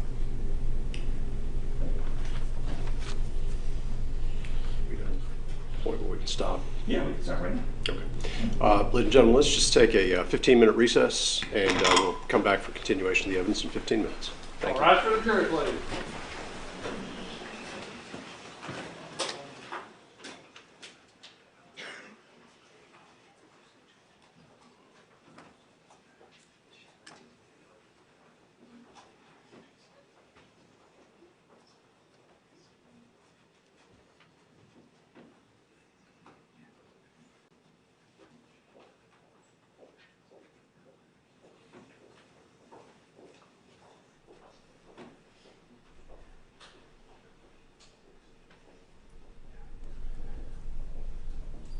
Please be seated. All right, we'll take 15 minutes. I can't remember what the title is. Detective, investigator? Investigator, thank you. You can go ahead and step down. I remind you that you're under oath. Do not discuss your testimony during the break with anybody. Yes, sir. All right, you'll be back in about 50, well, in, let's say 10 minutes, and that way we can get everybody placed. Okay, thank you.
This thing got louder. All right, back on. All right, got all the defendants, most of counsel. Mr. Rubin, any idea where Mr. Rubin may be? Okay. Before we get started, Mr. Goff. I was just giving the court a heads up. I had brought up the Veterans Day issue before. Under OCGA 1-4-1, we contend that Veterans Day is dies non juridicus. It's a non-judicial day when court can't be conducted. Now, there is an 1888 Georgia Supreme Court case that would beg to differ, Hughes v. Sears or Hamer v. Sears. However, under federal law, it is apparently an open question, although you can't raise it in habeas. Hudson v. Edge, 218 U.S. District Lexus 105463. Since the Hamer case was decided in 1888, which seems to be what a few cases since then go back to, the federal law, I think, has changed with respect to the Establishment Clause of the Constitution. It would seem that either all of the holidays are not judicial days or none of them are. You can't single out Sunday as opposed to the others. So I'm going to suggest that the court reconsider that issue. And in the alternative, and I'll try and get more information for tomorrow, maybe starting later or having a half day, allowing jurors to attend Veterans Day services in the morning. There's usually one downtown. Just throwing that out there to the court. I would also add, from a purely selfish perspective, if we're going to be in court for a month straight, I think all the parties, maybe even potentially the court, might want a half day or a day off during that period of time to take care of things. I know I was able to get to the dry cleaners this morning, but I have no shirts to wear on Friday unless I can get back there tomorrow. I'm just suggesting that the court consider, in addition to the legal argument, the practical argument that a day between now and Thanksgiving or a half day is going to be essential to everyone. I'm sure there are people in Savannah that might even like to see you during business day, but just bringing that up. We'll take that all under consideration. All right. Mr. Sheffield, ready to go? All right. Got all the defendants represented by counsel. Let's go ahead and get the panel.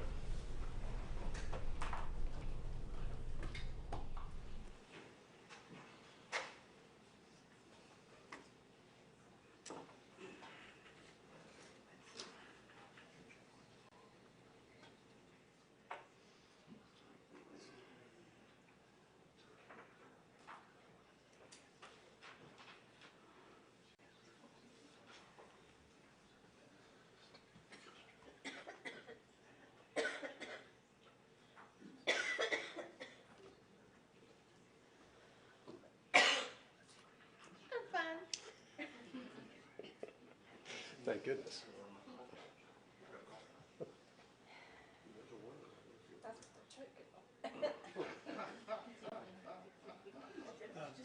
Cedric, we need you to come back. I mean, I'm tangled up in cords. Mark's close enough to her to help. All rise for the jury, please.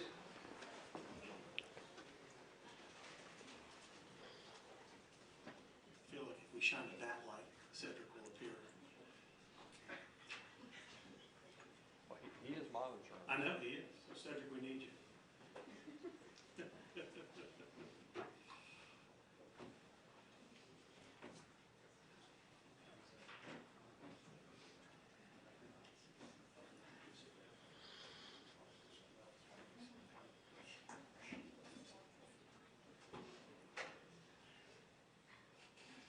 Please be seated.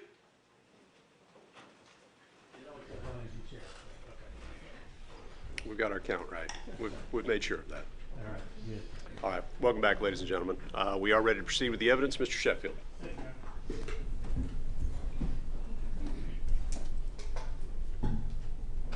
Investigator,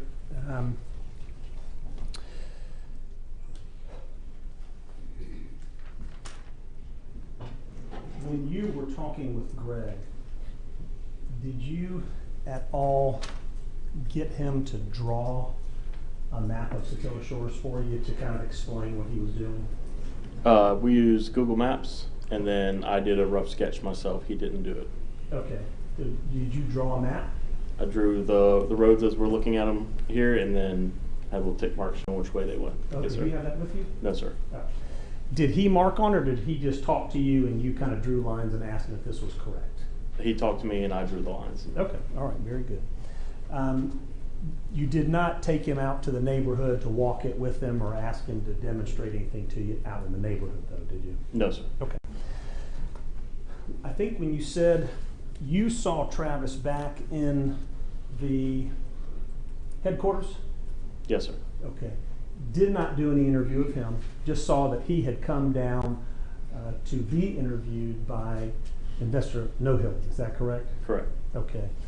And I think you said when you saw him, he was still covered in blood. Yes, sir. Okay. He was just waiting to be interviewed or to be talked to? He had gotten brought in by Officer Lewis, and when we saw how he presented with his clothing and blood, he asked to be able to clean up. I called Sergeant Oliver and Investigator Lowry, who were down at the scene, and asked them about that. They gave the go-ahead. We went and photographed to show the state he was in when he brought up here. Right. And then allowed him to change. Okay. He was, otherwise he was just very quiet. Yes, sir. Okay. One of the photographs that you showed us, I want to put it even a closer one. This right here is an injury to the back of his head. That's after he, let me just rephrase, that's after he's been wiped down with alcohol. Is that correct? This is after he's been able to clean up, Right. but before I brought the alcohol pad to him at the beginning of Greg McMichael's interview. Okay. And I don't know what that actually is. I didn't Okay. document what the mark is. All right.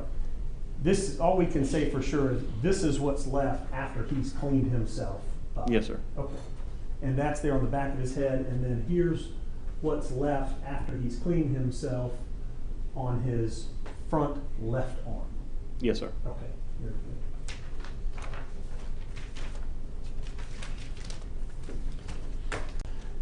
Now, do you have any experience with Satilla Shores, the neighborhood itself? From time on patrol, I've answered a few calls in there and then just rode through on occasion. Okay. Have you come to learn the makeup of the neighborhood in terms of, like old retirees live there? Are you aware of those kind of details? I'd be assuming. Oh, okay. We don't want you to do that. So you've not taken it upon yourself to kind of figure out the age of the people or the families or single people versus married people, that kind of thing? No, sir. I have the experience with the. I've been in there for 8 calls that Spillman logs, and so I know the demographics on those 8 individual houses I've been to, and then this case. But past that, I don't know the demographic breakdown, finances, anything like that. Got it. So you yourself have gone to 8 specific calls in that neighborhood. Yes, sir. Over 18, 19, and 20? Since 2015, when we switched over to Spillman system, and I can search Spillman. Okay. Spillman that way. So we talked a little bit about this system, but Yes. essentially there is a system for Glenn County that keeps track of the calls that come in particular areas, all the way down to the address of Yes, the sir. call. Okay. And the call type is something that's determined by the operator that takes the call. Is that correct? Generally, and then it can be changed later. So if something's unfounded and it was listed armed robbery, but it turned out to be a problem with person, the officer can change it later. Okay. If appropriate. All right. And it's essentially just based on what the citizen says that's calling. Yes, sir. Okay. Now, one of the things that we started to talk about was you went into 220 Satilla to take a look around at night. Yes, sir. Okay. And because, is it fair to say you did that because Greg McMichael was telling you what he believed Mr. Arbery was doing in that residence? Yes, sir. And overall for the case, but Right. generally, So yes, sir. it's by going there, you are looking to determine or to try to understand that somebody may have entered that dwelling with the intent to take something. We're going in to get a picture, get an idea of what the structure is, what's inside of it. So all facets, not just theft, but also, you know, what state is it in? Is there anything obviously stolen? Is there anything obviously not stolen, you know, completely void? We went in for all those reasons. Okay, but one of those reasons is to determine if this is a dwelling or a structure that somebody could go in there to steal stuff. Yes, sir. Okay, and the idea is you've been told about break-ins. Yes, sir. That doesn't require something to get broken. You don't have to kick a door or break a window to make a break-in. No, it's commonly used for just going in, entering, yeah. Burglary, don't have to actually steal something. It's just entering with the intent to steal something. Objection at this time. This is the law that the court is going to give the jury to ask this officer, or actually to have Mr. Sheffield testify to what the law is and ask this officer to agree with him is inappropriate. Objection inappropriate, I don't think is a legal objection. The reason I'm asking these questions, though, is because he's investigating, and I want to understand the way he's investigating and the decisions that he's making. So I'm asking him to help me understand that he's going in there to determine whether or not a burglary or some type of intent to enter to steal. That's all. Okay. Well, it's the relevance of defining, that's really the objection. Well, you don't need to argue with me either. So it's actually sustained on relevance. As the court has already instructed the panel a number of times, the law will be given to you from the court. And again, what lawyers say is not testimony or evidence in the case. Couched in those terms, you can ask him what he thinks, but let's not go ahead and define it for him. Okay. So when you're trying to, what are you trying to figure out when you've been told that somebody committed a burglary? Objection. Facts not in evidence. Nobody's told him that anybody committed a burglary. And so therefore, especially that day, to ask him about this is facts not in evidence, and counsel's trying to testify. You were told that somebody committed a burglary, weren't you? I was told he was going in there repeatedly, and break-ins was used, burglaries was used for the neighborhood throughout. It's sustained because that's Mr. McMichael's statement, and he's already testified that he did not follow up on that. So it's sustained. Okay. You did not follow up to try to determine if a burglary had been committed at 220? Objection. Once again, form of question, on what day? He's already testified to what he did, and you've asked him, it was either you or why I'm so confused here, Judge. Go ahead. I'm sorry, I'm following. Ladies and gentlemen, if you could please take a step outside.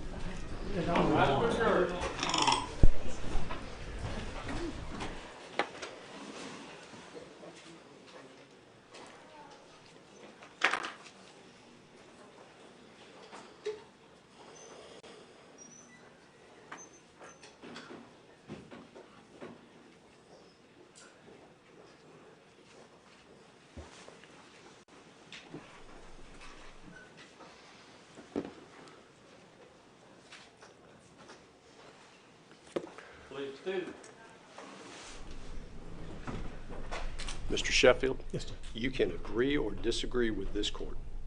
That is your prerogative. But to act in the way that you just did in front of this panel, disrespect, I don't care whether you like my rulings or not, or you like me or not, but in this court, the Superior Court, it is axiomatic that counsel show at least respect for what the court is doing. And what you just did shows a lack of respect for what the court is trying to do here, which is create an environment which is fair to all parties. I would suggest that you take a moment to think about that. I'm going to step off the bench because I found that, I'll just call it rude, all right? I have tolerated a number of things in the courtroom, including, flip charts, writing in the middle of, the jury gets distracted when you were doing the flip charts here, jumping up and moving the boards. I would suggest that you temper some of that very quickly because it will not be tolerated in this court. And I will leave it at that. I do not need an explanation. I do not need an apology. None of that. But I would suggest that we take a moment and think about the way that you're reacting to the court's instructions and rulings. We're in recess. Thank you.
Everybody, all right, witness on stand, let's go get the panel.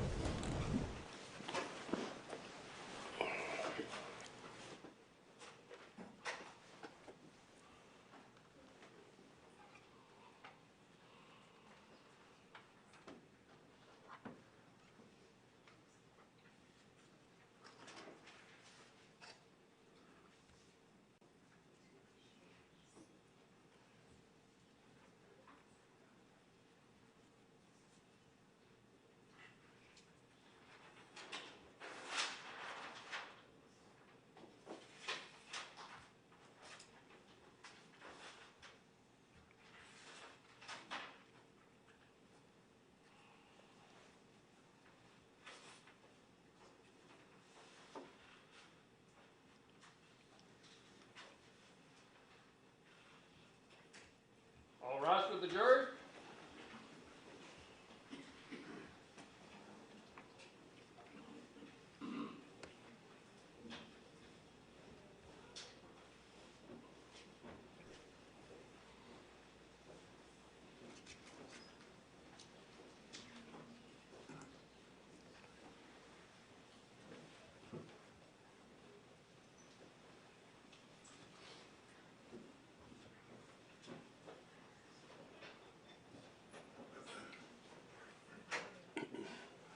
Please be seated.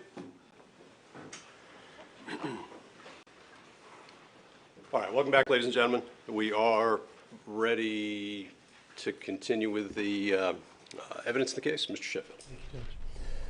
We were talking earlier about the video, and you were helping us kind of understand what you were looking at, Yes, what sir. you were interpreting in the video. I just wanted to make sure that I understood a couple of points from that.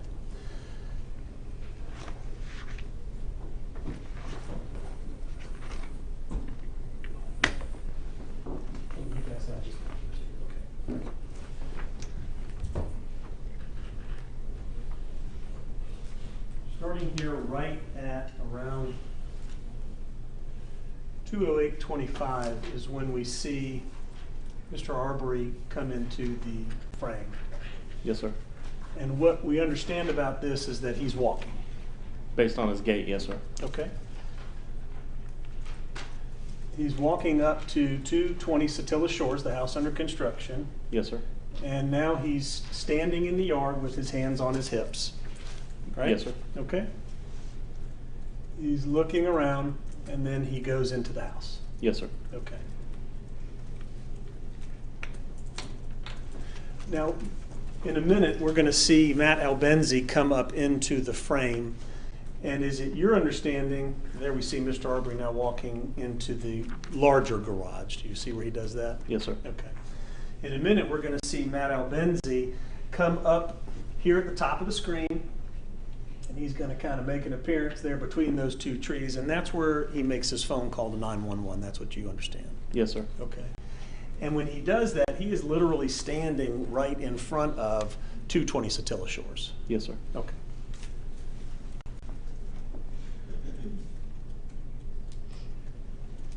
Did you ever go and speak with Mr. Albenzi? Yes, sir. You did. And so from Mr. Albenzi, you have learned kind of that he was there to make this 911 call, that he had spotted Mr. Arbery come up to the house when he was in his yard chipping wood. Is that right? I don't recall what he was doing as far as the referencing chipping wood. Objection. This calls for hearsay. Mr. Albenzi has not testified yet, so what you've learned from your interview with him at this point in time would be hearsay. Well, I won't offer for the truth, Your Honor, just to inform this officer as he's moving through his investigation. And Objection. That workaround hearsay is not a workaround hearsay. It's hearsay. It's still hearsay. I understand Mr. Albenzi, though, will be available as a witness. Yes, Judge. Okay. Well, it's sustained, but let's move forward. Go ahead. Well, I'm not offering it for the truth, so it's not hearsay. So I'm not sure. You're allowing me to proceed under that umbrella. Okay, very good. Okay, thanks. So as we're seeing the video, essentially, let me get the one with the house numbers on.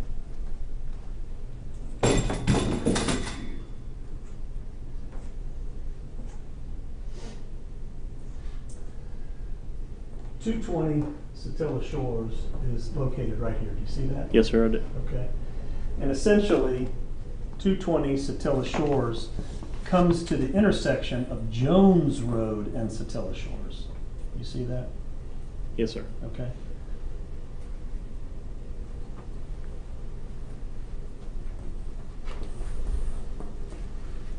Okay. Now that we got the house number down, let me go to the bigger map.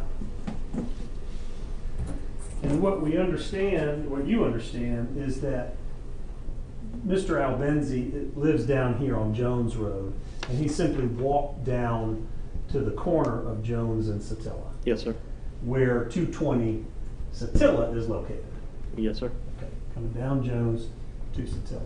Okay, and that's where he stands and makes his phone call to 911. Yes, sir. Okay. Now, in a moment, we're going to see Mr. Arbery run out of the house. Right? Yes, sir. Okay. And in a moment, what we're going to see is that Mr. Albenzi is actually going to come further out into the street in front of 220 Satilla. Yes, sir. Right? And then, as we see him now, he's going to walk down the street towards Greg McMichael's home.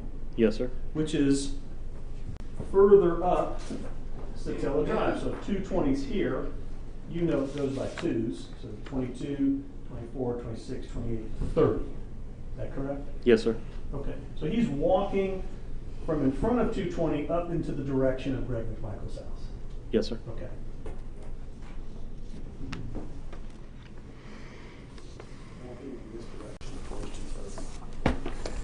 And when he does that, and we see it through another video, Mr. Diego's video that you were able to collect, when he comes up closer to 230, he goes like this.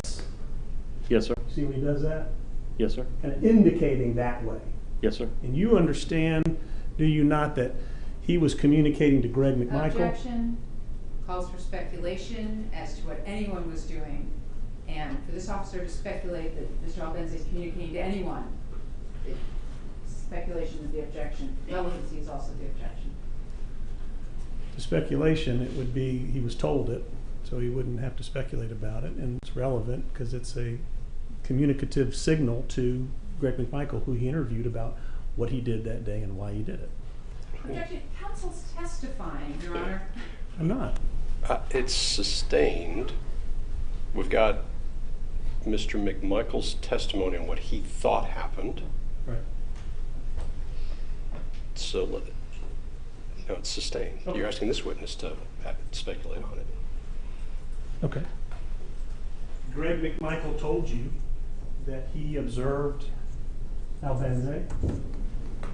I don't recall that. Do we have a? Do you have a page for? Do you have a page No, for I'm this just one? asking you. No, sir. I don't recall that. I don't recall that. Okay, that's fair. All right, let me move to another area lastly.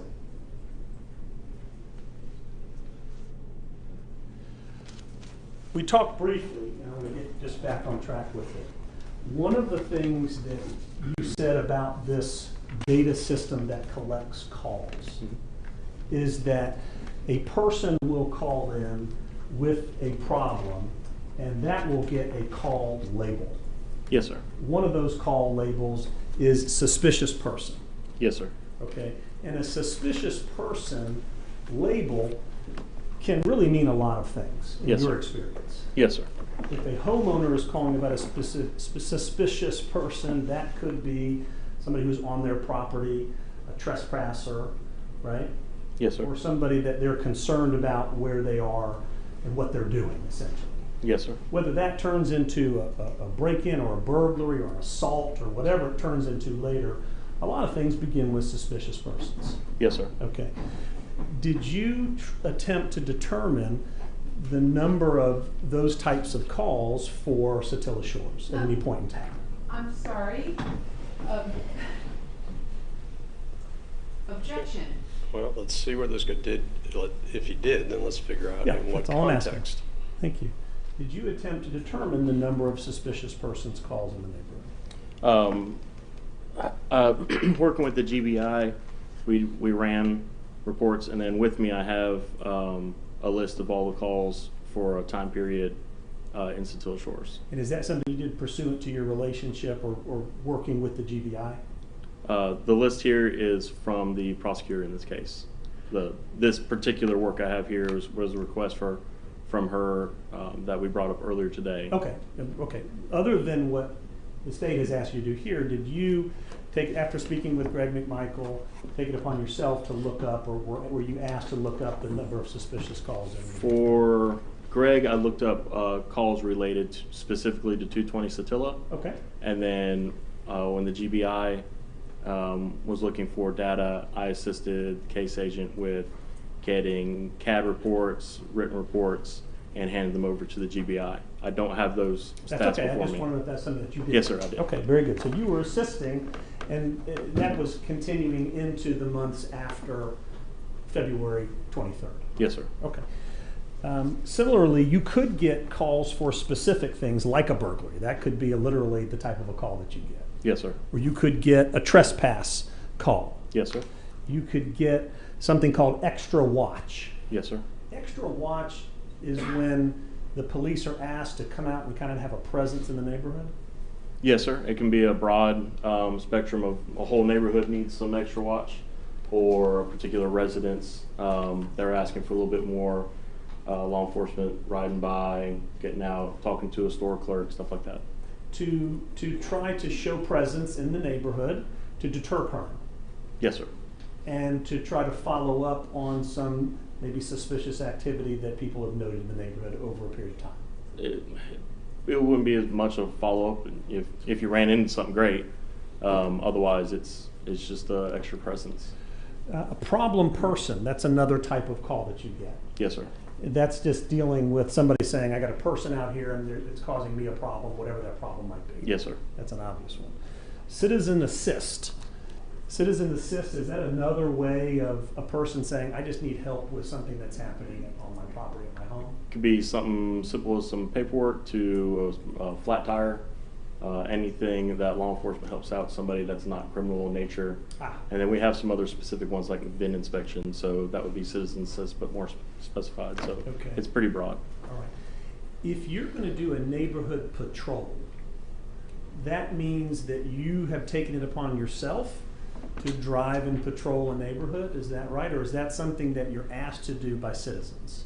It's mixed. So part of what we do is riding through neighborhoods, businesses to be included. We can call out that we did. We would call it 1081 was the 10 code for it, and it would just mean I'm at this location at this time checking this business or this neighborhood, and it could be for a particular house, it could be for an entire neighborhood, an entire shopping center. And it's just basically a date and time stamp. This officer was there, didn't see anything unusual. Okay, but it would be at least documented that the officer was out patrolling a particular street Yes, sir. or a particular neighborhood looking for criminal activity or trying to resolve criminal activity in some way. Yes, sir. So while that's part of the patrol duties as a routine, this would be an affirmative, hey, everybody, I was over here. Very good, very good. Did you take it upon yourself to look into, I asked you about suspicious persons, but the other types of things, did you pull the call data for a period of time for those types of calls as well? Yeah, like we talked about for the GBI, yes, Mm-hmm. and that was for all-encompassing, all calls. And was that at the direction of the GBI? Like, hey, we want to know what's going on in this neighborhood? Investigator Lowry was working at it, Okay. and I'm good at navigating our system, so I began helping him, and then they were handed over to the GBI. Very good. Okay, thank you. One moment, please, Your Honor.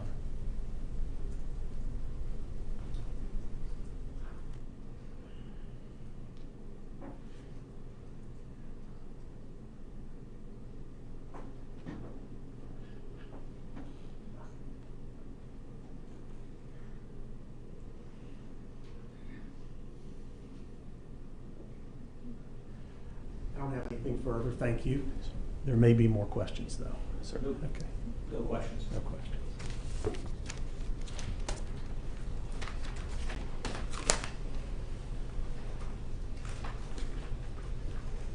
Take just 1 second to clear my papers.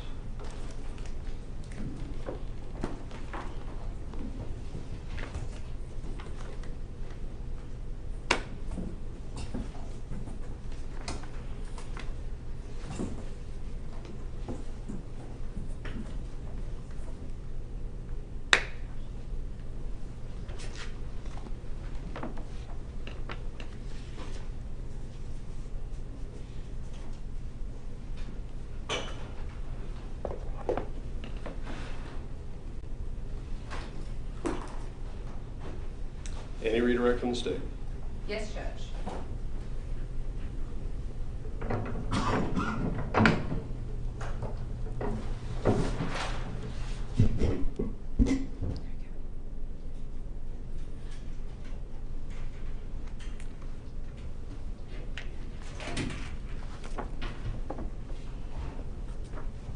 All right.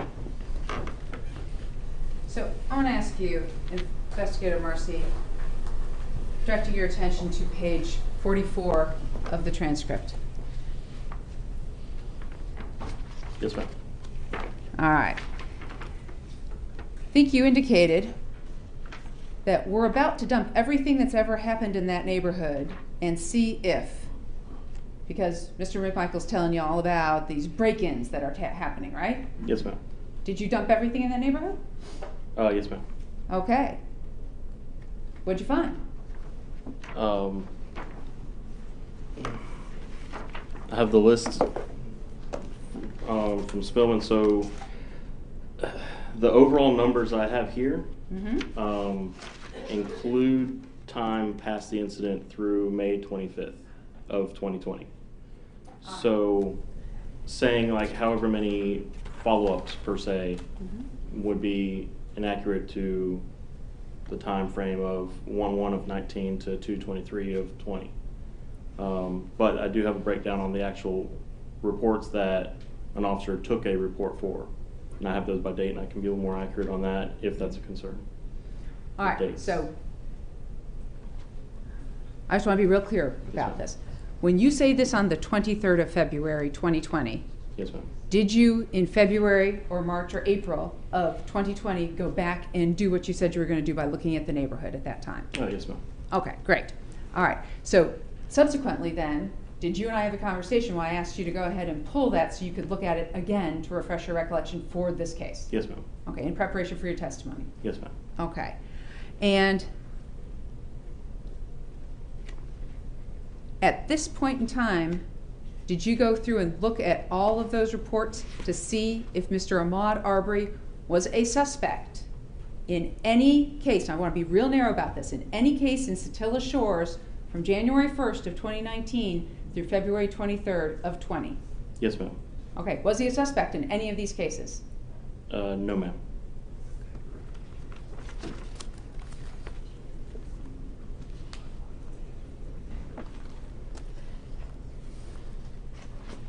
All right. Also directing your attention to page 44.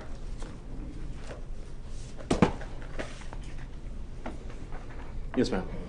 Defense counsel asked you about when Greg Buckle started saying, you know, if he had turned around and said, hey man, you know, I'm Joe, I live around the corner, I'm just out running, it would have been a whole different ballgame, right? Yes, ma'am. So Mr. Greg Michael expected that this man would stop for him. Objection. She's asking him to get into the mind of Greg McMichael. All right.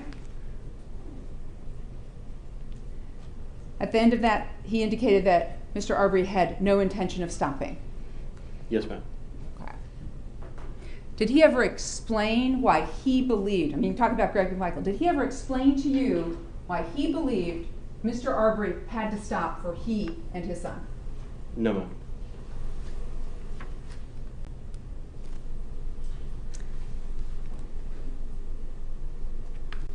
All right.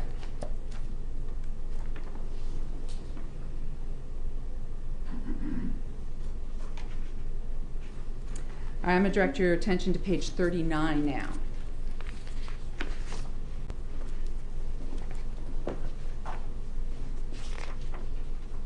Yes, ma'am. Okay. And I'm going to talk about lines 14 through 16. All right? Yes, ma'am. All right. I'm going to have you directly quote, and my thought is all the way through earlier. Okay. Mr. Greg McMichael, and I'm quoting him, he stated, and my thought is he's going after a weapon, you know, because, you know, if he had had a weapon, he'd have probably used it earlier. Okay. Now, is this in context for the fact that he went up and took Mr. Arbery's arm out from underneath him after he'd fallen? Yes, ma'am. Okay. So he's talking about he's laying face down, his right arm's under his body. And Mr. McMichael's thought he's going after a weapon. Is that right? Yes, ma'am. Okay. But then he follows up with, you know, if he'd had a weapon, he'd have probably used it earlier, right? Yes, ma'am. Okay. So we've got a probably there, right? Yes, ma'am. All right, let's take a look at this. And here's what I'm going to have you do. You're going to put the page back in. I'm going to have you go through it all. So you might want to flip it. Okay. Okay. All right, so what I'm going to do is I'm going to have you go ahead and go to page number 7.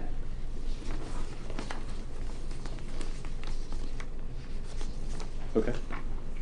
All right, so you saw Mr. Sheffield with his list of all that stuff, right? Yes, ma'am.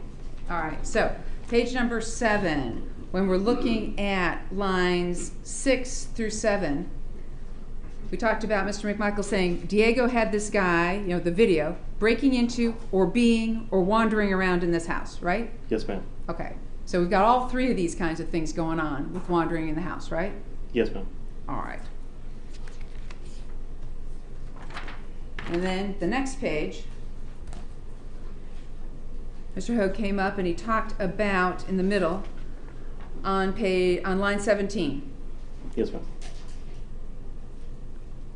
So he's talking about numerous entering autos and break-ins, and then he said, logic tells you that this guy may be the one that's doing it. Yes, ma'am. Okay, so we've got a may be the one. And he's talking about logic here. Yes, ma'am. Okay, so logic, he may be doing it. Then moving forward, we've got page 11.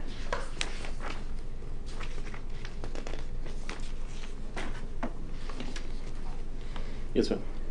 All right, so he's talking about lines 15, 16. So now we've got a missing weapon and the possibility in my mind that the guy's been breaking in down the road there. Yes, ma'am. Okay, so we got a possibility.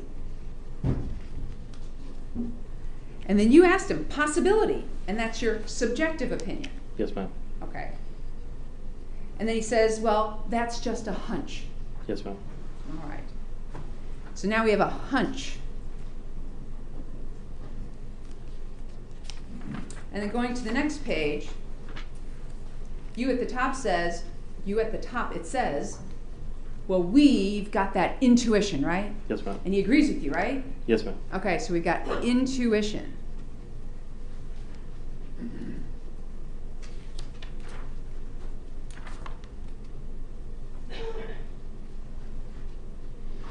All right, so then the next page, 13. All right, you went ahead and asked him specifically. So you see this guy out today and he's hauling, what are your thoughts? Yes, ma'am. And he's thinking he's either done something or somebody's chasing him or, you know, maybe somebody drove up and found him in their house. Yes, ma'am. Or drove up to that particular house he likes to go into over and over again. Yes, ma'am. Okay, so we have like speculation on 4 different things in that sentence, right? Yes, ma'am. All right.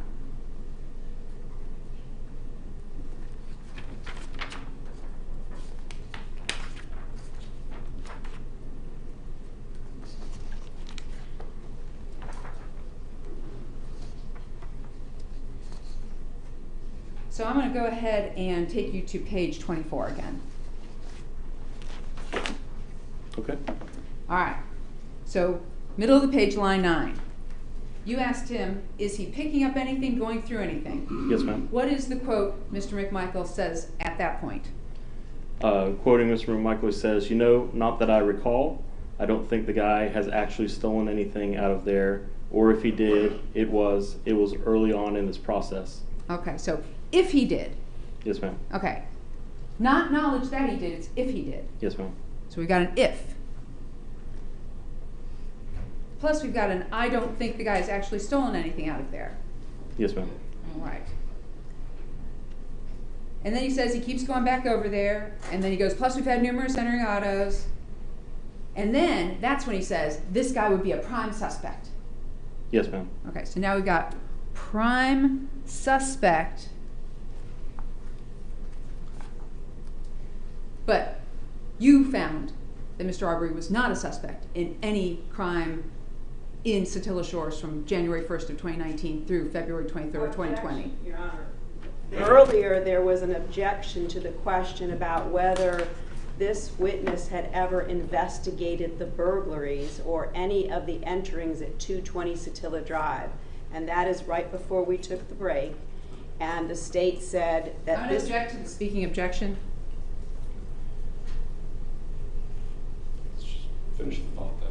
And the state said that this witness had testified he did not investigate any of those break-ins at 220 Satilla Drive. So for that reason, she's now asking him whether he has confirmed that or disconfirmed it. This is not appropriate. The state just asked him about page 44. We're about to dump everything that's ever happened and see if we, and I asked him specifically, did you dump it? He said yes. I said, did you find Mr. Arbery as a suspect in any crime? And he said, no, I didn't find Mr. Arbery as a suspect in any of those crimes. That's on the record, so what's the question now? So the question now is,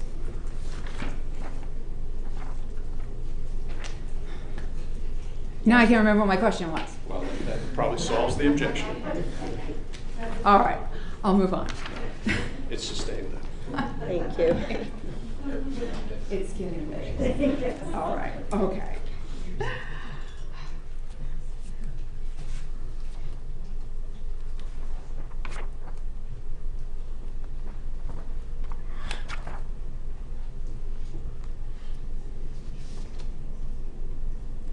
All right, and then I'm going to direct you to page 43.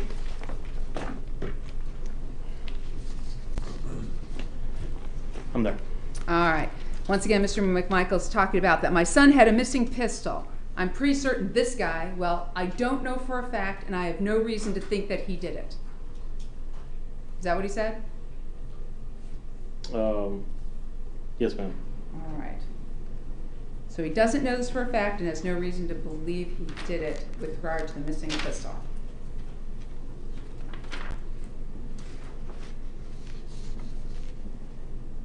So in contrast to what Mr. Sheffield put up, we've got probability, maybe, possibility, hunch, logic, intuition, speculation, and if. These are all the things he's telling you. Yes, ma'am. All right. He didn't provide you with any concrete, specific evidence or facts at all about the neighborhood and what was going on with it, except for the open, unsecured construction site at 220 Satilla Drive, right? Correct. Yes, ma'am. And he was able to tell you about that place, right? Yes, ma'am. Okay. So it wasn't anything keeping him from giving you specifics because he gave you that specific. Leading, Your Honor, the simple questions. That's sustained.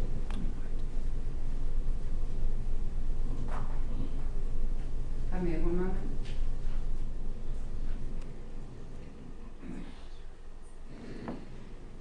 I will go ahead and pass the witness, Your Honor. So it was Greg Michael first. Yes, recross.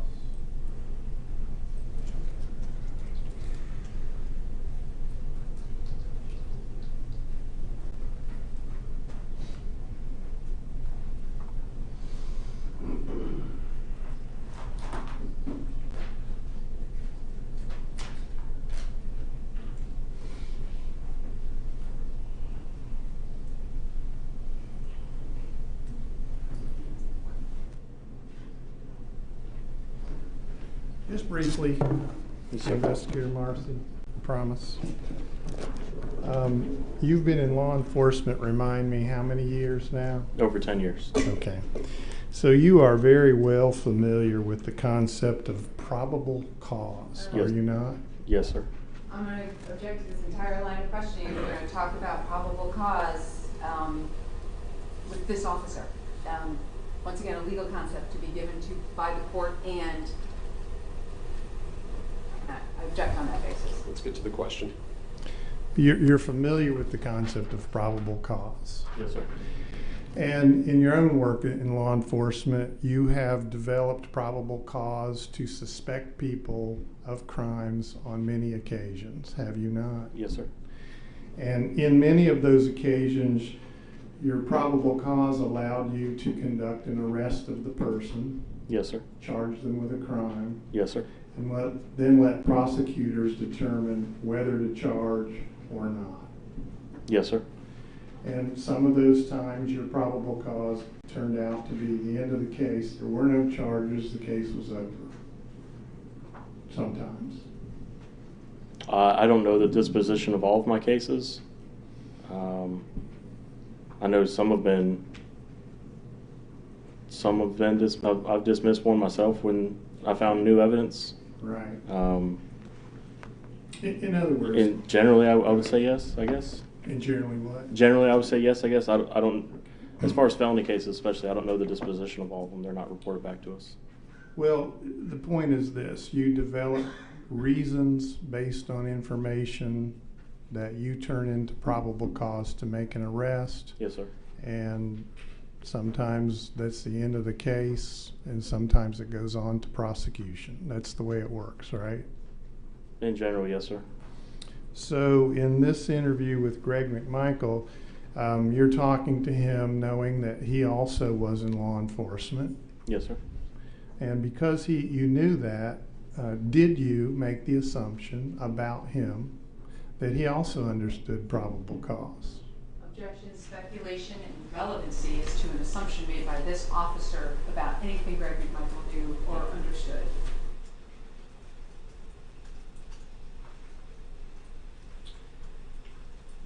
I'll go with your ruling, Your Honor, whatever it is. That's sustained.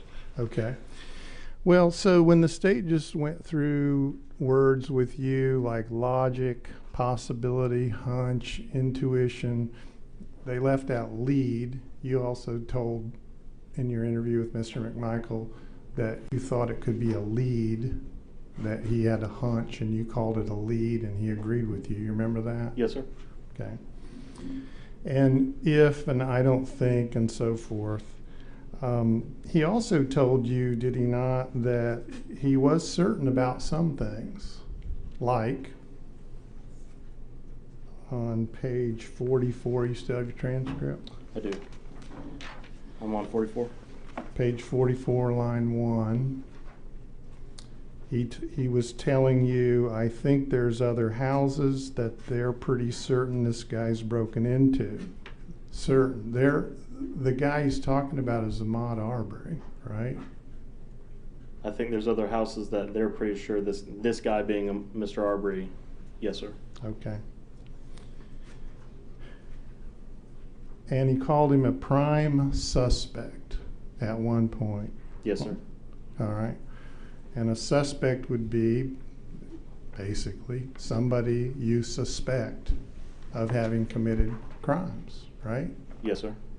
All right. Thank you, sir. That's all I have.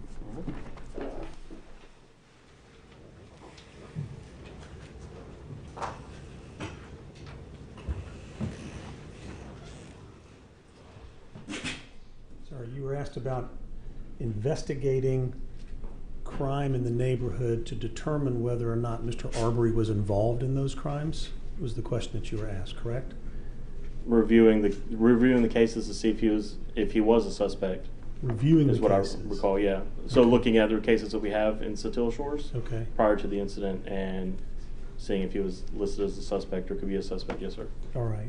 Did you review the burglary case at 405 Holmes Road, Satilla from 7/1/19?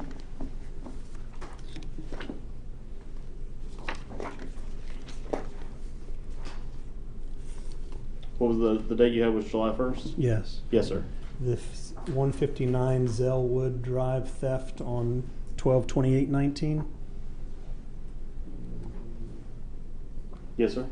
The entering auto theft on 135 Zellwood Drive on 12/8/19? Yes, sir. And when you say you reviewed this, you're saying you reviewed that something had happened, something was stolen, right? I pulled up the report and got a broad overview of the general what happened. But in those cases, there was no arrest made on any suspect? No, sir. Yeah, so it's unknown who the suspect was? Correct. Okay. The suspicious person call from 7/13/2019 at 230 Satilla Drive, did you review that case? From 7/13 of 2019? Right. What was it labeled as? Suspicious person call. The only suspicious I have were in May of 2020. If it was, you know the case number G20 or G19 dash? Well, how about this? If you're saying you don't have any suspicious person cases that you've reviewed, is that what you're saying, other than the one in May of 2020? No reports that I reviewed. There may be CAT events, which is a report wasn't done. So I may have information here to say it was closed out and the time, Yeah. but Okay, so there's a suspicious person call on 7/13/19 for 230 Satilla Shores. Did you determine who the suspicious person was? no, sir, it's closed out. I didn't review the CAD details for that. And this happens a lot, right? People call the police and say, we see somebody on our property, right? Yes, sir. The person has actually taken the time to call 911 because they're concerned or worried or scared. Yes, sir. Right? And then somebody either comes out and doesn't find the suspicious person, right? Yes, sir. Or they can show up and find the suspicious person. Yes, right? sir. Okay. So you said you have one suspicious person call for May of 2020. I've got other ones for 2019. Are you saying that you have determined? Counsel's testifying at this point about what he's got. It's fine. I'll make a question, Your Honor. Yeah, well, it's sustained. Are you saying that you reviewed the suspicious person case on 7/18/19? Objection. So right now, facts not in evidence about any of these cases. Your Honor, the question I'm asking him contains a subject matter and facts in it, and I'm asking him to tell me if he knows about it and did anything about it. The state has opened this door by asking him about his review of crime in the neighborhood and whether he's determined whether any of that crime is related to Mr. Arbery. So I'm following up. It's sustained. The objection, as I understood it, to the state's direct questioning about particular incidents was that the records weren't certified and didn't know what they were. So Yeah. without those records, it's sustained. In terms then of what the state was just asking about whether he made determinations of incidents that Ms. Dunikowski asked him to look at, that he's now testified about. We're not seeking to admit those records. That would be hearsay. You're testifying to them. I'm You asking can ask him if whether he- he's familiar, Yeah. what he's familiar with, but Okay. you're testifying to records. Okay. And, Are you familiar with the suspicious person's call on 8/23/19? I'll say, that's exactly what I'm talking about. Oh. So it's sustained for the same reason that your objection to the state was sustained. Okay. Thank you. Thank you. All right. Thank you. You may step down. Don't need to remind you. You are going to be released for the day, but you are subject to recall. Yes, sir.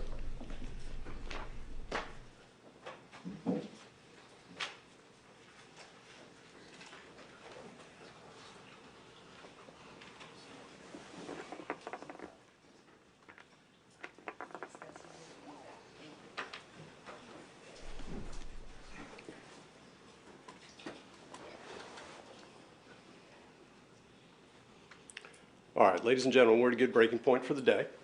So we're going to go ahead and recess until 9 o'clock tomorrow morning. Again, during the recess, do not discuss this case amongst yourselves or with anybody else. Don't go looking for any information about the case. Don't let anybody talk about the case in front of you. Again, with newspapers and news feeds, make sure you're not looking at any newspapers, not looking at any news feeds about this case. With those instructions, again, all the other instructions I've given you up to this point, thank you for your time. Thank you for your service here in Glenn County, and we'll see you back tomorrow morning at 9 o'clock. Have a good night. So rise with the jury.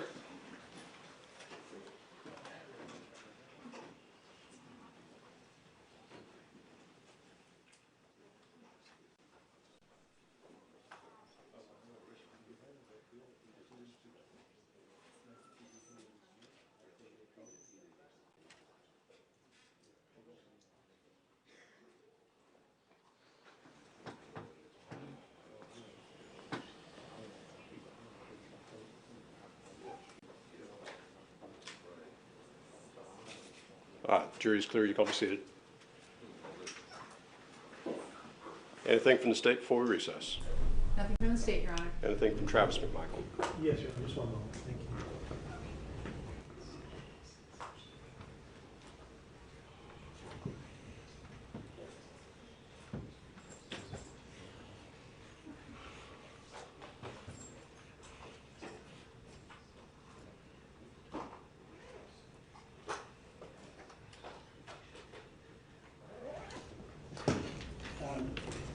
Other than just being able to avail myself to the court report to make a record of what the court has sustained the state's objection on, I don't have anything further, Your Honor.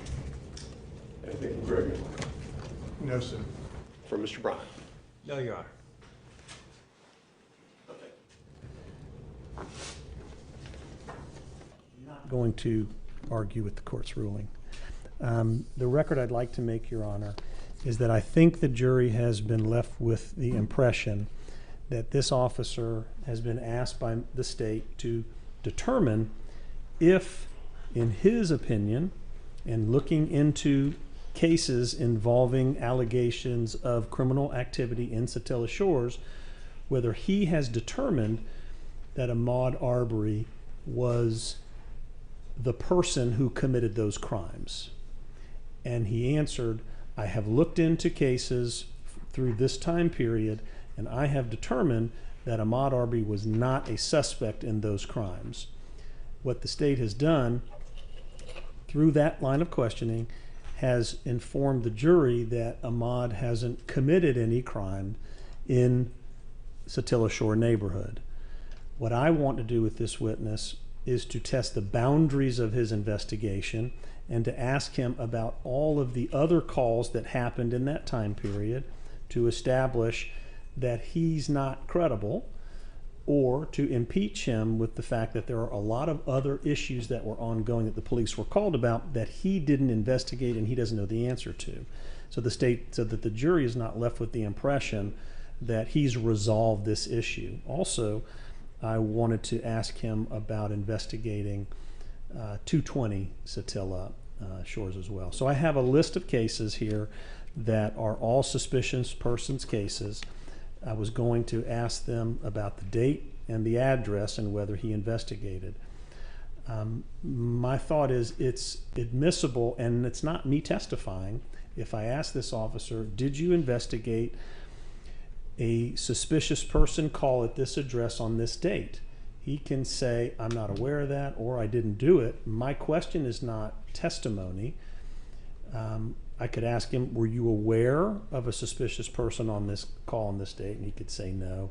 But just because the question has details in it and facts in it doesn't make me testifying. So I would like to put on the record, Your Honor, which I think you're giving me the opportunity to do right now, that there was a suspicious person call at 230 Satilla. I think I already mentioned that one. There was suspicious person call at 168 Zellwood on 8/23/19. There was suspicious person call on 156 Zellwood on 10/19/19. There was a suspicious person's call on 140 Zellwood on 10/20/19. There was a suspicious person call on 201 Satilla Shores 11/7/19. There was a suspicious person call on 11/7/19 at 201 Satilla. Another suspicious person call on 11/17/19 at 220 Satilla. Another suspicious person call on 11/30/19 at 119 Zellwood. Another suspicious person call on 11/30/19 at 119 Zellwood. That appears to be the same one I just mentioned. There's another suspicious person call on 418 Holmes Road on 12/13/19.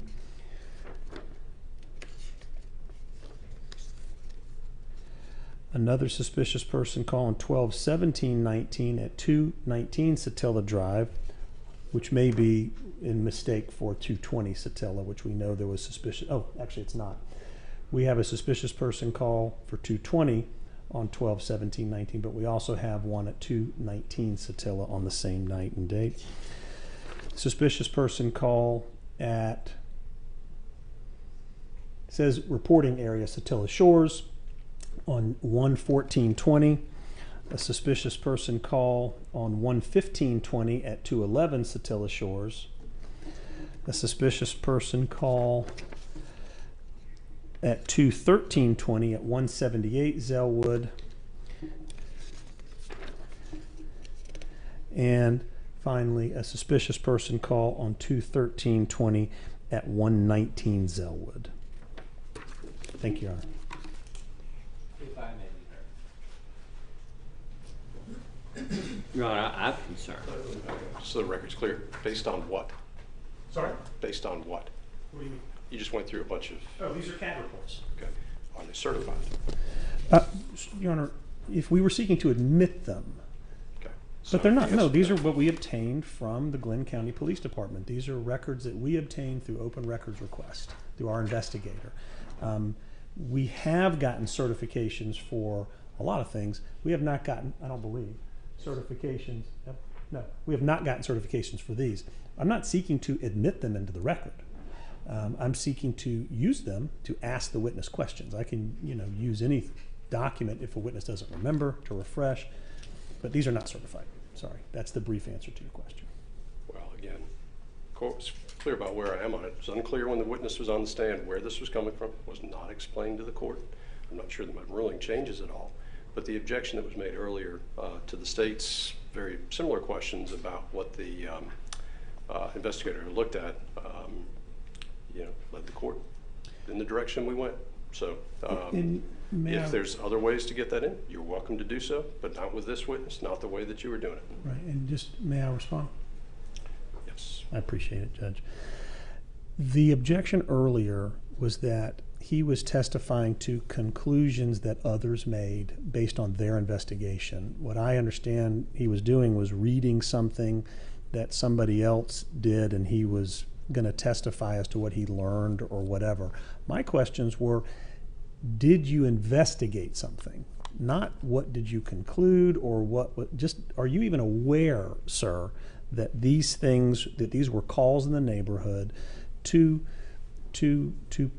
help the jury understand that he's looked at a very small area of complaint in the neighborhood. That's all. Mr. Goff. My concern is with the position put forth by the state, and I'm not trying to go down memory lane, that Ahmaud Arbery was not identified as a suspect in any crime in this area. It feels to me that that is opening the door to 404B evidence in this case, particularly when we know of a theft where he was, I believe, more than a suspect just up the street. We also know that there were thefts and other break-ins in other neighborhoods in the area, and I don't think the state gets to come in and say that Ahmaud Arbery was not a suspect. First of all, it's misleading. If you don't have any suspect, which is true for most property crimes, then it's a meaningless statement to say that he specifically is not a suspect because he didn't have any suspects. It's not like they actively ruled him out as a suspect. We know that he was not identified for hours, if I recall correctly, after his death. If I recall correctly, the state put in evidence that he was identified by fingerprints at the time. Obviously, if there had been specific attention on him, it wouldn't have taken hours to identify the body. But at the same time, it's misleading the jury for the state to be telling the jury that he had never been identified as a suspect when we all know, because we're familiar with this process, why that means nothing. But now we've put that out there, and either I think it opens the door, or I think the court needs to come in tomorrow and give a curative instruction so that we can dissipate that taint. That is backdoor, and I'm not saying that the state was intentionally trying to do that, but the effect is it's backdoor character evidence in favor of Mr. Arbery. And I'm sitting here frustrated. With all respect, he's not my witness. He never talked to my client. This is all got nothing to do with my client. But again, when it comes to severance issues, my client is taking the spillover of what I'm not questioning to be a legitimate examination. But again, it's coming back on my client in a way that I have no way to remedy or address. And I'm troubled by it. And I would ask the court to ponder overnight the possibility of a curative instruction to put this issue to rest. That or rule that 404B is open, and any evidence that he's a suspect or involved in other thefts, certainly in the time frame, in the geographic vicinity, should be admitted. We join on that. There's been mention that he's not associated with any of these thefts in that time period. We have witnesses in his neighborhood that will testify that they observed him trying to remove screens on windows and enter into structures, and that he was involved in thefts up the street at the gas station and the grocery store. And so to leave the impression that now the police have not identified Mr. Arbery with any thefts is misleading, and it does open the door. On behalf of Greg McMichael, we do join, Your Honor, and I also point out that the state has cross-examined two of the witnesses. I'm pulling up my notes. Direct examined two of his witnesses with respect to the amount of crime there was in Satilla Shores. At one point, there was an objection that I made that was sustained when the state was trying to characterize it as a very limited amount of calls that the Baker 9 area would receive. So it's obvious that the state is trying to convey and present as much evidence that they deem proper to the jury that this was not an area under some siege of property crimes, which we're going to be able to show is not the case. Part of that are these reports, and part of that will be the information from those residents themselves that were victims of those crimes, and also the communication that those residents of Satilla Shores had with each other. So for that reason, we do join in Mr. Bryan's motion, and we join as well in the preservation of the objection that Mr. Sheffield made. Thank you, Your Honor. With regard to page 43 at the bottom, line 23 through 25 into 44 at the top, the state didn't bring this up. The state didn't start this. The state actually didn't tender those sentences before this jury. The defense did. The defense opened this door with this. But we got a missing weapon. We got a guy who breaks in, this house down here, and it's probably, I think, if you'll check with them, I think there's other houses that they're pretty certain this guy's broken into. He's talking about other police officers. Go check with them. They're pretty certain this guy's broken into as well and entering autos. There's been all kinds of damn shit stolen. And Investigator Marcy then says, we're about to dump everything that's ever happened in that neighborhood and see if, and he cuts him off. They opened the door to this statement. They wanted it in that the police knew all about all of this stuff. So what's the state supposed to do? Oh, well, Greg McMichael says the police know all about this stuff and then not rebut it at all. So he says here, I was going to, we're about to dump everything that's ever happened in the neighborhood. And I limited it specifically to January 1st, 2019, because the defense brought out, not the state, about how it went all the way back to 2019. I didn't ask that of any of Parker Marcy at all. The defense did. So at this point, the state's been put on notice that we've got to now address this, something that the state wasn't going to go into in Greg McMichael's statements.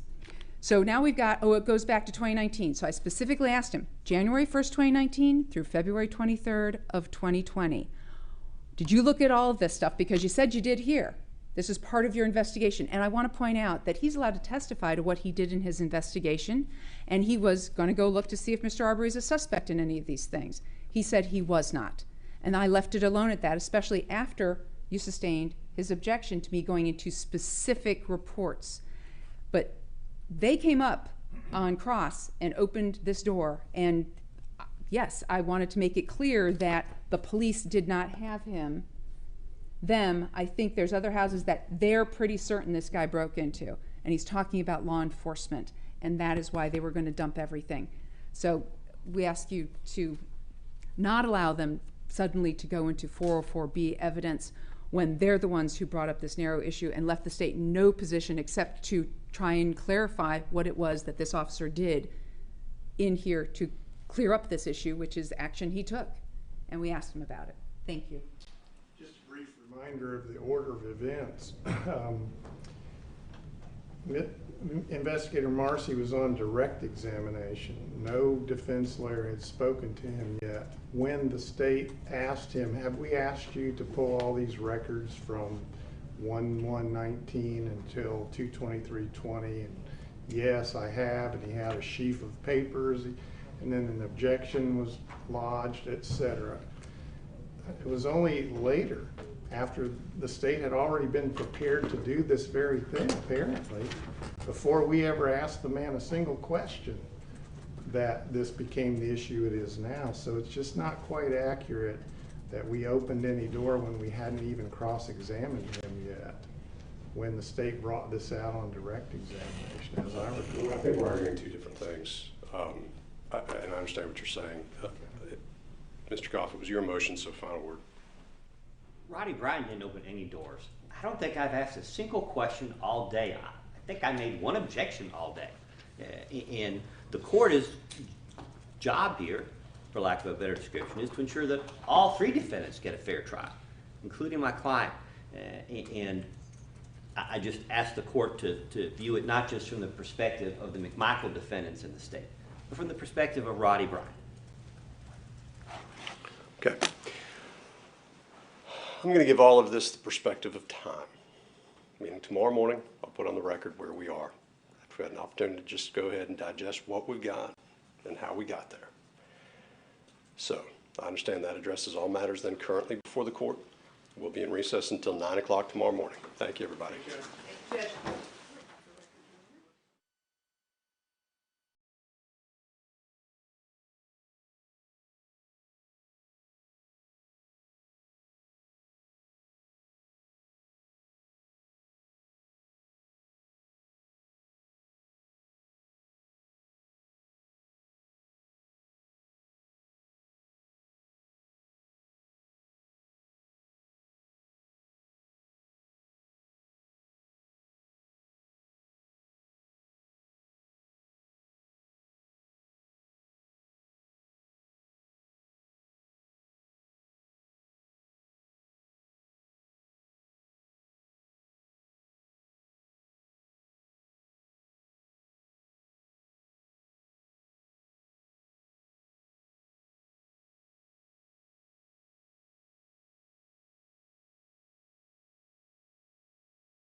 Pleasure to introduce our nominee today, Nicholas Burns, nominated to be the Ambassador of the United States to the People's Republic of China.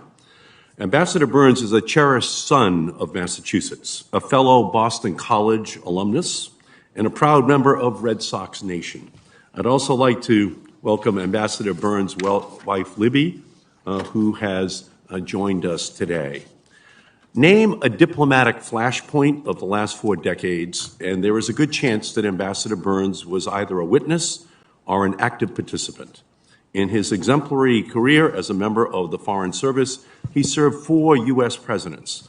Among his assignments, he spent 5 years at the National Security Council, first as Director of Soviet Affairs under President George H.W. Bush, and later as Senior Director for Russia, Ukraine, and Eurasia Affairs under President Clinton. In those roles, President Burns helped shepherd the United States through the collapse of the Soviet Union and the establishment of new relationships with the former Soviet bloc countries. In 1997, he was named U.S. Ambassador to Greece, where he helped to expand our bilateral defense relationship and counterterrorism. In 2001, President George Bush selected him to serve as U.S. Ambassador to NATO. He took this post 1 month before the attacks of 9/11, just 1 month before 9/11, when the alliance invoked Article 5 for the first time in its history. He later served as Undersecretary of State for Political Affairs, the highest-ranking Foreign Service officer in Foggy Bottom. Ambassador Burns has established a deep understanding of the United States' relationship with China and has been a returning visitor to China for more than 3 decades. As a junior officer, he first accompanied Secretary George Shultz in 1988 and President Bush in 1989. He later accompanied Secretary Madeleine Albright to Hong Kong in June of 1997 for its handover from the United Kingdom to the People's Republic of China. After his retirement from the Foreign Service, Ambassador Burns turned his attention to training the next generation of diplomats and security professionals at the Harvard Kennedy School. In short, there is no more qualified person than Ambassador Burns to serve in Beijing as our top diplomat. I am confident that Ambassador Burns will seek to engage Beijing where we must on the existential issues of the climate crisis and nuclear nonproliferation, on curbing the flow of synthetic opioids to our shores and bringing North Korea to the negotiating table. But I'm equally confident that he will speak out forcefully against the Chinese government's abuses in Xinjiang, Hong Kong, and elsewhere. In Ambassador Burns, the men and women of the Foreign Service will have no greater champion. He has the experience, the knowledge, and the leadership skills for this critical post in a difficult but crucial time in our relationship with the People's Republic of China. In a commencement speech at our alma mater, Boston College, in 2002, Ambassador Burns concluded in summing up the school's ethos. It is the core belief that how we lead our lives should not be just about and for ourselves, but about what we all can do. In the poet Tennyson's words, to seek a newer world here on earth. We are honored that you have again decided to take this opportunity, Ambassador Burns, to once again seek that newer world here on earth. I yield back, Mr. Chairman, and I urge the support of every committee member for this great ambassador. Thank you, Senator Markey, for a glowing introduction. We appreciate it. You're, of course, an important member of our committee, so we look forward to you joining us on the regular dais when you're finished. Ambassador Burns says, welcome to you and your wife. You're an outstanding public servant.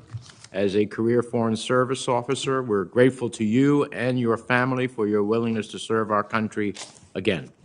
As you know, if confirmed, you'll have a monumental task before you.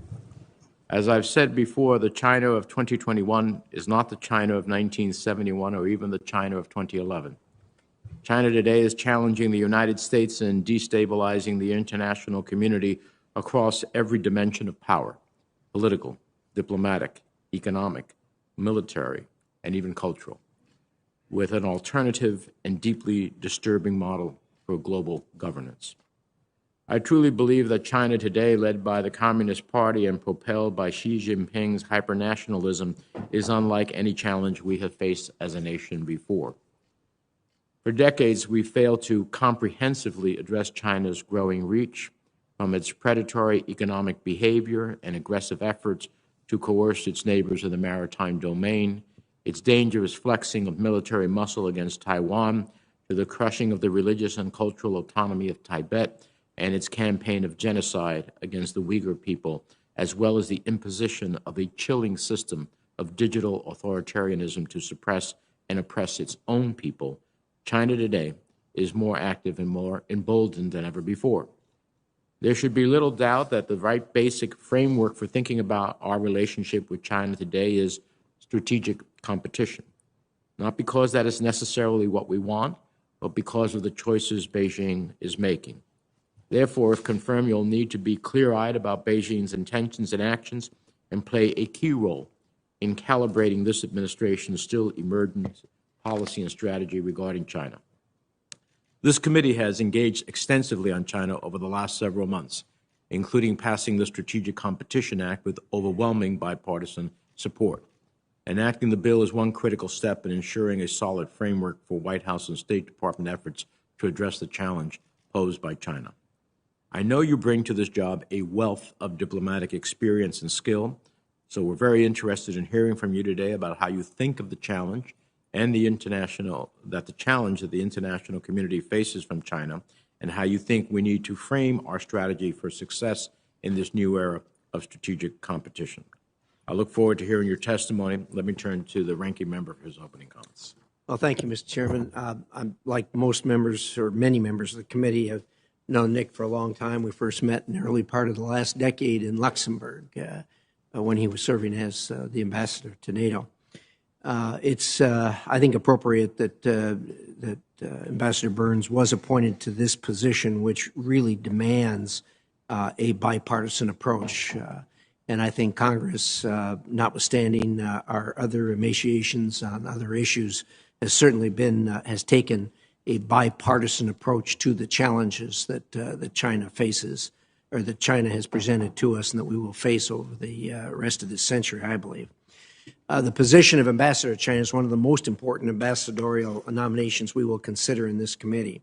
The People's Republic of China is leveraging its political, diplomatic, economic, military, technological, and ideological power to wage strategic competition against the United States. The Chinese Communist Party policies and actions threaten U.S. interests and values, as well as allies and partners on just about every continent, but particularly in the Indo-Pacific. Well, this challenge will persist for decades. The competition is here now, and we must act urgently. Advancing U.S. interests in the Indo-Pacific region must be our #1 foreign policy priority. If confirmed, Ambassador Burns, you will be on the front lines of this competition. There are a few priorities that form the foundation of the Bipartisan Strategic Competition Act led by Senator Menendez and myself, which passed through this committee earlier this year. First, China's growing military might is dramatically shifting the regional balance of power in the Indo-Pacific in its favor. We need to counter China's conventional and nuclear buildup that threatens our interests and our allies. Nowhere is China flexing this military might as much as it is in the Taiwan Strait. Taiwan's President Tsai is right. Quote, if Taiwan were to fall, the consequences would be catastrophic for regional peace and democratic alliance systems, end quote. It is imperative that we work actively to deter PRC's coercion and aggression towards Taiwan. Another issue that is not discussed as often, but must be, is China's pursuit of life sciences research with potential for weaponization, causing concern about potential violations of the Biological Weapons Convention. I've introduced legislation, the Biological Weapons Policy Act, that would give our country team in China a larger role in ensuring that biological research cooperation with China does not put us or the world at risk.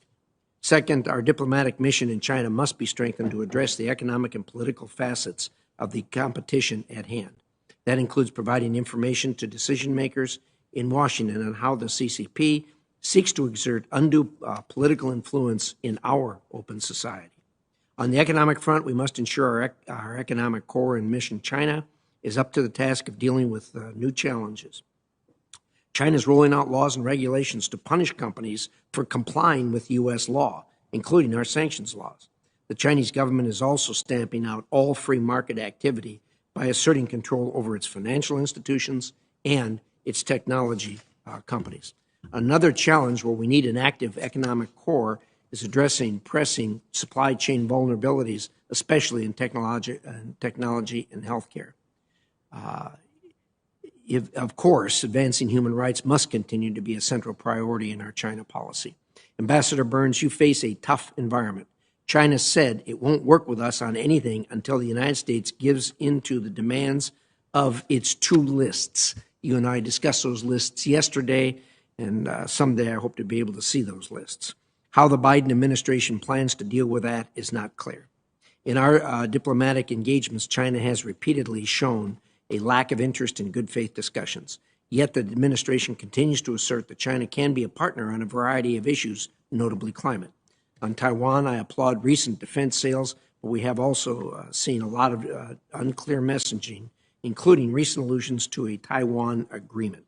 And despite China's massive and unconstrained nuclear buildup, the administration is considering a sole-purpose nuclear declaratory policy that would put U.S. allies at immense risk and shake confidence in U.S. deterrence commitments. I know that our allies have communicated serious objections to the administration on this topic. So far, the administration is refusing to share those communications with Congress. This issue is even more important given China's test this past weekend of a fractional orbital bombardment system carrying a hypersonic glide vehicle.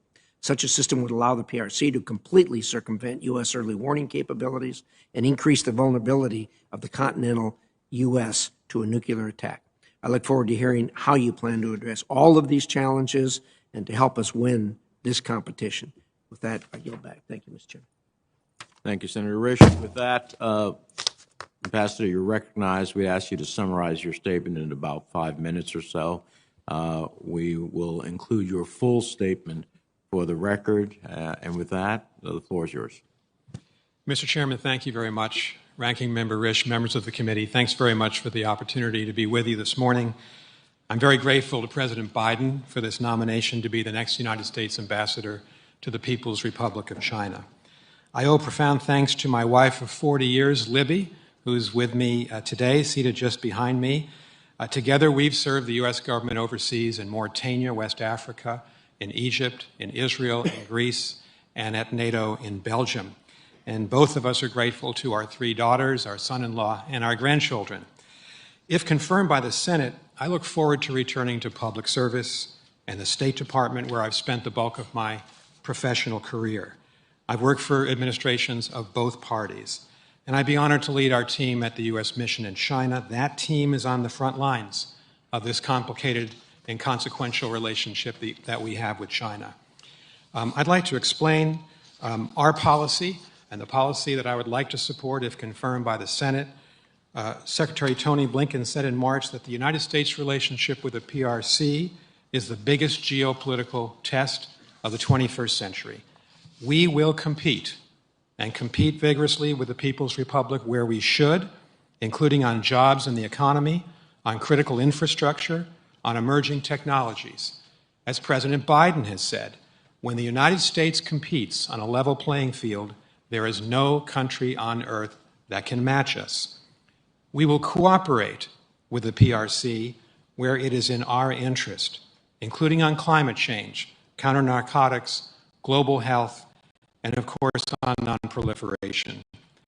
The world cannot solve the climate crisis without the PRC doing more to reduce their emissions. It's to our benefit to maintain engagement between our peoples as well, including students, scholars, diplomats, and journalists, so long as America's laws are respected. Finally and crucially, we will challenge Beijing where we must, including when it takes actions that run counter to American values and American interests, actions that might threaten the security of the United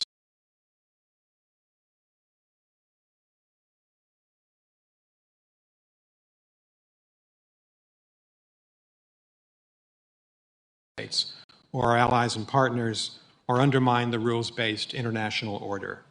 The PRC seeks to become the most powerful country economically, politically, and militarily in the Indo-Pacific. We have to stand with our allies and our friends to uphold a free and open Indo-Pacific, including by maintaining America's commercial and military superiority in 21st century technologies. We also have to hold the PRC accountable for failing to play by the rules on trade and investment, including its theft of intellectual property, use of state subsidies, dumping of goods, and unfair labor practices. These hurt American workers